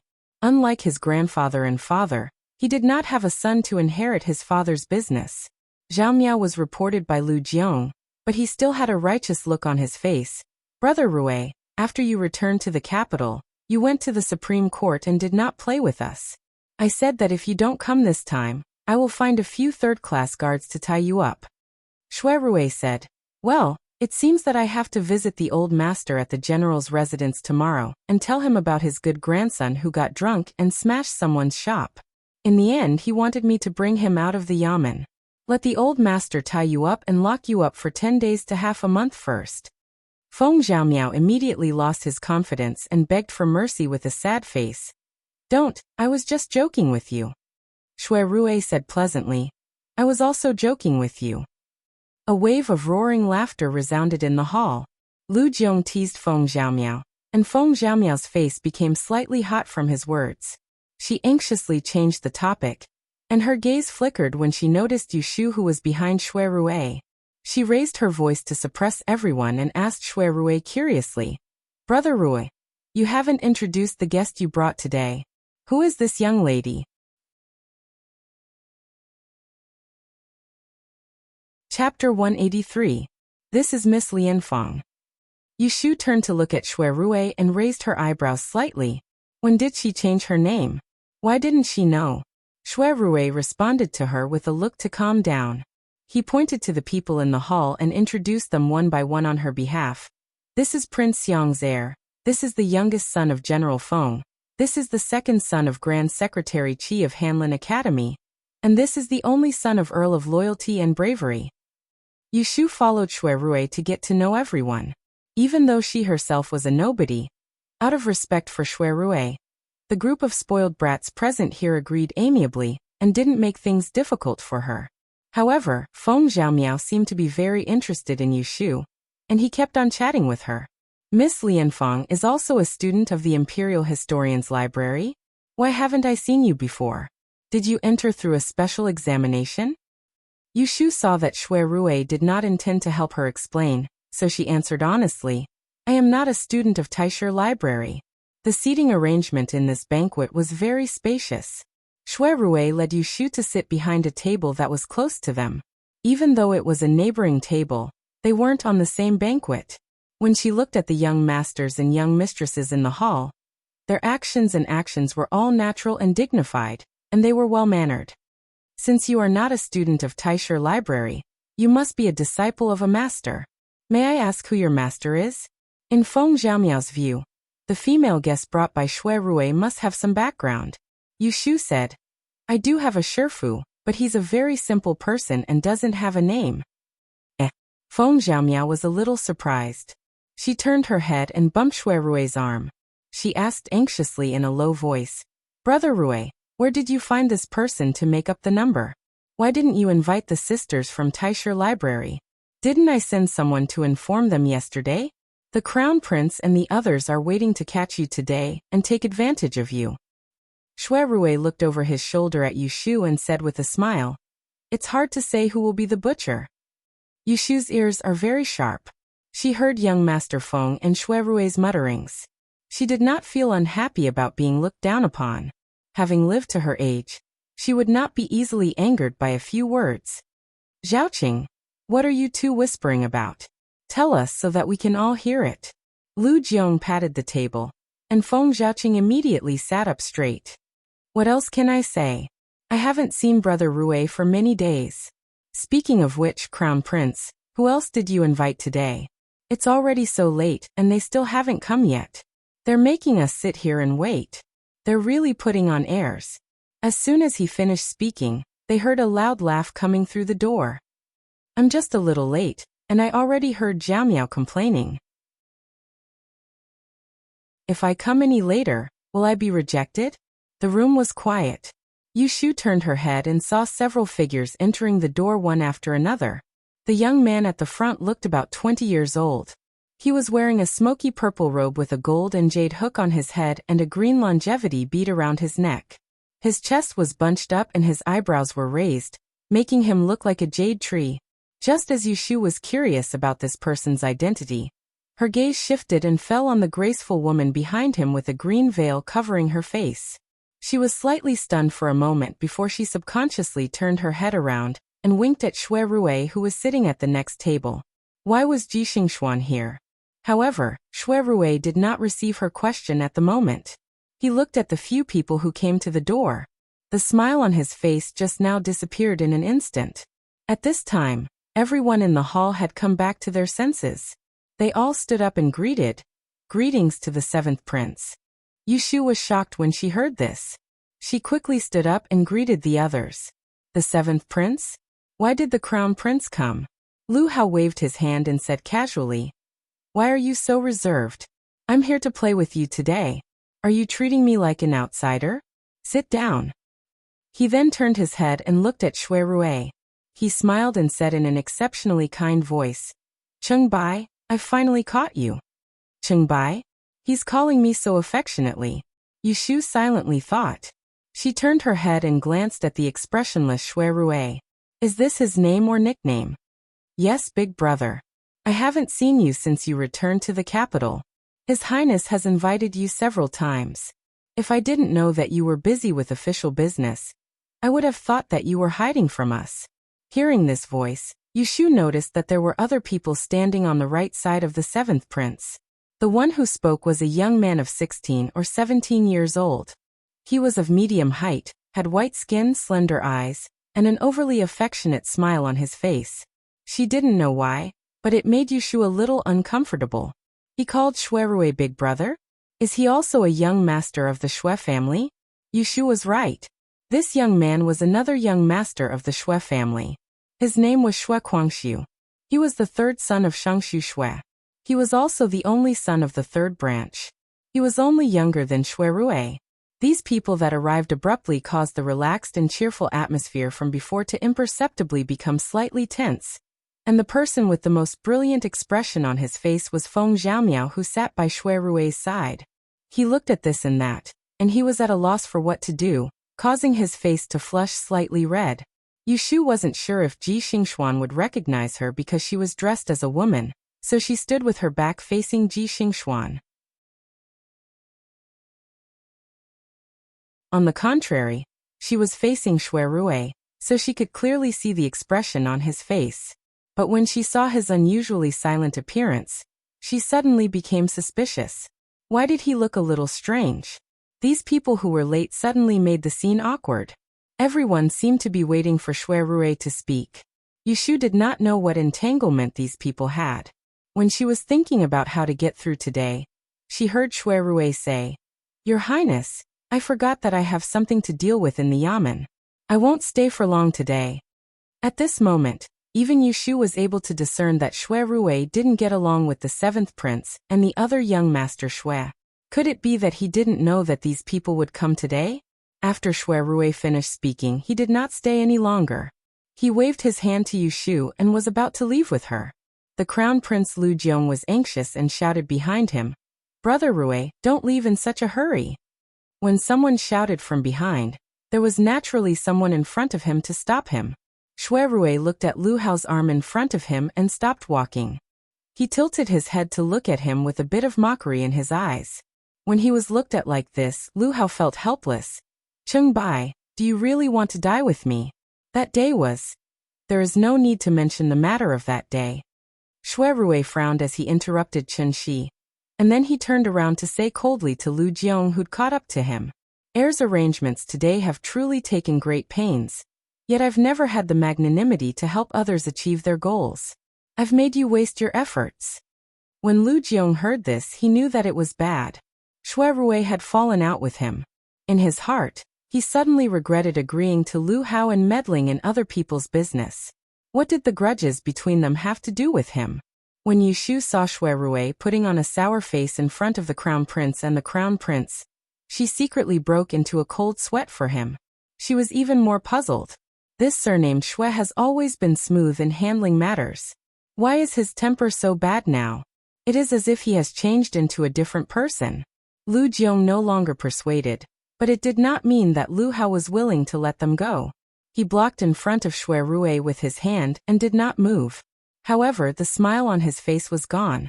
He frowned and showed a bit of arrogance. Since you have come, how can you just leave like this?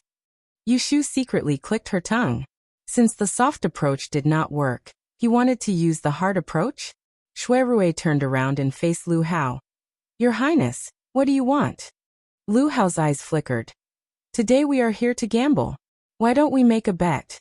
If you win, you will do one thing for me. If I win, I will do one thing for you. How about it? When these words came out, everyone in the hall had a change of expression. They all knew that Lu Hao was not joking. He was seriously proposing a bet with Shui Rui. What? You don't dare? When Lu Hao saw that Shui Rui didn't reply, he goaded him. You've been away from the capital for 2 years. Yet your courage has shrunk quite a bit. The Shui city by from all those years ago has actually become a cowardly turtle that only knows how to hide. What do you want to bet? Shui Rui interrupted his ridicule. Yushu's eyelids twitched. She vaguely felt that something was wrong. But in this kind of situation, it was not good for her to say anything to persuade him. Lu Hao smiled triumphantly. He did not give him half a chance to regret. He turned his head to Lu Jiong and said, Do you have any rat poison from the palace? Go find a packet. Lu Jiong was suspicious. What do you need rat poison for? Lu Hao was not polite to this cousin. I'm telling you to go, so go. Why are you talking so much? Lu Jiong could only send someone to find it. After a while, the rat poison was found. Everyone watched as Lu Hao took a few teacups and poured wine into them. He sprinkled the white rat poison powder into one of the cups and covered the teacup. He threw the empty packet to one side and looked around the room. He pointed at Feng Xiaomiao and said, Xiaomiao, you come. Switch these cups. The rest of you, turn your backs. No one is allowed to look. Hearing this, everyone had already guessed what he was going to do. Just as they were about to speak up to stop him, Lu Hao coldly warned, Today is my Shui Rui's private matter. If anyone dares to interrupt or say one more word, don't blame me for being merciless. Several people swallowed their words. Feng Xiaomiao was forced to step forward and switch the cups that looked exactly the same. Then Lu Hao called out people one by one and stepped forward. He switched the cups 4 times. It was already difficult to tell which cup was poisoned and which was not. After doing this, Lu Hao returned to Shui Rui's side. He pointed at the 6 cups and said to him, Do you see that? There are 6 cups there. Only 1 cup is poisoned. This is the rat poison in the palace.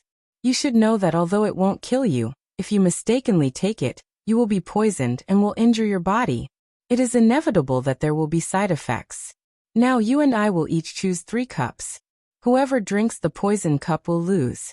Whoever drinks the non-poison cup will win. Lu Jiong was today's host. Seeing that the 2 of them were going to fight to the death in his territory, he couldn't help but say, Aren't you trying to trick me? If something happens here, how am I going to explain it to my superiors? Lu Hao said, How am I trying to trick you? I didn't say that you must drink the poison wine. You just have to admit defeat. The last half of his sentence was said while looking at Shui Rui. It was as if he was hinting that he would be the one to admit defeat in the end. Yushu frowned in her heart when she saw the matter had developed to such an extent, and she felt that Shui Rui was in a predicament. If it was her, she wouldn't even give it a thought before refusing. After all, Luck was the most unreliable thing. And who knew whose hands that cup of poison wine would fall into? Do you choose first or do I choose first? Yushu was startled. She turned her head to look at Shui Rui. She couldn't believe that this smart guy would actually agree to this stupid bet.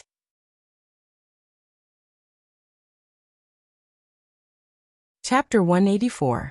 Xian'er, do you dare to help me choose 3 glasses? Everyone's eyes fell on the girl covered with a green veil. Only then did they notice this famous figure in Taisher Library. She said softly, "Why not? Your Highness, please wait a moment." Lu Hao laughed and looked at the girl who walked forward and circled around the table with wine. His eyes were full of love, and he did not hide it at all. Feng Xiaomiao muttered indignantly, "It's so unfair." Lu Hao said, "How is it unfair?" Feng Xiaomiao could not control her mouth. Miss Ji is a famous fortune teller in Taisher Library. Of course it's much easier for her to choose these glasses of wine. Brother Rui came today to deal with us, but he just brought a random person who has no ability. Isn't this unfair? Yushu touched her nose. She was implicated even though she was lying down. Oh, Lu Hao turned his head.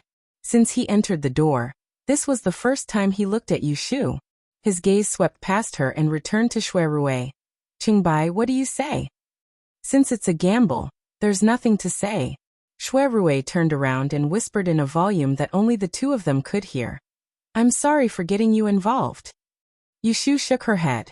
She was more concerned about how Shui Rui was going to get out of this situation. Shui Rui heaved a sigh of relief in his heart when he saw that her expression wasn't displeased, and his expression became much more relaxed. He glanced at the 6 cups of wine on the table, and his gaze flickered imperceptibly as he asked Yushu, "Do you dare to help me pick 3 cups?" "I don't dare." Yushu answered truthfully. She'd come here today to do her arithmetic, and she didn't intend to bet on luck. If she was unlucky and chose that cup of poisoned wine, causing Shui Rui to die from drinking it, then wouldn't she have to take responsibility? Everyone pricked up their ears to listen to what they were saying. When they heard Yushu's words, they didn't know whether to laugh or cry. At this time they should lose, but not lose, right? Compared to the shame on the faces of the others, Shui Rui laughed, and his expression became more relaxed. "If you don't dare, then so be it. I'll choose myself." When Yushu saw that he actually wanted her to go forward to get the wine, she hesitated for a moment and couldn't make up her mind. She reached out and grabbed his sleeve. "Wait, let me help you choose." She regretted it as soon as she finished speaking. There was a prince here. Was he someone she could mess around with? She thought that Shui Rui would decline, but unexpectedly, he turned to look at her and nodded. "All right. Help me choose." "Bastard, can't you just decline it a little more?" Yushu secretly glared at Shui Rui. This time, she was the one who couldn't back down. She had no choice but to walk forward, pretending to cover half of her face with one hand to prevent being recognized. Just like Ji Xingxuan, she stood by the table with 6 glasses of wine. She could only stare. What should she do? How should she choose? At this time, Ji Xingxuan had already picked up the first glass of wine. She walked back to Lu Hao, under the gaze of the crowd. Lu Hao opened the lid of the teacup and drank it without looking at it. He wiped the corner of his mouth and smiled at Shui Rui. "It's not poisonous." Ji Xingxuan walked back and walked 2 rounds around the table. She picked a glass of wine faster than before and brought it back to Lu Hao. "It's not poisonous." Lu Hao gestured to Shui Rui that there was an empty glass, and his eyes were filled with victory. "1 more non-poisonous and I'll win." Remove the 3 non-poisonous glasses. Of the remaining 3 cups, 1 of them must be poisoned. Looking at Ji Xingxuan walking back to the table, the impatient Feng Xiaomiao couldn't help but urge Yushu, who was still standing in front of the table. "Miss Lianfeng, hurry up and choose. If you don't, there'll be no more." Shui Rui reached out and patted him on the shoulder. He stopped him from shouting and said to Yushu's back, "There's no hurry. Take your time to choose. Bring it to me when you're done." Lu Hao turned to look at him. Seeing his calm expression, he felt a little strange, but he couldn't grasp the main point. Shui Rui crossed his arms before him as he turned to glance at Lu Hao. and the corners of his eyes were suffused with a slight smile that carried unknown meaning. In this gamble, whether he won or lost was also a win. It was just that he would have to pay a price if he lost. "Hey, what is she doing?" Feng Zhaomiao exclaimed in surprise, causing Shuirue to shift his gaze back to the table. He saw Yushu, who had been standing there in a daze for a long time, fumbling around on her body. She dug out a few copper coins from somewhere, lifted her skirt, squatted down, and started throwing them on the ground. Ji Xingxuan also noticed Yushu's action. Her eyes were full of suspicion. She knew there was a kind of divination that used copper coins to calculate. However, that method had been lost for a long time. How could a young girl use it? Now that Ji Xingxuan was distracted, she had no choice but to repeat what she had seen from the 4 glasses of wine. She closed her eyes and rested for a while before walking around the table again. After about 4 or 5 rounds, she stopped and took a fancy to a glass of wine. She reached out her hand and heard a whisper in her ear. In the blink of an eye, someone beat her to it and snatched the glass of wine. That was not all. The owner of the hands picked 2 glasses in a row, as if he was fighting with her. Before she could react, he took away 3 teacups. At this time, there was only 1 glass left on the table. "Extreme East, Extreme West official eye," Yushu murmured. After confirming that she did not take the wrong glass, she turned around and walked to Shuirue with 3 cups of tea in her hand. Everyone in the leisure hall was dumbstruck. Who would have imagined that she dawdled for so long and actually chose 3 cups in one go? And they could practically foresee that one of these 3 cups would be finished. Those who had a good relationship with Shuirue all broke out in cold sweat. And they already had hostile expressions as they looked at Yushu, who took it to be child's play. Shuirue helped Yushu receive the cup, and he didn't know whether to laugh or cry towards her actions that were too rash. Even though he was prepared to drink the rat poison since long ago, he still didn't want to drink it if he could avoid it. "Quick, taste it and see if it is poisonous," Yushu urged. She did not know that her words were very strange. Ji Xingxuan did not take the last glass of wine on the table. She returned to Lu Hao's side. Since he had picked 3 cups, she did not need to pick another one. She only knew that the wine in Yushu's hand was not poisonous, but she was not sure if the other 2 cups were poisonous. Therefore, she paid attention to it with the others. Yushu was holding a cup in her hand and forgot to cover up her face. Ji Xingxuan happened to see her face. Earlier, Ji Xingxuan didn't pay much attention to this young lady who was traveling with Shuirue. Now that she saw Yushu, she frowned and thought for a moment before recognizing Yushu's face. It was the young man who had once disguised himself as Xia Jiangmin's side. It was her? Seeing the person who escorted Xia Jiangmin to the capital appeared next to Shuirue, Ji Xingxuan could not help but have some doubts about Yushu's identity. However, she did not expose it on the spot. Instead, she waited to see what would happen. Shuirue took the cup and drank it without hesitation. He smacked his lips and did not say anything. He picked up the 2nd cup and drank it in one breath. He picked up the 3rd cup. At this time, a group of people in the hall was already nervous. They were afraid that he would hold his stomach, roll on the ground, and faint after drinking the wine. Even Yushu, who was picking the wine, looked at Shuirue nervously. She was just trying to make a Hail Mary. She had no choice but to use the 6 lines to ask the question in front of her. She did not know if it worked. If Shuirue really got sick after drinking it, she would not be able to pay for it even if she sold herself. Shuirue raised his head and drank the 3rd cup of wine under everyone's gaze. Yushu looked at his straightforward manner, and her mood suddenly became a little strange. Did he trust her too much or himself too much? After swallowing the last mouthful of wine, Shuirue wiped the wine stains on the corner of his mouth and looked at Yushu. His eyes gradually focused and showed a strange look. It seemed that he saw the uneasiness in her expression. He said in a hoarse voice, which had been washed by wine, "I'm fine. You chose very well." Yushu breathed a sigh of relief. That was close. Lu Hao, who had been staring at Shuirue, tightened his face. He strode forward, picked up the remaining teacup, and lifted the lid. He put it under his nose and sniffed. There was a faint smell in the wine. This made his face suddenly become unsightly. Ji Xingxuan frowned slightly. Looking at Yushu, who was happy, she could not help but wonder whether she was lucky or she really knew how to use that strange technique. Seeing this scene, everyone knew what was going on and wiped their cold sweat.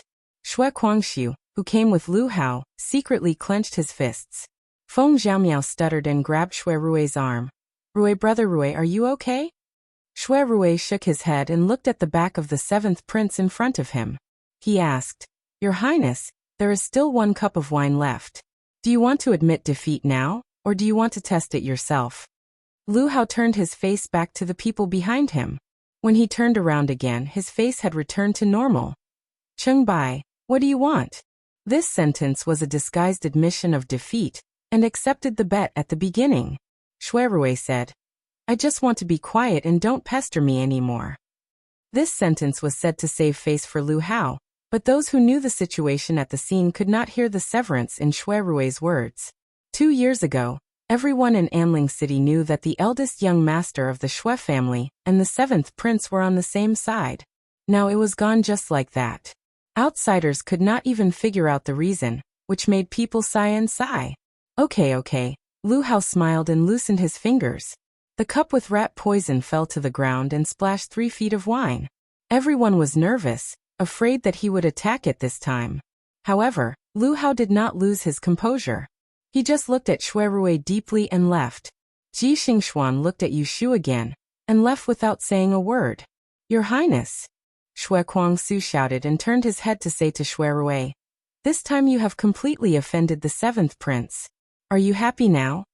Xue Rui's eyes flashed. "My business, when did it become your turn to interfere?" Xue Guangxiu was humiliated, but did not dare to talk back. He lightly snorted and went to chase after Lu Hao. Once this group of uninvited guests left, the atmosphere in Huaixian Hall became noticeably better. Because Prince Xiang's heir Lu Jiong had privately arranged for Xue Rui to meet with Lu Hao, he felt ashamed. He looked at Xue Rui as if he wanted to say something but stopped. There was a trace of flattery on his face. At this time, Xue Rui was in a good mood and could not be bothered to argue with him. He sighed and waved his hand, saying, "Forget it this time." Yushu was still thinking about the look Ji Xingxuan gave her before he left and knew that she had been recognized. She was pondering how Ji Xingxuan would think of her identity when she heard a warm and soft voice full of curiosity asking, "Lianfeng lady, the divination technique you used just now, was it the long-lost 6 lines breaking law?" The one who asked the question was the young woman who had been sitting next to Lu Jiong. She seemed to be a female student of Taisher Library. Everyone then remembered the inconspicuous person next to Xue Rui.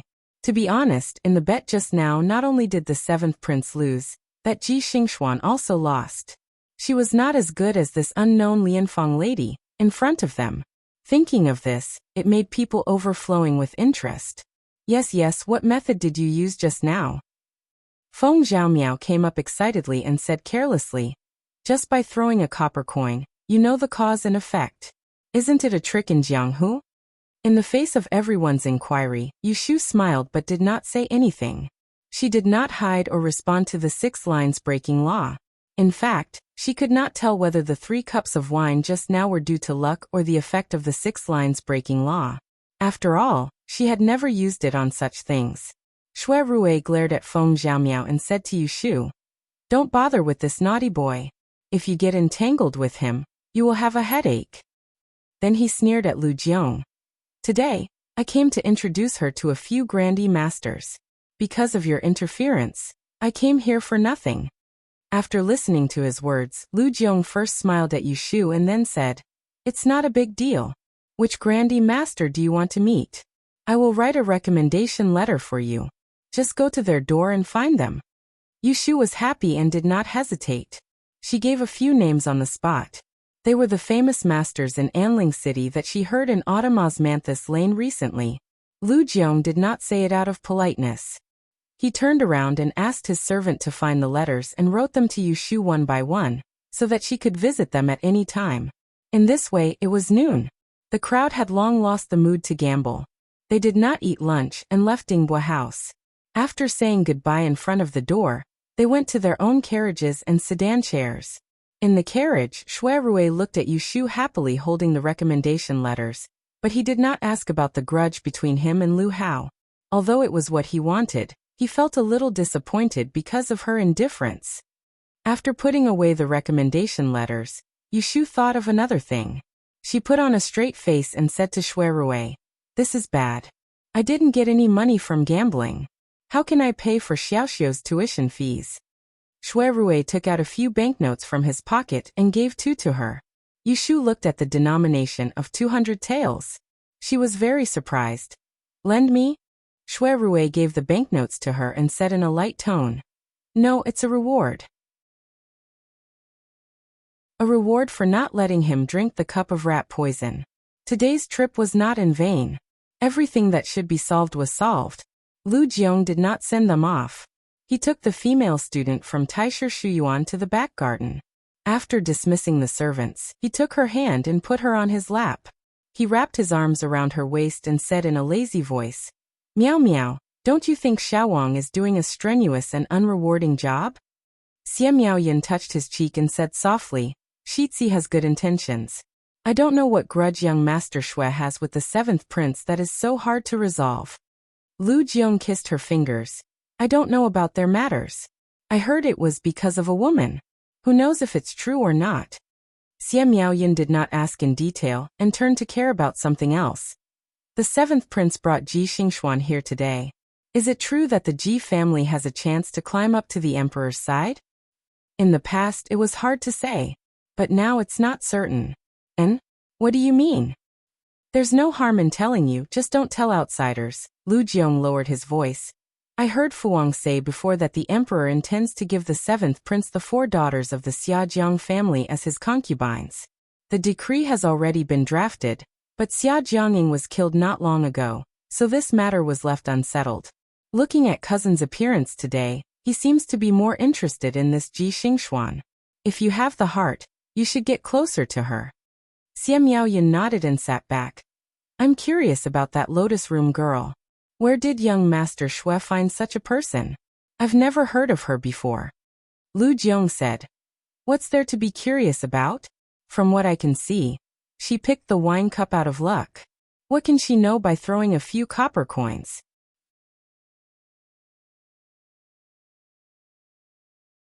Chapter 185. Leaving Dingbua Hall, Yushu insisted on changing back into men's clothing at the clothing store where she previously bought clothes.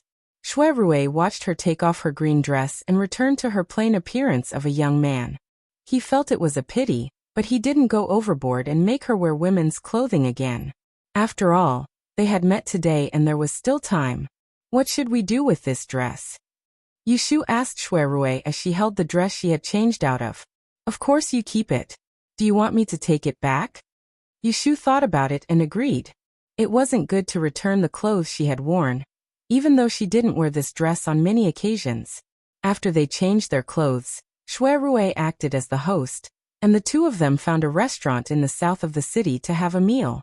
They ordered 4 dishes and a soup, and they took the opportunity to chat about some matters during the meal. "Why did you call me Miss Lianfang today? Where did that name come from?" Yushu asked as she poked at the fish bones with her chopsticks. Shuai moved the plate of braised fish in front of her and said, "That group of people are very shrewd. Since you are traveling with me today, they will definitely inquire about your background. If you tell them your real name, it's hard to guarantee that they won't investigate thoroughly." "Oh." Yushu accepted his explanation and ate a few mouthfuls of rice. She suddenly looked up and said, "Miss Ji family should have recognized me. I am with Xia Jiangmin. I have seen her twice before. Now that she sees me with you, will there be trouble?" Shuai said indifferently, "If she sees, then she sees. What trouble is there?" Yushu rolled her eyes. "There's no trouble for you. I am talking about me. After all, I almost replaced her to become your concubine. She should have some impression of me. If she thinks about it, it's hard to say that she can't recognize me as the girl who was kicked out by the Ji family."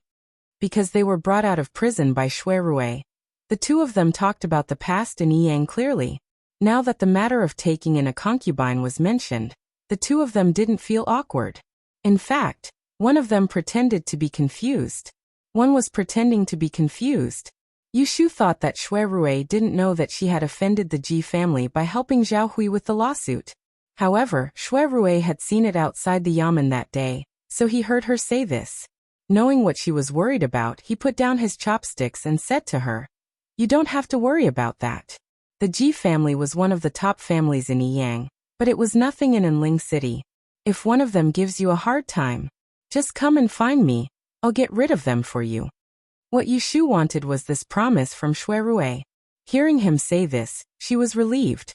If the Ji family really came to find trouble with her in the future, at least she had a shield. As for whether or not she owed Shui Rui a favor, she was no longer as calculative as before. As the saying goes, one does not need to worry about too much debt. Anyway, she wouldn't run away. There would always be a chance to pay him back in the future. Oh yes, when you picked the wine glasses, was it divination? What's the meaning of it? Shui Rui didn't think that Yushu picked the 3 glasses of wine today by luck. Firstly, the Yushu he knew wouldn't do such an unreliable thing. Secondly, he heard someone mention the 6 lines divination. Yushu didn't answer Shui Rui perfunctorily like she did to others. She thought for a moment and said, "It is indeed a divination. However, I've never used it on divination before, so I must have been lucky to be able to pick it." Shui Rui said with interest, "What's so great about divination? How accurate is it?" Yushu said after some consideration, "I can ask about the present and recent events. If I know nothing, I won't be accurate. The more detailed I ask, the more accurate my divination will be. For example, I can see the positions of the 6 glasses of wine today. I can tell that they are made of porcelain, their color, and the time. If I want to ask about the danger, I have to meet the requirement of asking about the matter. My accuracy should be around 7 or 8. Fortunately, Shui Rui had a wide range of knowledge and dabbled in Yi. After listening to her explanation, he understood but was also confused. If you have such ability, why do you still set up a stall on the street to do divination? Why don't you refer to Dian? Isn't there a better way out? Being able to hit 7 or 8 was a high standard. The Dian masters in the capital were only at this level. Yushu said in frustration, "It's not that simple. You don't know. Although I have learned some skills from some fortuitous encounters, my talent is very poor. This divination is powerful, but due to my innate talent, it can only be used on me. If I use it on others, it won't be accurate. Today, when I asked about the danger, I was also asking myself." "It's a pity," Shui Rui said regretfully. "Otherwise, with this divination, you can stand out in Yishu." The Dian examination was divided into many subjects. One of them was Yishu, which tested different types of divination methods such as dream interpretation, word reading, incense counting, etc. Yushu did not want to dwell on the topic of 6-line spell breaking. So she changed the topic. "What I learned is a mess. These days of setting up a stall on the street, I have benefited a lot. I can put what I learned into practice and organize information. My foundation in divination is much stronger than before." Shui Rui said with a smile, "I couldn't tell that you are a down-to-earth person." Yushu snorted. She thought that it was good to reach the sky in one step, but if she did not first stabilize her footing, the chances of falling would be too high. She was always too lazy to think about things that she had no confidence in. After the two of them finished their lunch, Shui Rui sent Yushu back to Huixing Street. Before she got off the carriage, he called out to her, "I have already informed the academician of Baichuan Academy. Tomorrow, you can directly bring Xiaoxiu over to mention my name. I still have official business to attend to tomorrow and cannot accompany you." Yushu was worried that she would have to explain to that child when Yu Xiaoxiu met Chao Zixin. She was happy and relaxed. "All right, go ahead." Shui Rui said, "When I am done, I will go to Qiu Guifang to find you." Because they ran into each other from time to time these days, Yushu was used to him coming to her from time to time. She responded and turned to leave along the street. Shui Rui leaned against the window and watched her disappear without looking back. He shook his head and smiled. Because of the little expectation in his heart, he actually felt a little depressed. This girl really did not have the slightest interest in him. Yushu got 200 taels of silver from Shuirue as a reward, which relieved the tension in her hands. On the way home, she thought about how to distribute the money. She did not expect to hear such news when she returned home. Xia Zhang's family came and Xia Mingming was taken away. Yushu stood at the door of Xia Mingming's room and looked at the unfolded quilt in the room. She turned her head and asked Yu Xiaoxiu, "When did they leave?" "Just after lunch," Yu Xiaoxiu said with a slightly unhappy expression. "Several people suddenly came to our house. One of them claimed to be a housekeeper and threw some money to us. After saying a few words, he hurriedly took Xia Mingming away. He didn't even ask her to tidy up his clothes." Yushu was suspicious. "Money?" Yu Xiaoxiu nodded and pulled her into the inner room. Sure enough, there was a plate of silver ingots on the dining table. On top of it, there was a yellow furry suspicious object. When it saw people approaching, it rolled and stood up, baring its teeth and threatening to not let people come closer. Yushu expressionlessly grabbed Kim Bao's tail and threw the yellow-skinned mouse that was trying to jump up and bite her finger to Yu Xiaoxiu. She counted the silver and found that there were about 200 taels. She then shook out a few banknotes on the bedding. Each banknote was 100 taels. There were 5 banknotes in total. In the past, when Yu Xiaoxiu saw so much money, he would definitely be so excited that his face would turn red. However, at this moment, he was abnormally sullen. He didn't even try to coax Kim Bao, who was screaming and rolling on his knees. It was obvious that the Xiaozhang's family's rich and overbearing behavior had angered him. Yushu, who was a money-minded person, felt happy when she saw this windfall. She put the banknotes back and sat at the table. She poured a mouthful of tea and drank it. She turned her head to look at Yu Xiaoxiu and said, "Did Xia Mingming leave any message?" Yu Xiaoxiu said, "She did. She told me to tell you that her father has entered the capital. She has to rush back to see him. She can't stay and wait for you to come back." Yushu nodded. She could understand Xia Mingming's eagerness. Xia Jiangying had been murdered and hadn't been buried yet. It wasn't easy for someone to take charge of the family. He must be anxious to go back and discuss it. After pressing this item, Yushu looked around and didn't see Jing Chen's figure. She asked Yu Xiaoxiu, "Where's your big brother Jing?" "Oh, someone came to pick Mingming up just now." Big brother Jing went back to his room to avoid them. "He should be taking an afternoon nap now. Do you want me to wake him up?" Yushu was a bit puzzled. Recently, Jing Chen seemed to be particularly fond of taking afternoon naps. He often went back to his room to rest after lunch. He would sleep until dusk. Those who didn't know would think that he went to do something at night and slept during the day. "Well, you go and tell him that we are going out to buy some paper, pens, clothes, and the like. Ask him if he wants to go." Yushu told Yu Xiaoxiu to call Jingchen. She also asked him to take away the noisy Kim Bao. She took the heavy plate of silver and returned to the room. She folded the banknotes and the ones given by Shuirue and put them under the locked cabinet. She took out 2 ingots of silver and wrapped them in cloth. She was going to use them to buy things later. In addition to the pen and paper, the 3 of them also need to buy a cotton-padded coat. Yu Xiaoxiu was going to study in the capital, so his clothes couldn't be shabby. She taught this child to be more confident. Otherwise, he would be like the time when he was in the Sanju study room, where he couldn't lift his head and was bullied and ridiculed. It went against her original intention. After putting away the money, Yushu put the dress she wore today into the cabinet. She tidied up her belongings and went out. She saw Jingchen standing in the living room. His hair was slightly messy and his forehead was slightly red.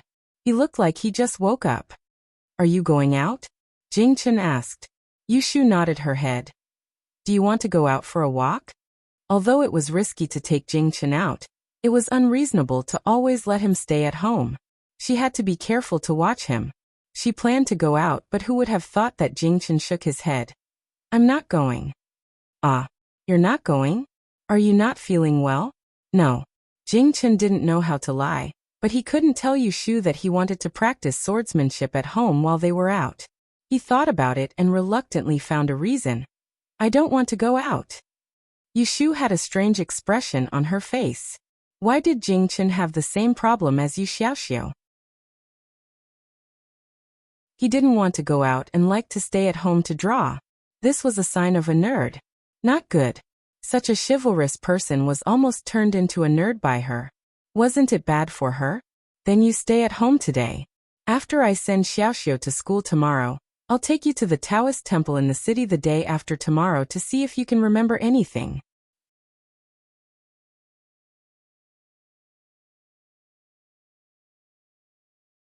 Chapter 186. If they were too big, they would not be able to display their skills. It would be best for them to temporarily stay in a reputable, but not too well-known shop. Yushu knew of two such shops. One was the Heavenly Star shop located on West Qugafang Street, and the other was the Zhou family shop located on East Street. If she had to choose between the two, Yushu would lean towards the latter. For no other reason than the fact that the owner of the Zhou family shop was familiar with shopkeeper son of Sunji Tavern. It would be more convenient to introduce them to each other. Yushu decided to bring Jingchen to the Taoist temple tomorrow, and ask shopkeeper son to introduce them. It was Yu Xiaoxiu's first day at school, and he felt pretty good. Yushu picked him up from Baichuan Academy before dusk. On the way back, she listened to him gesticulating and talking about all the things that happened in the academy today. For example, what the headmaster said, how some of his classmates were younger than him, and how their lunch was delicious, etc. Yushu could see that he was trying hard to adapt to the new environment, and was very gratified. When she passed by the pork shop, she bought a caddy of pork and another caddy of fish. She planned to cook a good meal for him when she returned home at night. When the two of them returned home, Jingchen was cleaning the courtyard. There were old trees growing in the front and back of the alley. Autumn had begun to shed their leaves. Whenever there was a slight breeze, it would blow towards their courtyard. If they didn't clean it up, it would accumulate all over the place. Jingchen was holding a broom that was about the same height as a person. His hair was tied up behind his back, and his forehead was slightly wet with sweat. He practiced the sword for the whole afternoon. Yushu did not know and thought that he was tired from work. She took the broom from his hand and said, "You only need to sweep the courtyard once a day. Go wash your face, I will cook now." Jingchen gave the broom to Yushu and went to wash his face. When he came out, Yu Xiaoxiu stopped him in the courtyard. Holding the new textbooks he received today, he embarrassedly begged, "Big brother Jing, can you help me write my name on the pages? I am afraid I will dirty the books." Okay. Jingchen brought him back to his room. Yu Xiaoxiu stood by the table and grinded the ink. Jingchen flipped through the book, glanced at a few pages and asked him, "Is the school interesting?" Yu Xiaoxiu heard the concern in his words and answered carefully, "There were quite a lot of people. The headmaster has a good temper, and the students are very polite to me. Oh, but there are some parts of the book that I don't understand." Jingchen asked, "Where?" Yu Xiaoxiu put down the ink stick and wiped his hands. He flipped to the part that he heard in class today and pointed it out to Jingchen. "Look, it says here, the book of changes is a book. It cannot be far away. The path of changes is constantly changing. It cannot be an important part of the book, only changes are suitable." But what does only changes are suitable mean? The teacher didn't explain it clearly, so I don't understand it. I even asked my brother, but she doesn't know either. She asked me to go to the school tomorrow and ask the teacher. Yushu did not learn the book of changes from an orthodox teacher. She often did not understand these written things. She knew nothing about the ancient language. When Yu Xiaoxiu asked her these questions, she was also confused and blamed the teacher in the school. Yu Xiaoxiu said this to Jingchen, not expecting Jingchen to answer his questions. He just mentioned it in passing. Unexpectedly, Jingchen stared at the line of words and blurted out, "The way of heaven operates, only changes are suitable. The world is ever-changing, and one should adapt to it." "Ah, what did you say?" Yu Xiaoxiu was confused. Jingchen was in a trance for a moment. He came back to his senses and pointed to the 4 words "only changes are suitable" at the top of the book. He said, "This should be saying that everything is always changing. One should not follow the rules and regulations. One should adapt to the situation." Yu Xiaoxiu thought for a moment and clapped his hands. "So that's what it means." Then he read the 2 sentences a few times. The more he read, the more he understood. He then asked curiously, "Brother Jing, how do you know this meaning?" Jing Chen thought for a moment and told him, "Recently, I remember some grammar from time to time. I don't know where it came from. In my dreams, I often dream that someone is talking to me. I don't know what the words are, but when I wake up, I remember most of it." When Yu Xiaoxiu heard this, his mouth opened wide in surprise. He put the book on the table and rushed to the courtyard to shout for Yu Shu. "Sister, brother, brother! Come quickly, big brother Jing seems to have remembered something." When Yu Shu heard this shout from the kitchen, she threw the kitchen knife on the chopping board and wiped the oil on her apron. Then she rushed into Jing Chen's room. What did he say? What did he remember? Jing Chen saw that the two of them looked anxious, so he took out the paper from the drawer and passed it to Yu Shu. "I wrote it all on this." It was dusk. Yu Shu took the paper and retreated to the door. With the help of the light, she took a closer look. She saw that the words on the paper were very clear. Some were one sentence, some were one or two words. She didn't understand what they were. She flipped to the next paper and saw the three words that were repeatedly written on the first line. Adversity blocking stone. To be continued. If you like this work, you are welcome to vote for it. Your support is my biggest motivation.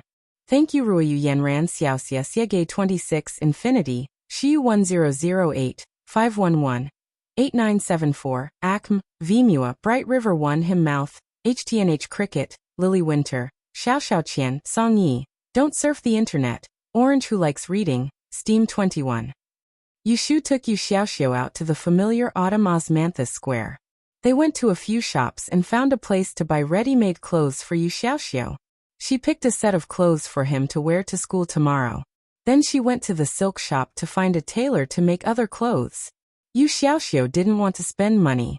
Seeing that Yu Shu was picking expensive materials, he pulled her to a corner and whispered to her to choose cheap ones. Yu Shu poked his forehead. "You're more stingy than me. Who asked you to save money?" Yu Xiaoxiu said in a muffled voice. "I didn't earn the money. It was given by someone else." It was easy for Yu Shu to understand Yu Xiaoxiu's thoughts. She knew that he cared about the money that Xia Mingming's family left behind, and didn't want to spend it. She didn't think much of it. Although she saved Xia Mingming and took care of her in the future, it didn't mean that she didn't deserve it. From Xia Jiangjia's point of view, the safety of their Mrs. Life was much more important than a few hundred taels of silver. Since they gave it to her, she wasn't so noble as to not use it or give it back. But to Yu Xiaoxiu, she had to change her approach. She couldn't be too direct or too realistic. She had to leave some room for purity and nobility. What are you thinking? It's not like we're taking it for free. She's been living at home all these days, and she has to spend money on food and drinks. Do you think she won't feel embarrassed? Don't just think about yourself, think about others. If we don't take the money, how can we feel? Is that so? Li Ran, if you don't believe me, you can ask her next time you see her. Yu Shu had a stomach full of fallacies, but to coax Yu Xiaoxiu was like drinking cold water. Yu Xiaoxiu was fooled by her words and didn't keep a straight face anymore. He obediently let Yu Shu pick out the needle and thread for him. Yu Shu had made up her mind not to let Yu Xiaoxiu be looked down upon in school. She took care of everything when she bought things. She picked out the best purses, handkerchiefs, scarves, and hairbands. She spent all the money she brought before she led the dizzy Yu Xiaoxiu back home with a full load. One day at the end of October, Yu Shu woke up early and led Yu Xiaoxiu to Baichuan Academy in the north of the city.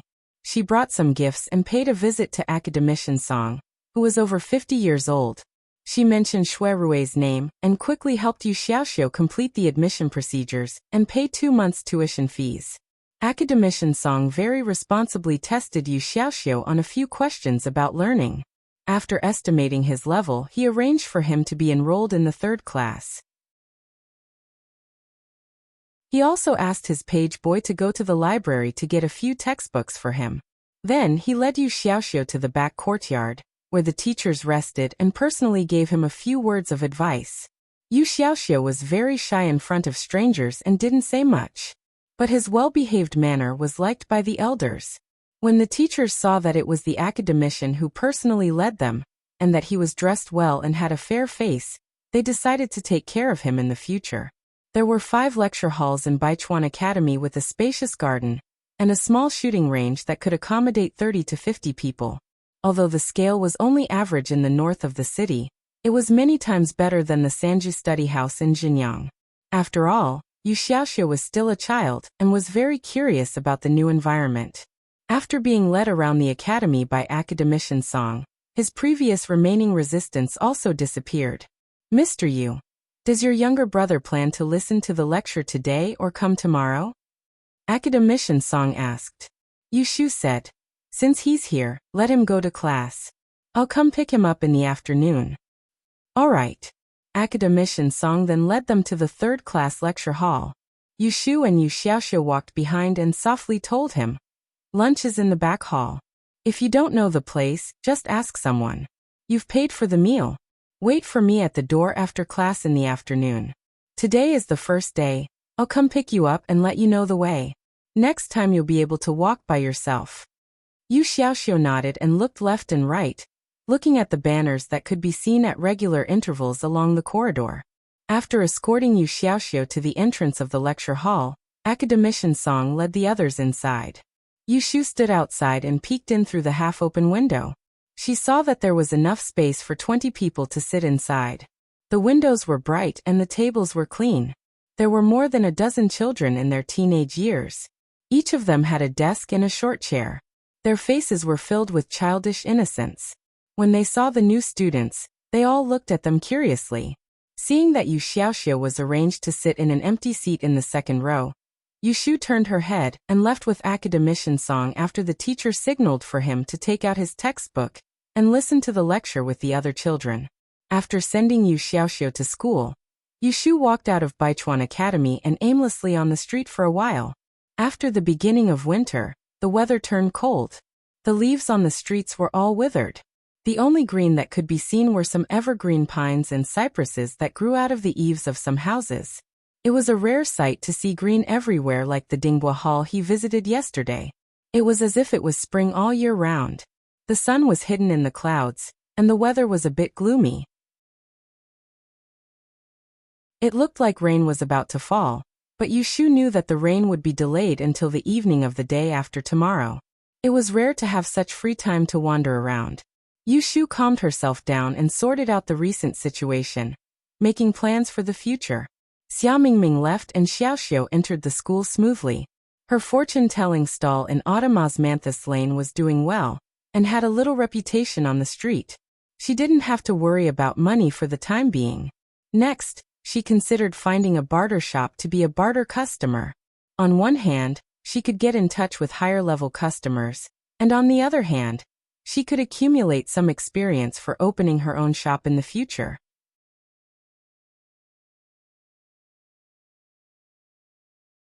Chapter 187. Late at night, Yu Shu was lying on the bed, tossing and turning. She couldn't fall asleep, so she got up and gently turned on the oil lamp. She took a few pieces of paper with sleep talk written on it from Jing Chen before dinner in the evening, and sat in front of the window thinking.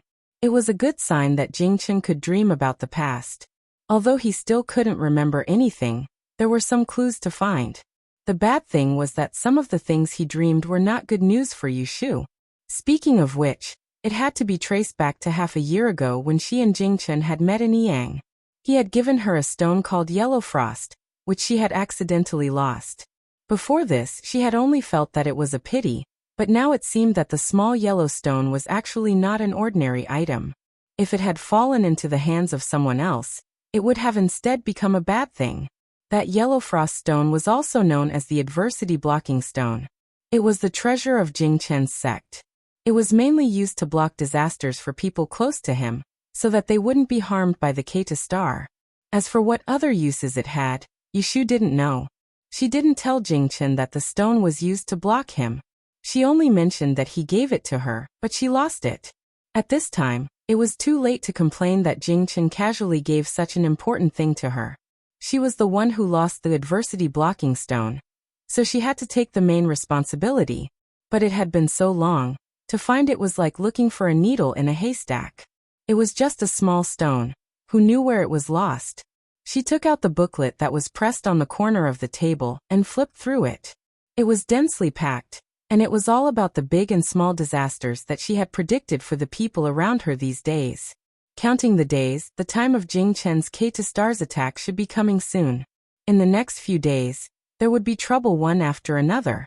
She carefully guarded against it, but she didn't know what kind of disaster was hidden in front of her. Sigh, if only there was a way to predict where the adversity blocking stone is now. Yushu sighed anxiously. She suddenly had this crazy idea and couldn't stop herself from thinking about it. She didn't feel sleepy at all. Thereupon he counted the copper coins, took a pen and paper, and tossed out the numbers of the adversity blocking stone that were related to her. He wrote them down one by one, buried them on the table, and began to write. He was trying to find a clue. Unknowingly, night had fallen outside the window. The sky was half dark and half bright. It was the time when people were sleepy and did not wake up. Jing Chen, who lived in the west room, woke up and planned to practice his swordsmanship for an hour before dawn. However, he saw a light under the big room's window, and a figure was reflected on the thin paper of the window. He was very surprised. "Why aren't you asleep at this time of the day?" Yushu was racking her brains over a bunch of numbers. She even pulled out a few tufts of her hair, so she didn't hear the gentle knock on the window above her head. It wasn't until Jing Chen's question entered the room through the window that she suddenly came to her senses. She looked up and saw that it was almost dawn. Little fish. Yushu stood up and opened the window. After sitting for half the night, her waist couldn't stand it anymore and creaked. She quietly moaned and opened the window. She saw Jing Chen, who was wearing a white shirt, standing outside the window. He looked at her with a slightly worried expression. "Why aren't you sleeping at this time?" Yushu rubbed her waist and said, "I couldn't sleep, so I got up." Jing Chen lowered his head. His line of sight looked past the window and fell on the messy table. He wondered, "What are you doing?" Yushu yawned. "I want to see if there is a way to calculate where the adversity blocking stone is." Listening to her explanation, Jing Chen was puzzled and asked, "Didn't you say that it was lost a long time ago? It's been so long, how can we find it?" "It's not easy to find it, but it can be calculated." As soon as this was mentioned, Yushu became energetic. She didn't even ask why Jing Chen got up at this time. She was afraid that she would wake up Yu Xiaoxiu, who was sleeping in the room. So she quickly gathered up the drafts that were scattered everywhere on the table. She grabbed the coat on the back of the chair and whispered to Jing Chen, "Wait for me, I'll talk to you outside." Jing Chen looked at the window in front of him closed from the inside. After a while, he heard the sound of the door of the big room. He turned his head and saw Yushu coming out with clothes on her back. She closed the door and waved at him. Jing Chen understood and walked forward. Yushu pushed open the room where Xia Mingming slept, lit the lamp, and sat down with Jing Chen at the four-corner tea table. She put the lamp in her hand and held the stack of papers. She pointed to the top and explained to Jing Chen, "Look, these are the days before and after you gave me the yellow frost stone. These are the days when I lost it. This stone is not a person, so it can't be found. Of course, it is troublesome to find it, but it won't run away by itself without legs. Let's not talk about where it was thrown. It was thrown away from me. You know I use copper coins to ask about myself, right? I asked many times last night. First, I asked where it was. Out of 10, 8 of them are guideposts. This means that I can ask about it from my body. I also divined whether it can find it or not. The probability is 50-50, which is interesting.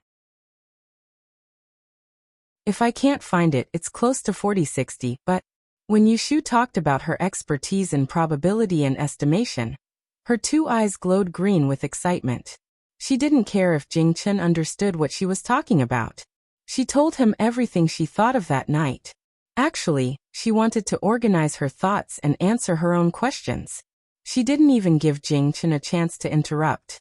Fortunately, Jing Chen wasn't a person who liked to get to the bottom of things. If he understood her words, then he understood. If he didn't, then he would skip over it. So, this adversity blocking stone was lost by me. It's not that I can't find it, it's just like that.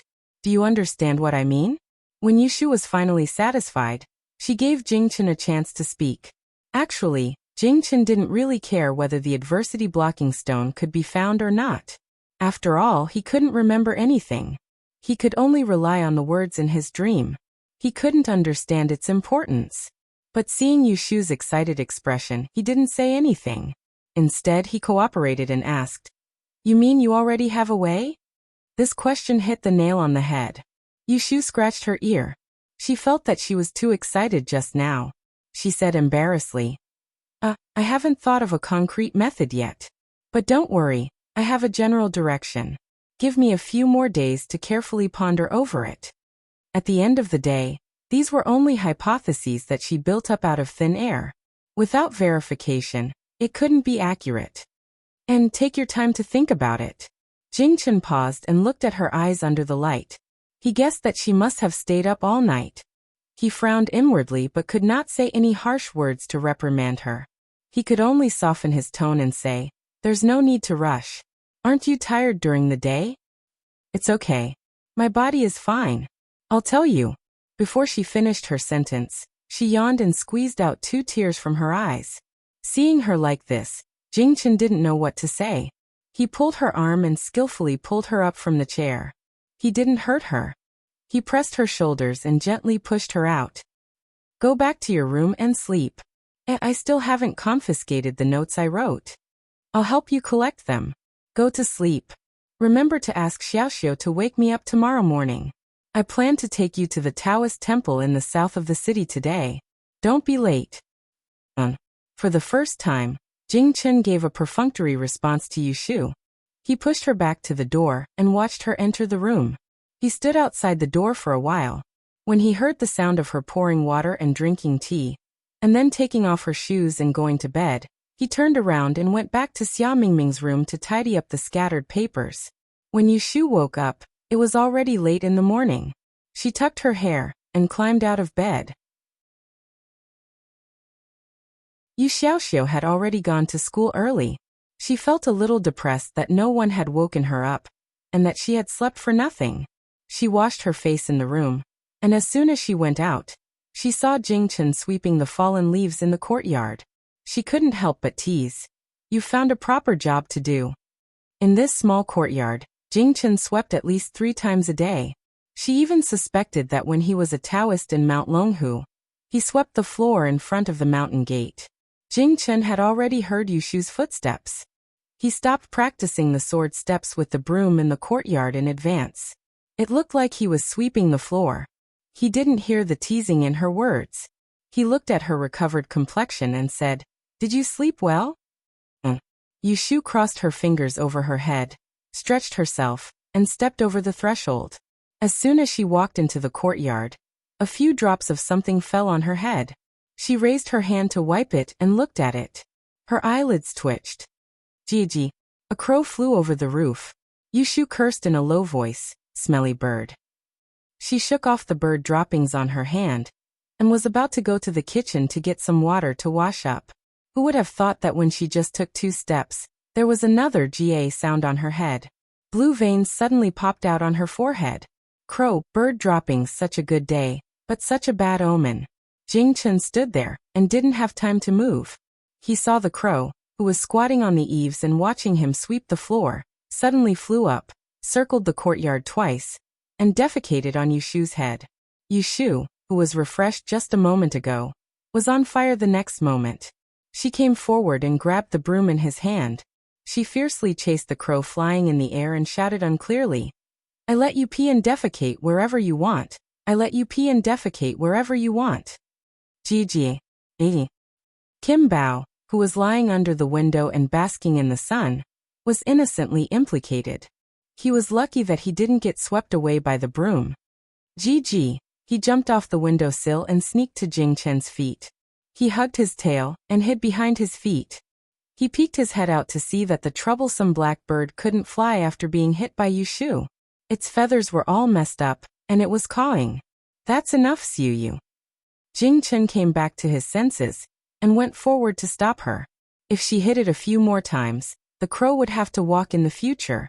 Yushu felt much better after venting her anger.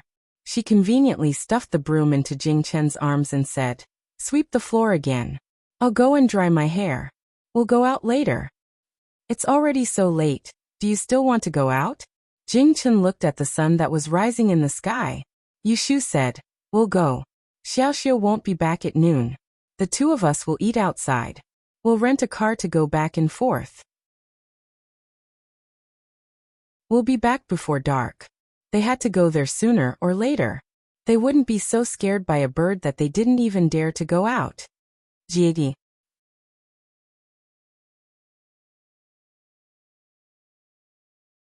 Chapter 188. Rising Cloud Temple was located in the southern suburbs of Anling City.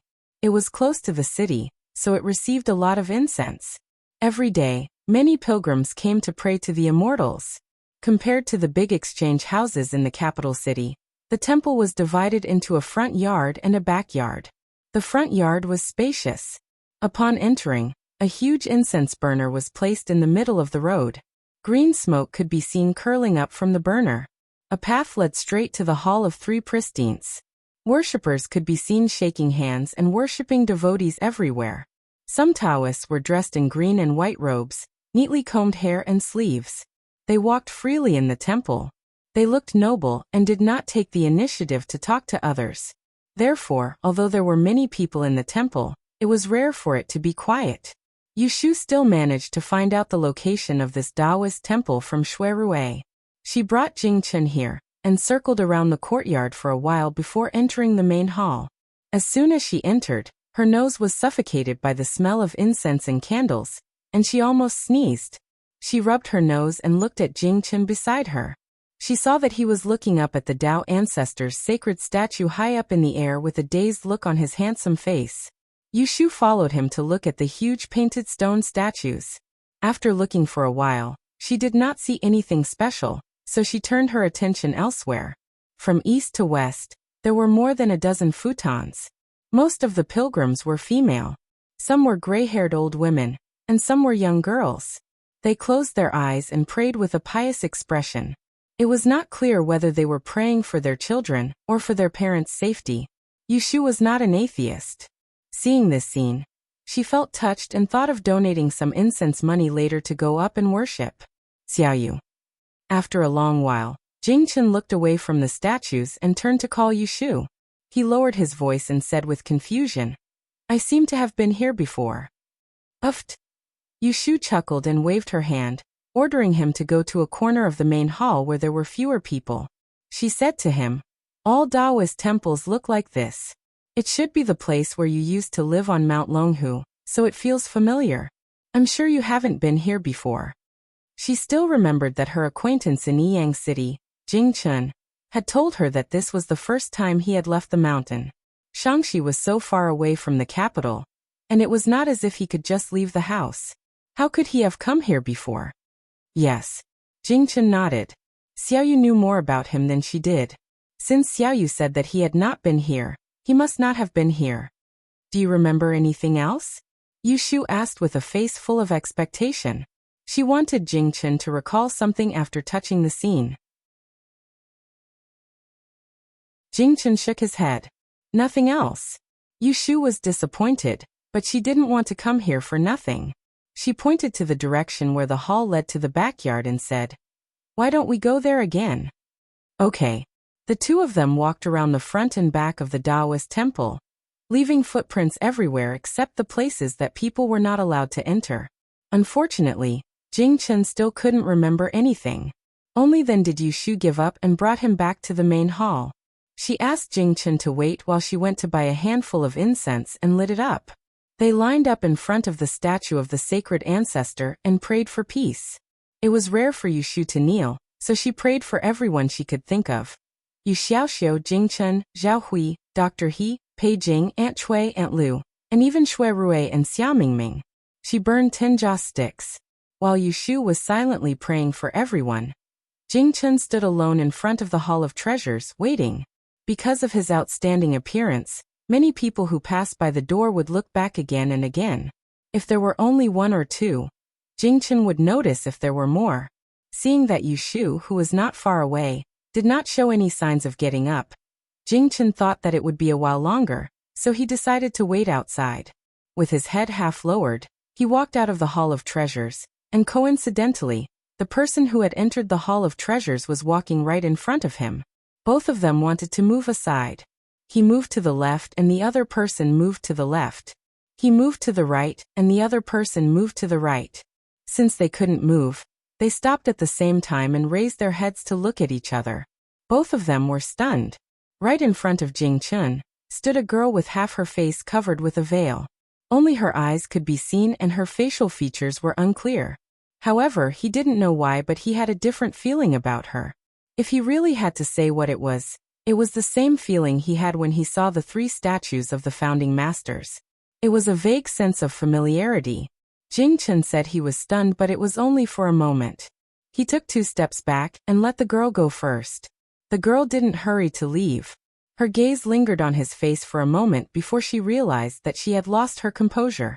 She lowered her head and bowed to him to thank him for letting her pass.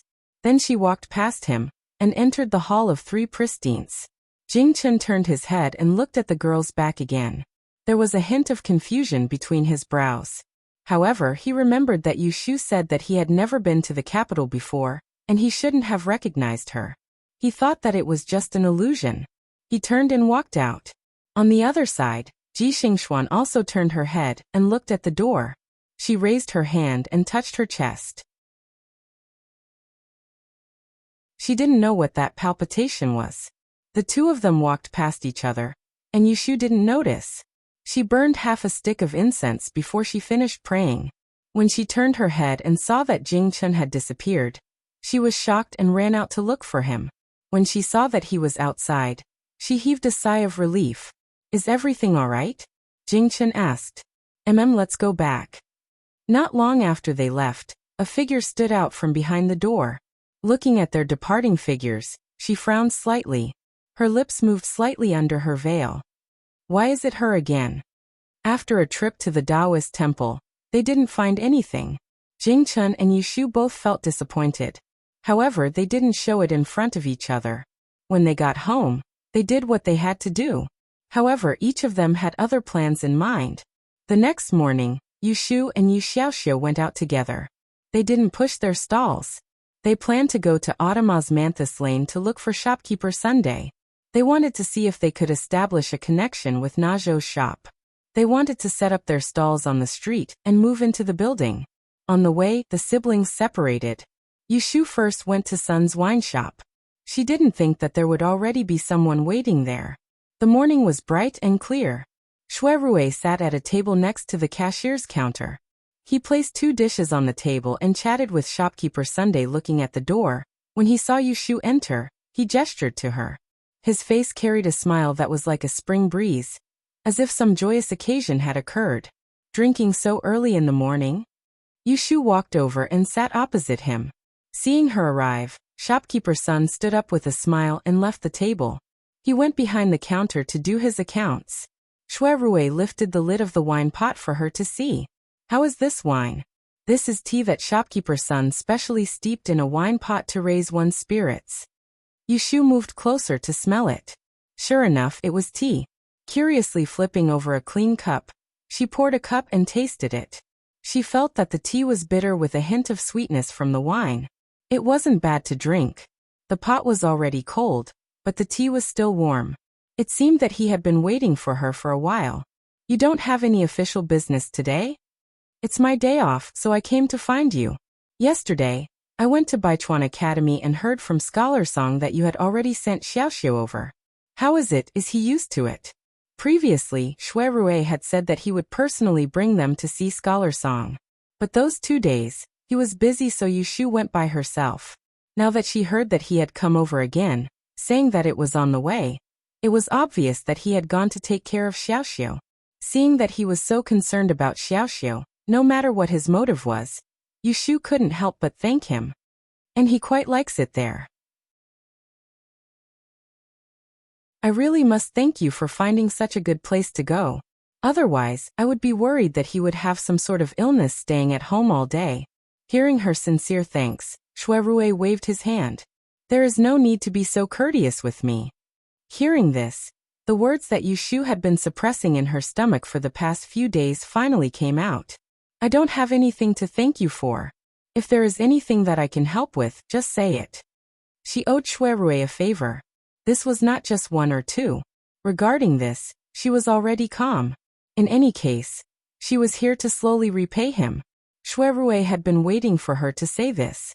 Putting down the teacup, he said, "What a coincidence. There is a matter that I need your help with." Yushu did not want him to reply so quickly.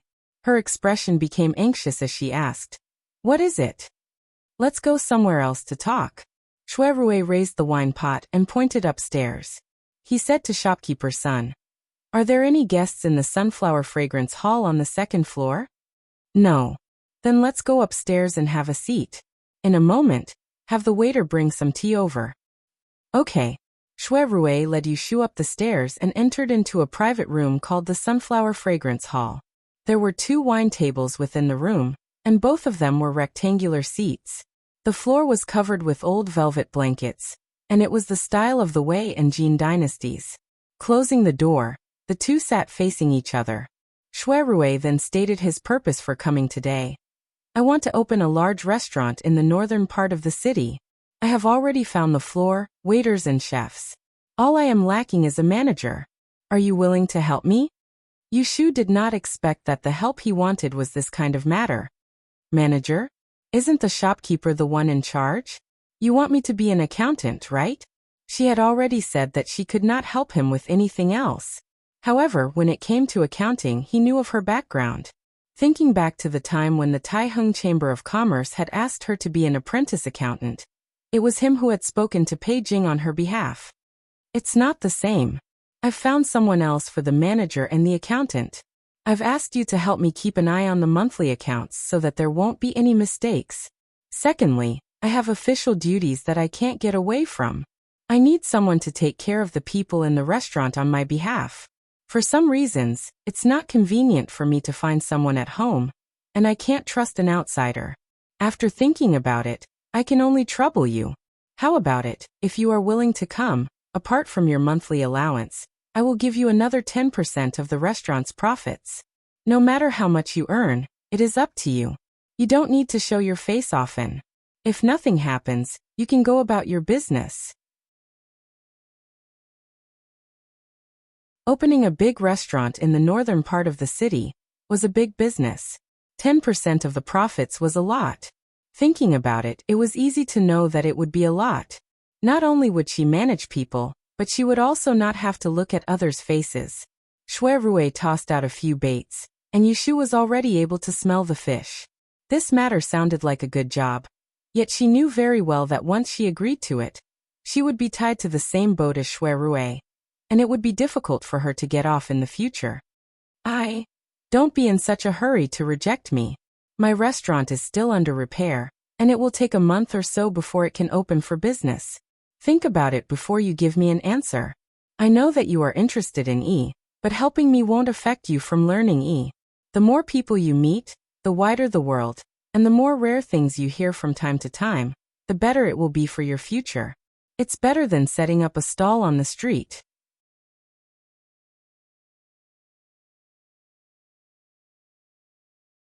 Chapter 189. Because of Shuirue's invitation, Yushu had to postpone her search for a job at the E-house for a few days. She made an appointment to give him an answer a few days later. The 2 of them parted in front of Sunji Tavern. One left on horseback while the other took a detour to the E-house on Automosmanthus Street. She wanted to find a quiet place to think about whether or not she should hitch a ride on Shuirue's boat.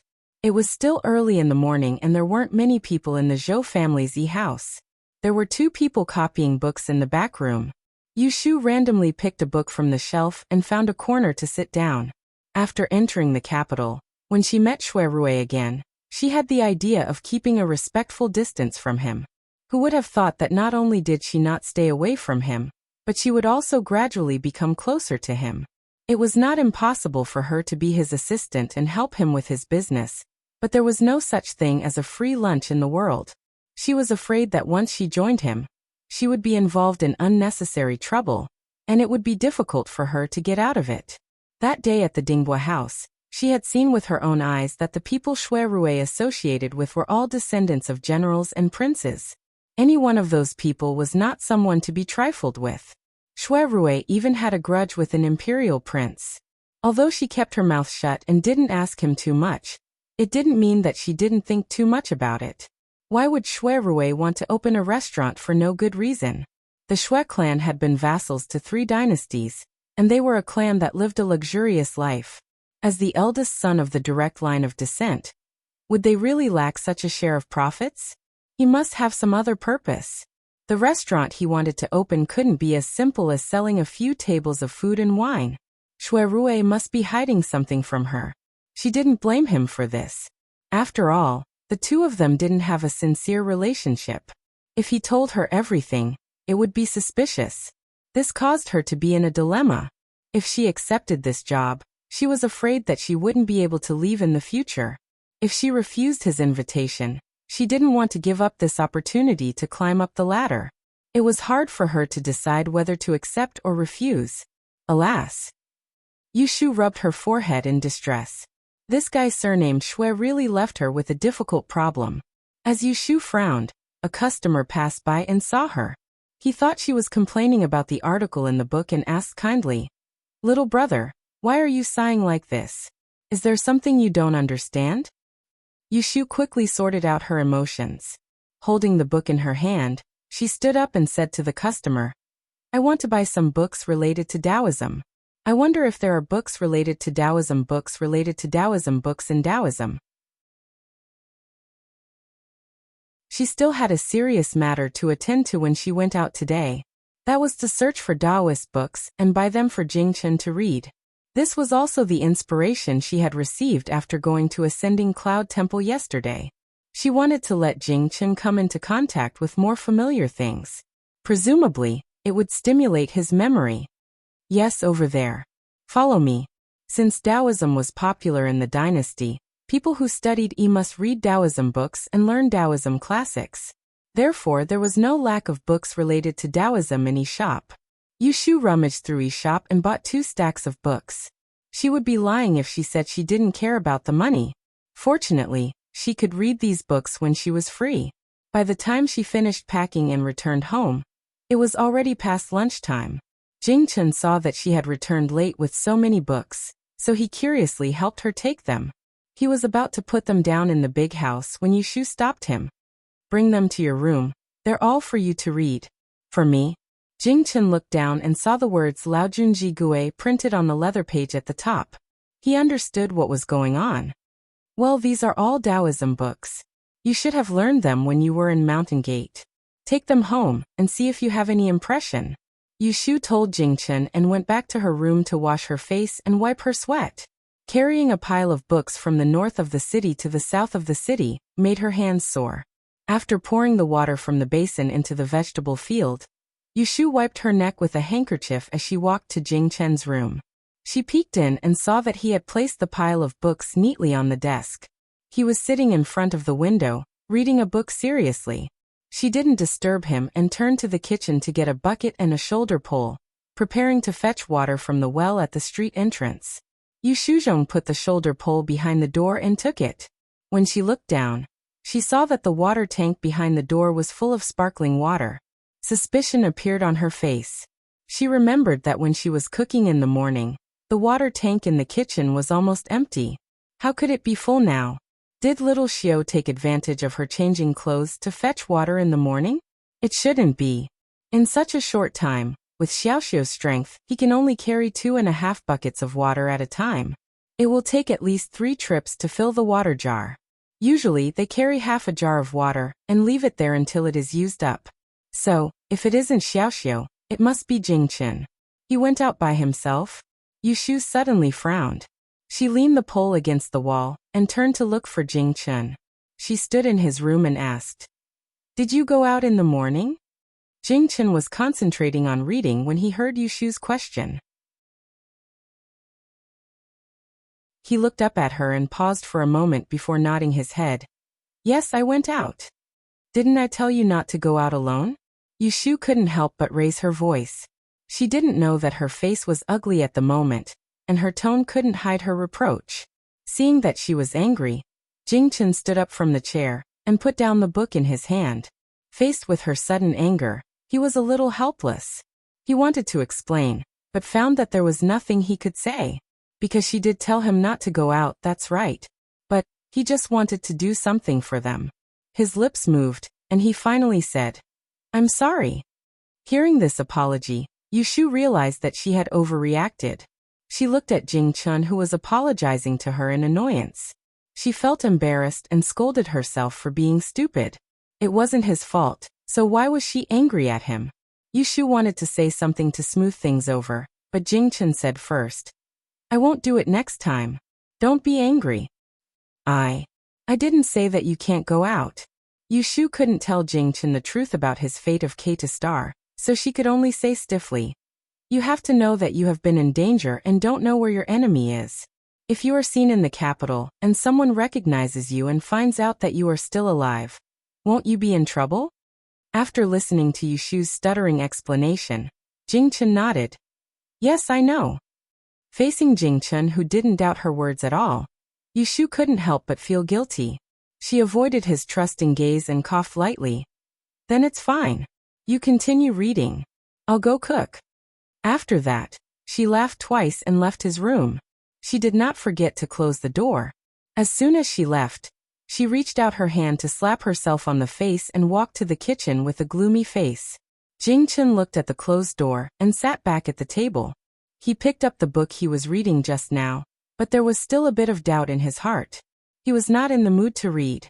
Why did he feel that Xiaoyu was hiding something from him? Yu Xiaoxiu only came back in the evening. When he faced Yushu, he was a bit evasive when eating. It was dark, so she did not notice it at first. At night, when he was doing his homework, she lit up the lamp for him. Under the light, she found out that there was an inch-long cut on his left cheek. There was a blood scab on it. Yushu's expression changed. Yu Xiaoxiu didn't have time to hide it, and she turned his head. "How did you do this?" "Nothing. I accidentally fell." Yu Xiaoxiu answered vaguely. "Where did you fall?" "I don't remember." When Yushu heard it, she knew it was a lie. She said with a straight face, "Tell me the truth." Yu Xiaoxiu saw that he could not fool her, so he lowered his head and whispered, "During archery class, a classmate's arrow missed and grazed me." He said it casually, but Yushu was frightened. The arrow missed and brushed past her face. What would happen if it was a little more off? Thinking of the divination she had done a few days ago, Yushu's face darkened. She did predict that Yu Xiaoxiu would see a little blood.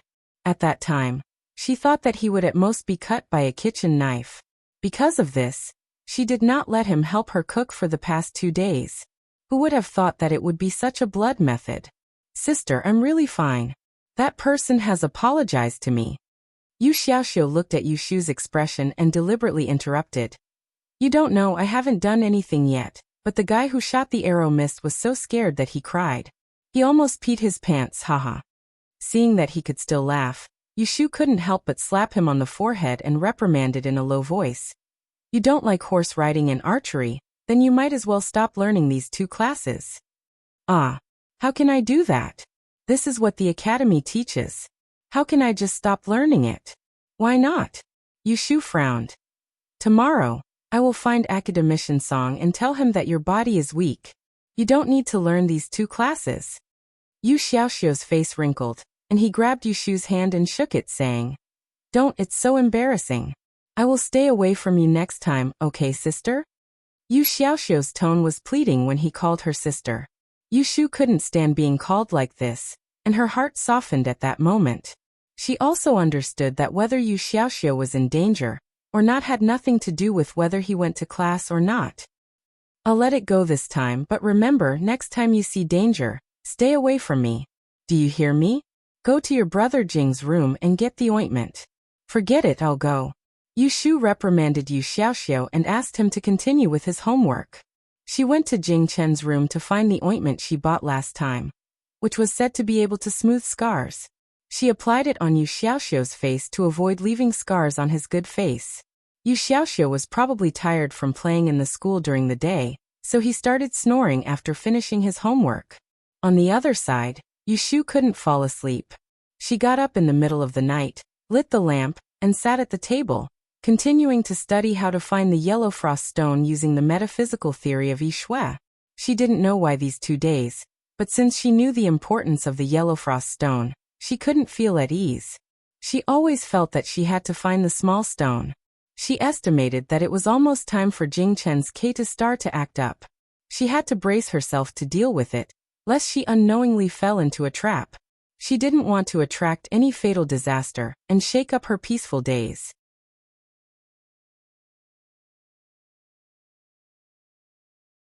Chapter 190. Although she had to consider Shui Rui's suggestion, Yushu did not stay at home. The next day, she pushed her cart to Autumn Osmanthus Lane to set up her stall. She had not appeared on the streets for several days, and there were not many customers early in the morning. She could use this time to continue studying the method of finding things. Not long after, a pot of tea was delivered to Sun's Tavern. Yushu looked at the pot and felt strange. Wasn't this the refreshing tea that Shui Rui drank yesterday? Seeing that she was confused, the waiter explained with a smile. Yuxing, you're so lucky. We sell this tea for 20 taels of silver a pot. We don't even brew tea for ordinary people. The young master who was with you yesterday was very generous. He told us that as long as you came to set up a stall, he would bring you a pot to quench your thirst. Yushu raised her eyebrows and felt it was funny. This Shui guy said he would give her time to consider, but he didn't forget to ask. Was he trying to win people's hearts by doing this? Thank you, waiter.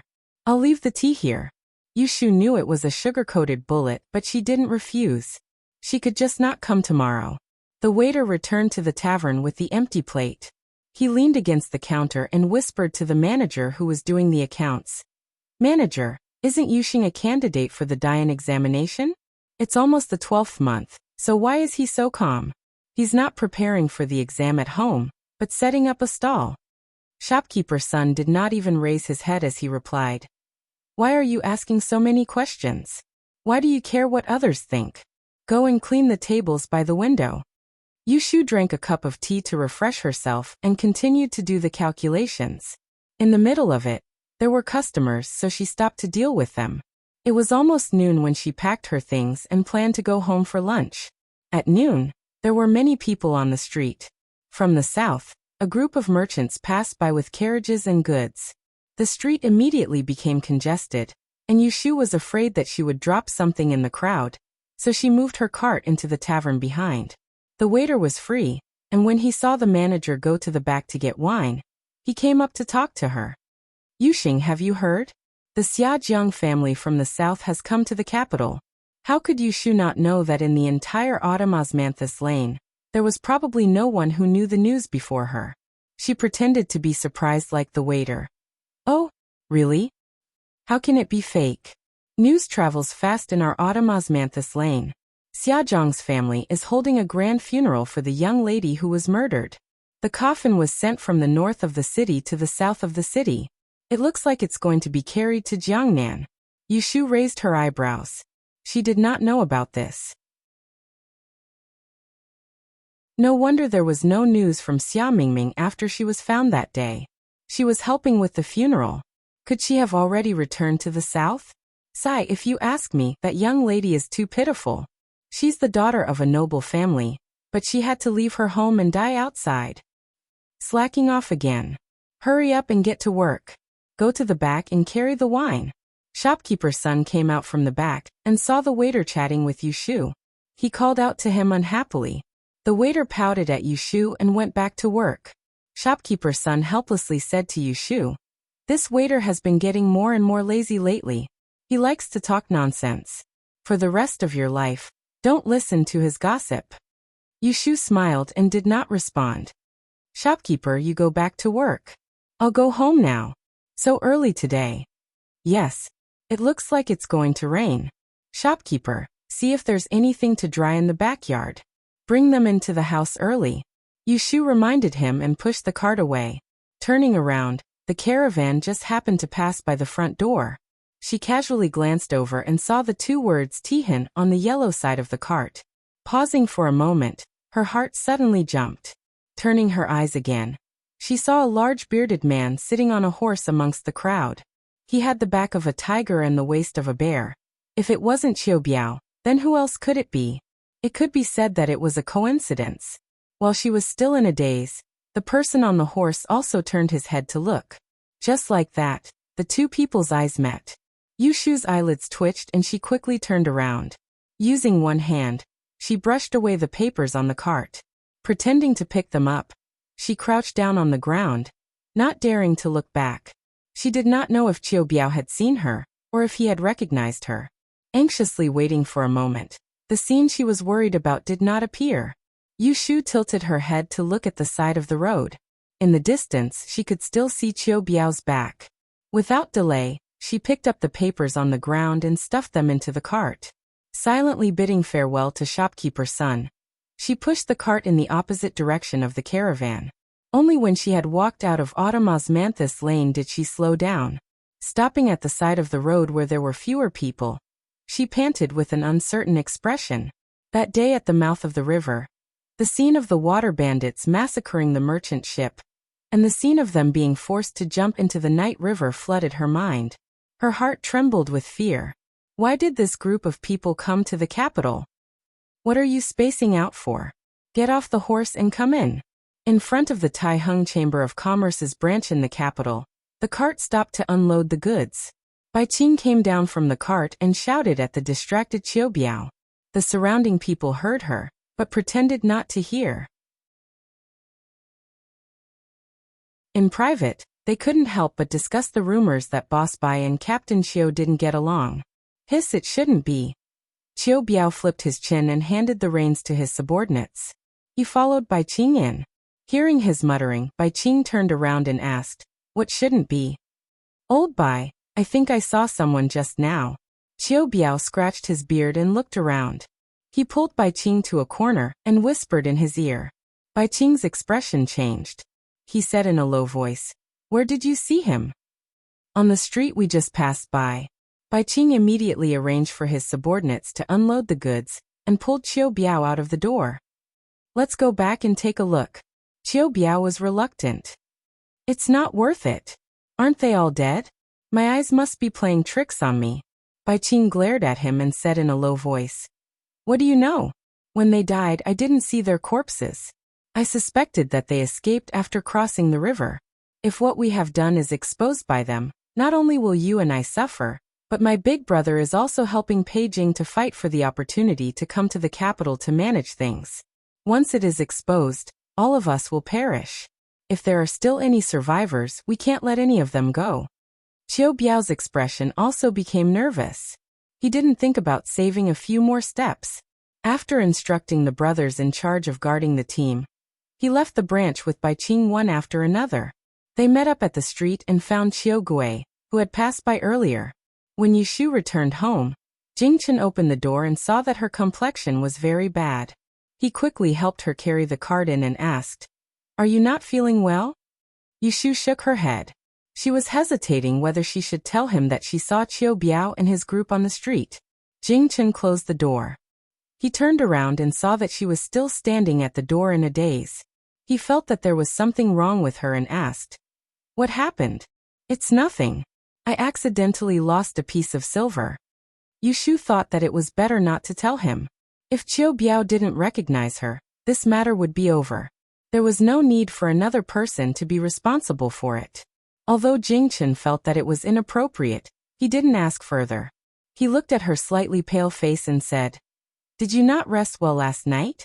Go to the room and lie down. I'll boil some hot water. I'll make you a pot of hot tea later." Yushu nodded. She went back to the room with a restless mind. She put on her shoes and lay down on the bed. Her heart was in a mess. Bai Qing and Qiu Biao were both vicious people, especially the former. He was a beast in human skin. That night, everyone on the ship was familiar with each other, but they could bear to kill them.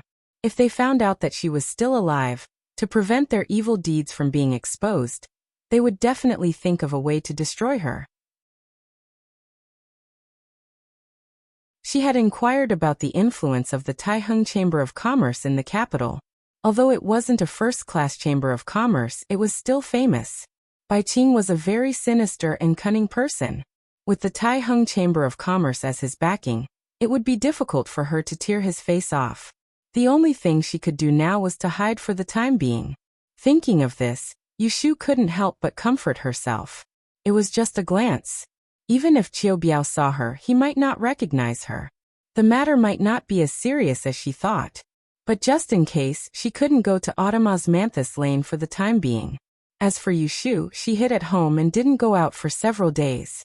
When Shui Rui had some free time, he went to Osmanthus Lane to find her. In the end, he didn't find her. Shopkeeper's son wasn't there, so he asked the shop assistant.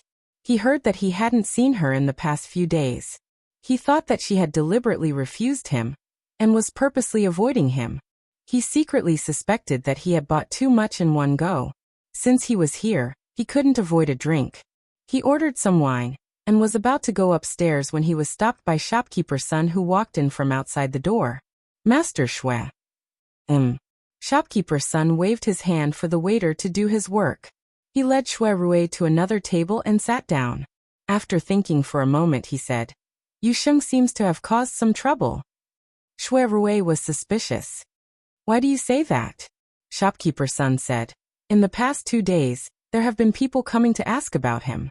They even asked where Yu Sheng lived." Shui Rui frowned. "Who are they?" Shopkeeper's son shook his head. "I'm not sure. They don't seem to be people from the capital. They speak with a slight southern accent." "Master Shui, I can see that your relationship with Yu Sheng isn't ordinary. It would be best if you go find him and find out what's going on." Shui Rui thought for a moment. "Thank you, shopkeeper, for telling me. I will have to trouble you with this matter. If this group of people comes again, help me find out where they came from. At that time, I will definitely reward you handsomely." Shopkeeper's son waved his hand. "Master Shui is too polite. Last time, I still have to thank you for helping me with my nephew's matter. This time it was only a slight effort. How could I dare ask for a reward?" As the two were talking, shopkeeper's son suddenly turned his head. Looking at the two people who had just entered, his expression changed. The two had already seen him and walked straight over. "Shopkeeper, it's you guys again." Shopkeeper's son gave Shui Rui a look. Turning around, his face showed his displeasure. "Didn't I say that person only set up a stall outside my family's wine shop? How would I know where he lives?" Hearing this, Shui Rui knew that these people were looking for Yushu. Lifting his head, he looked at the two men in front of him. They both looked to be in their early 20s. Their clothes were decent and their arms were bulging. It was obvious that they knew martial arts. This discovery caused Shui Rui's heart to be on guard. This was not a simple matter of looking for trouble. They definitely did not come with good intentions. "Shopkeeper, I will tell you the truth. That you brat is a swindler. He was originally from the same area as us. He extorted a large sum of money from our family's master and fled to the capital. We are here to arrest him. Do not try to cover for him. It would be best if you quickly tell us his whereabouts." Hearing the two men's bluff, Shui Rui laughed inwardly. That girl was truly an expert at swindling people. Thinking back, he had once been fooled by her. Shopkeeper's son's expression changed. He said, "I really do not know where he lives. Why don't you leave a place for me to go? When he arrives, I will send someone to inform you." Hearing this, the two men discussed for a moment. Then they left a place for him to go. "If he comes, then send someone to the 100 Complete Inn in the back to find the one surnamed Su. Remember, do not alarm him. Otherwise he might escape." "Okay, I will remember." Shui Rui, who was standing to the side, heard everything clearly. His fingers lightly tapped on his knees. The corners of his mouth curled into a cold smile. In a moment, he would send someone to the 100 Complete Inn to ask around. He wanted to find out just what kind of person wanted to arrest Yushu.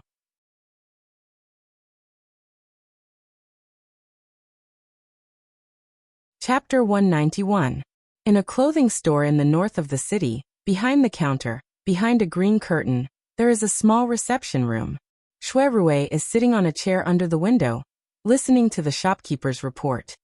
"Master, there is an outsider with the surname Su staying at the Baikuan Inn in Osmanthus Lane. He just checked in the day before yesterday with a few companions. Strangely, they are not staying in the same place. I sent someone to follow him for a day, and yesterday afternoon, I saw him entering a chamber of commerce in the south of the city. Which chamber of commerce? It is the Taiheng Chamber of Commerce. Shui Rui is puzzled. He knows about this Taiheng Chamber of Commerce. That day in Yang, when he was disguised as Chao Zixin, there was a manager with the surname Pei who was interested in Yu Shu's fortune-telling ability. Under his persuasion, Yu Shu entered the Taiheng Chamber of Commerce as an apprentice. Now they are looking for trouble with her. Even when she is in the capital, they still do not let her go. How big of a grudge is there? Seeing Shui Rui's expression, the shopkeeper thought that he does not know about the Tihan's reputation. He said, "Master, you have been away from the capital for 2 years. You probably do not know about this. This Taiheng Chamber of Commerce is a business that has just moved to Enling City in recent years. Their business is booming and they have a good reputation. They also have some background." Shui Rui asked, "Is that so? Who is the person in charge here? Do I know him?" "Master, this is the owner of the Taiheng Chamber of Commerce. You may not know him, but you should have heard of him." "Oh, who is he?" "Do you still remember that in the previous Diyan examination, there was a fortune teller who wore mourning clothes when the results were released?" Shui Rui thought for a while and remembered this news when he was young. He hesitantly said a name that is difficult to pronounce. Gu Gai. The innkeeper was a little surprised that he could still remember him after such a long time. "It's that Gu Swansea. Do you still remember him?" Shui Rui not only remembered that when Gu Gai was dressed in mourning clothes, he was also present. When he passed by, he saw with his own eyes the man in his 40s crying loudly in front of the Celestial Commissioner's door, without any joy of winning the championship. Later on, he heard from others that his parents had passed away a long time ago, but it was unknown who he was mourning for and who he was crying for on that joyous day. "Is this Gu diviner currently residing in the capital?" Shui Rui asked. "I don't know about that. Allow me to send someone to ask around." Shui Rui nodded his head and stood up. When he reached the door, he turned back and added, "Along the way, I want to find out if anything special has happened in the Taiheng Chamber of Commerce in the past 6 months. Yes, I will check it out as soon as possible." Shui Rui left the clothing shop, but did not return home. Instead, he took a sedan chair to Hengwu Building. He wanted to find someone who knows about the background of the Taiheng Chamber of Commerce. Although he said to do it as soon as possible, when Shui Rui received the news, another 3 days passed. During this time, he sent someone to keep an eye on Sunji Tavern, but he did not go to Huixing Street to warn Yu Shu. Firstly, he did not know which household she lived in. Secondly, the capital was his territory. He was not afraid that something would happen to Yu Shu under his watch. However, after reading the news he just received, he still decided to look for her. Every month in a large chamber of commerce, big and small things happened. But there was one incident that caught Shui Rui's attention. A few months ago, a caravan traveling from Yiyang City to Anling was robbed by water bandits. Dozens of people died tragically, and their corpses were thrown into the river. Only a few people escaped. This robbery case was very serious. It alarmed the government along the river. But the water bandits' whereabouts were erratic, and they hid in the river valleys. The government was unable to catch the criminals. It was said that because of this, the Taiheng Chamber of Commerce issued a reward of 8,000 taels of silver. They claimed that if anyone could catch the group of criminals, the reward would be doubled. This caused many people in Jianghu to become restless.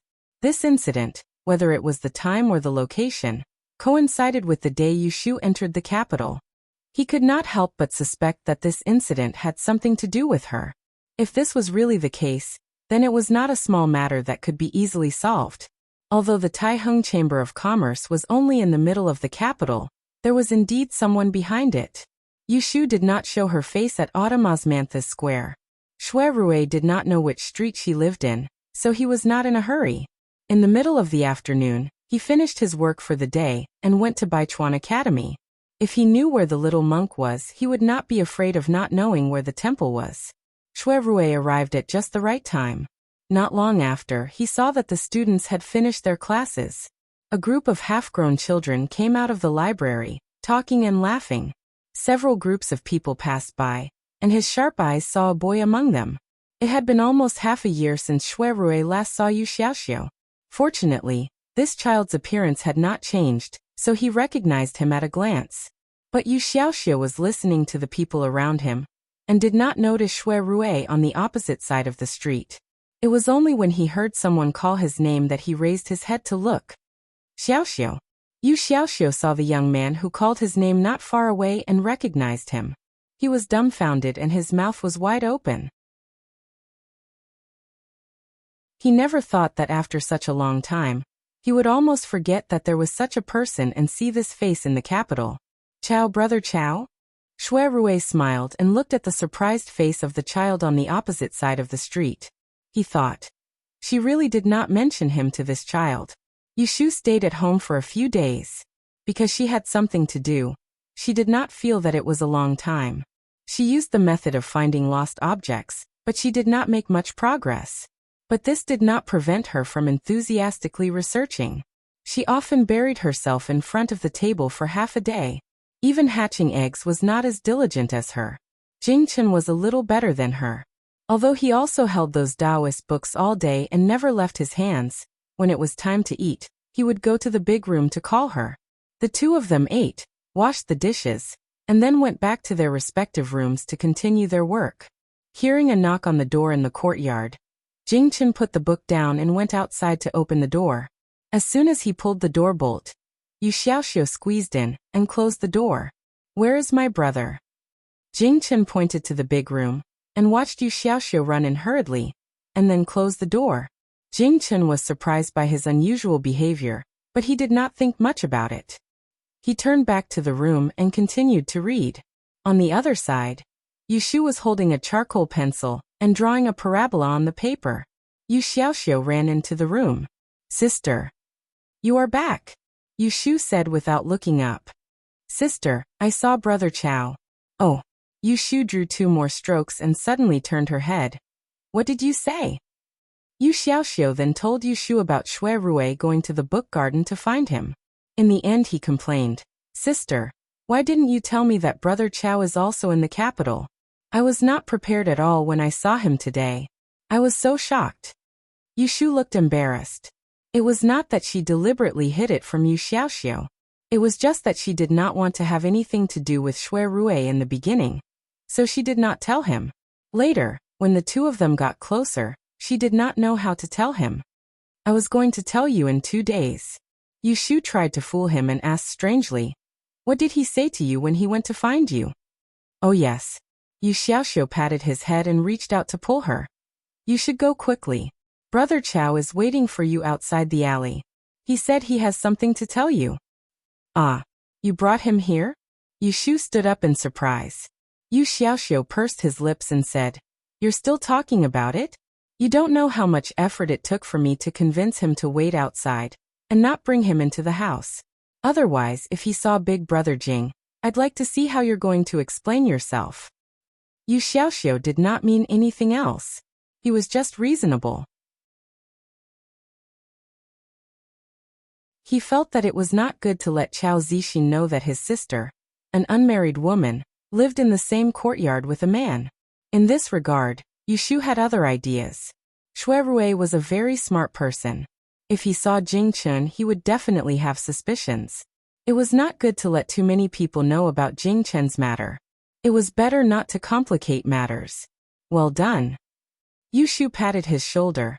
Then I will go out for a while. I will tell you when I come back. Well, go quickly. Otherwise, he will come looking for you later. Yu Xiaoxiu urged her. Yushu held the charcoal pen for a long time. She did not wash her black hands and ran out. When she went out of the door and looked into the alley, she saw Shui Rui's conspicuous figure dressed in brocade clothes. Shui Rui also saw her, so he waved his hand at her. Yushu quickly walked over and chatted with him. Why did you come looking for me? Shui Rui had not seen her for several days. When he saw her, he first looked at her and then pointed behind him. I have something to ask you. It is not convenient to say it here. My carriage is parked on the street in front. Yushu thought that he wanted to ask her about helping him with some business at the restaurant. She followed him. Who would have thought that when she got on the carriage, the first thing he said was, I have not asked you in detail. How did you come from Yang to Anling? Yushu blinked her eyes. Didn't I tell you? I hired a few escorts to send us to the capital. Shui Rui stared at her face for a while. He suddenly said, How did you offend the Taiheng Chamber of Commerce? Yushu's heart skipped a beat. She frowned and said, What do you mean? Shui Rui knew that if he did not explain it clearly, this girl will not tell him the truth. He bluntly said, Do you know that the Taiheng Chamber of Commerce is looking for your whereabouts? Only then did Yushu's expression change. Shui Rui kept looking at her, and when he caught the panic in her expression, he frowned. Ever since he got to know her, he had always seen her laughing and joking around, but he had never seen her being afraid of anything. What exactly was it that made her lose her composure? When Yushu heard Shui Rui's words, she knew that the worst thing happened. Qiu Biao recognized her in front of the restaurant. What's the matter? You can discuss it with me. I can help you think of a solution. Shui Rui's tone was steady and carried a comforting tone. Yushu's mind calmed down when she heard this, and she pondered for a moment before deciding to be frank with Shui Rui. Now wasn't the time for her to put on a brave front by herself. Since Bai Qing and Qiu Biao had noticed her, they would surely not let her off. Instead of placing her hopes on them being unable to find her, it was better to make the first move and think of a way to deal with that group of people so as to put an end to all future troubles. In this way, it is best to have a helper like Shui Rui. You're tuning in to the Li Mei's Sword of Destiny YouTube channel. We're so grateful for your support, and don't forget to subscribe to join us on this incredible journey through captivating stories. Your generosity through donations truly makes a world of difference, as it's the primary source of revenue that allows me to expand and enhance this channel for you. Thank you from the bottom of my heart for being a part of this adventure.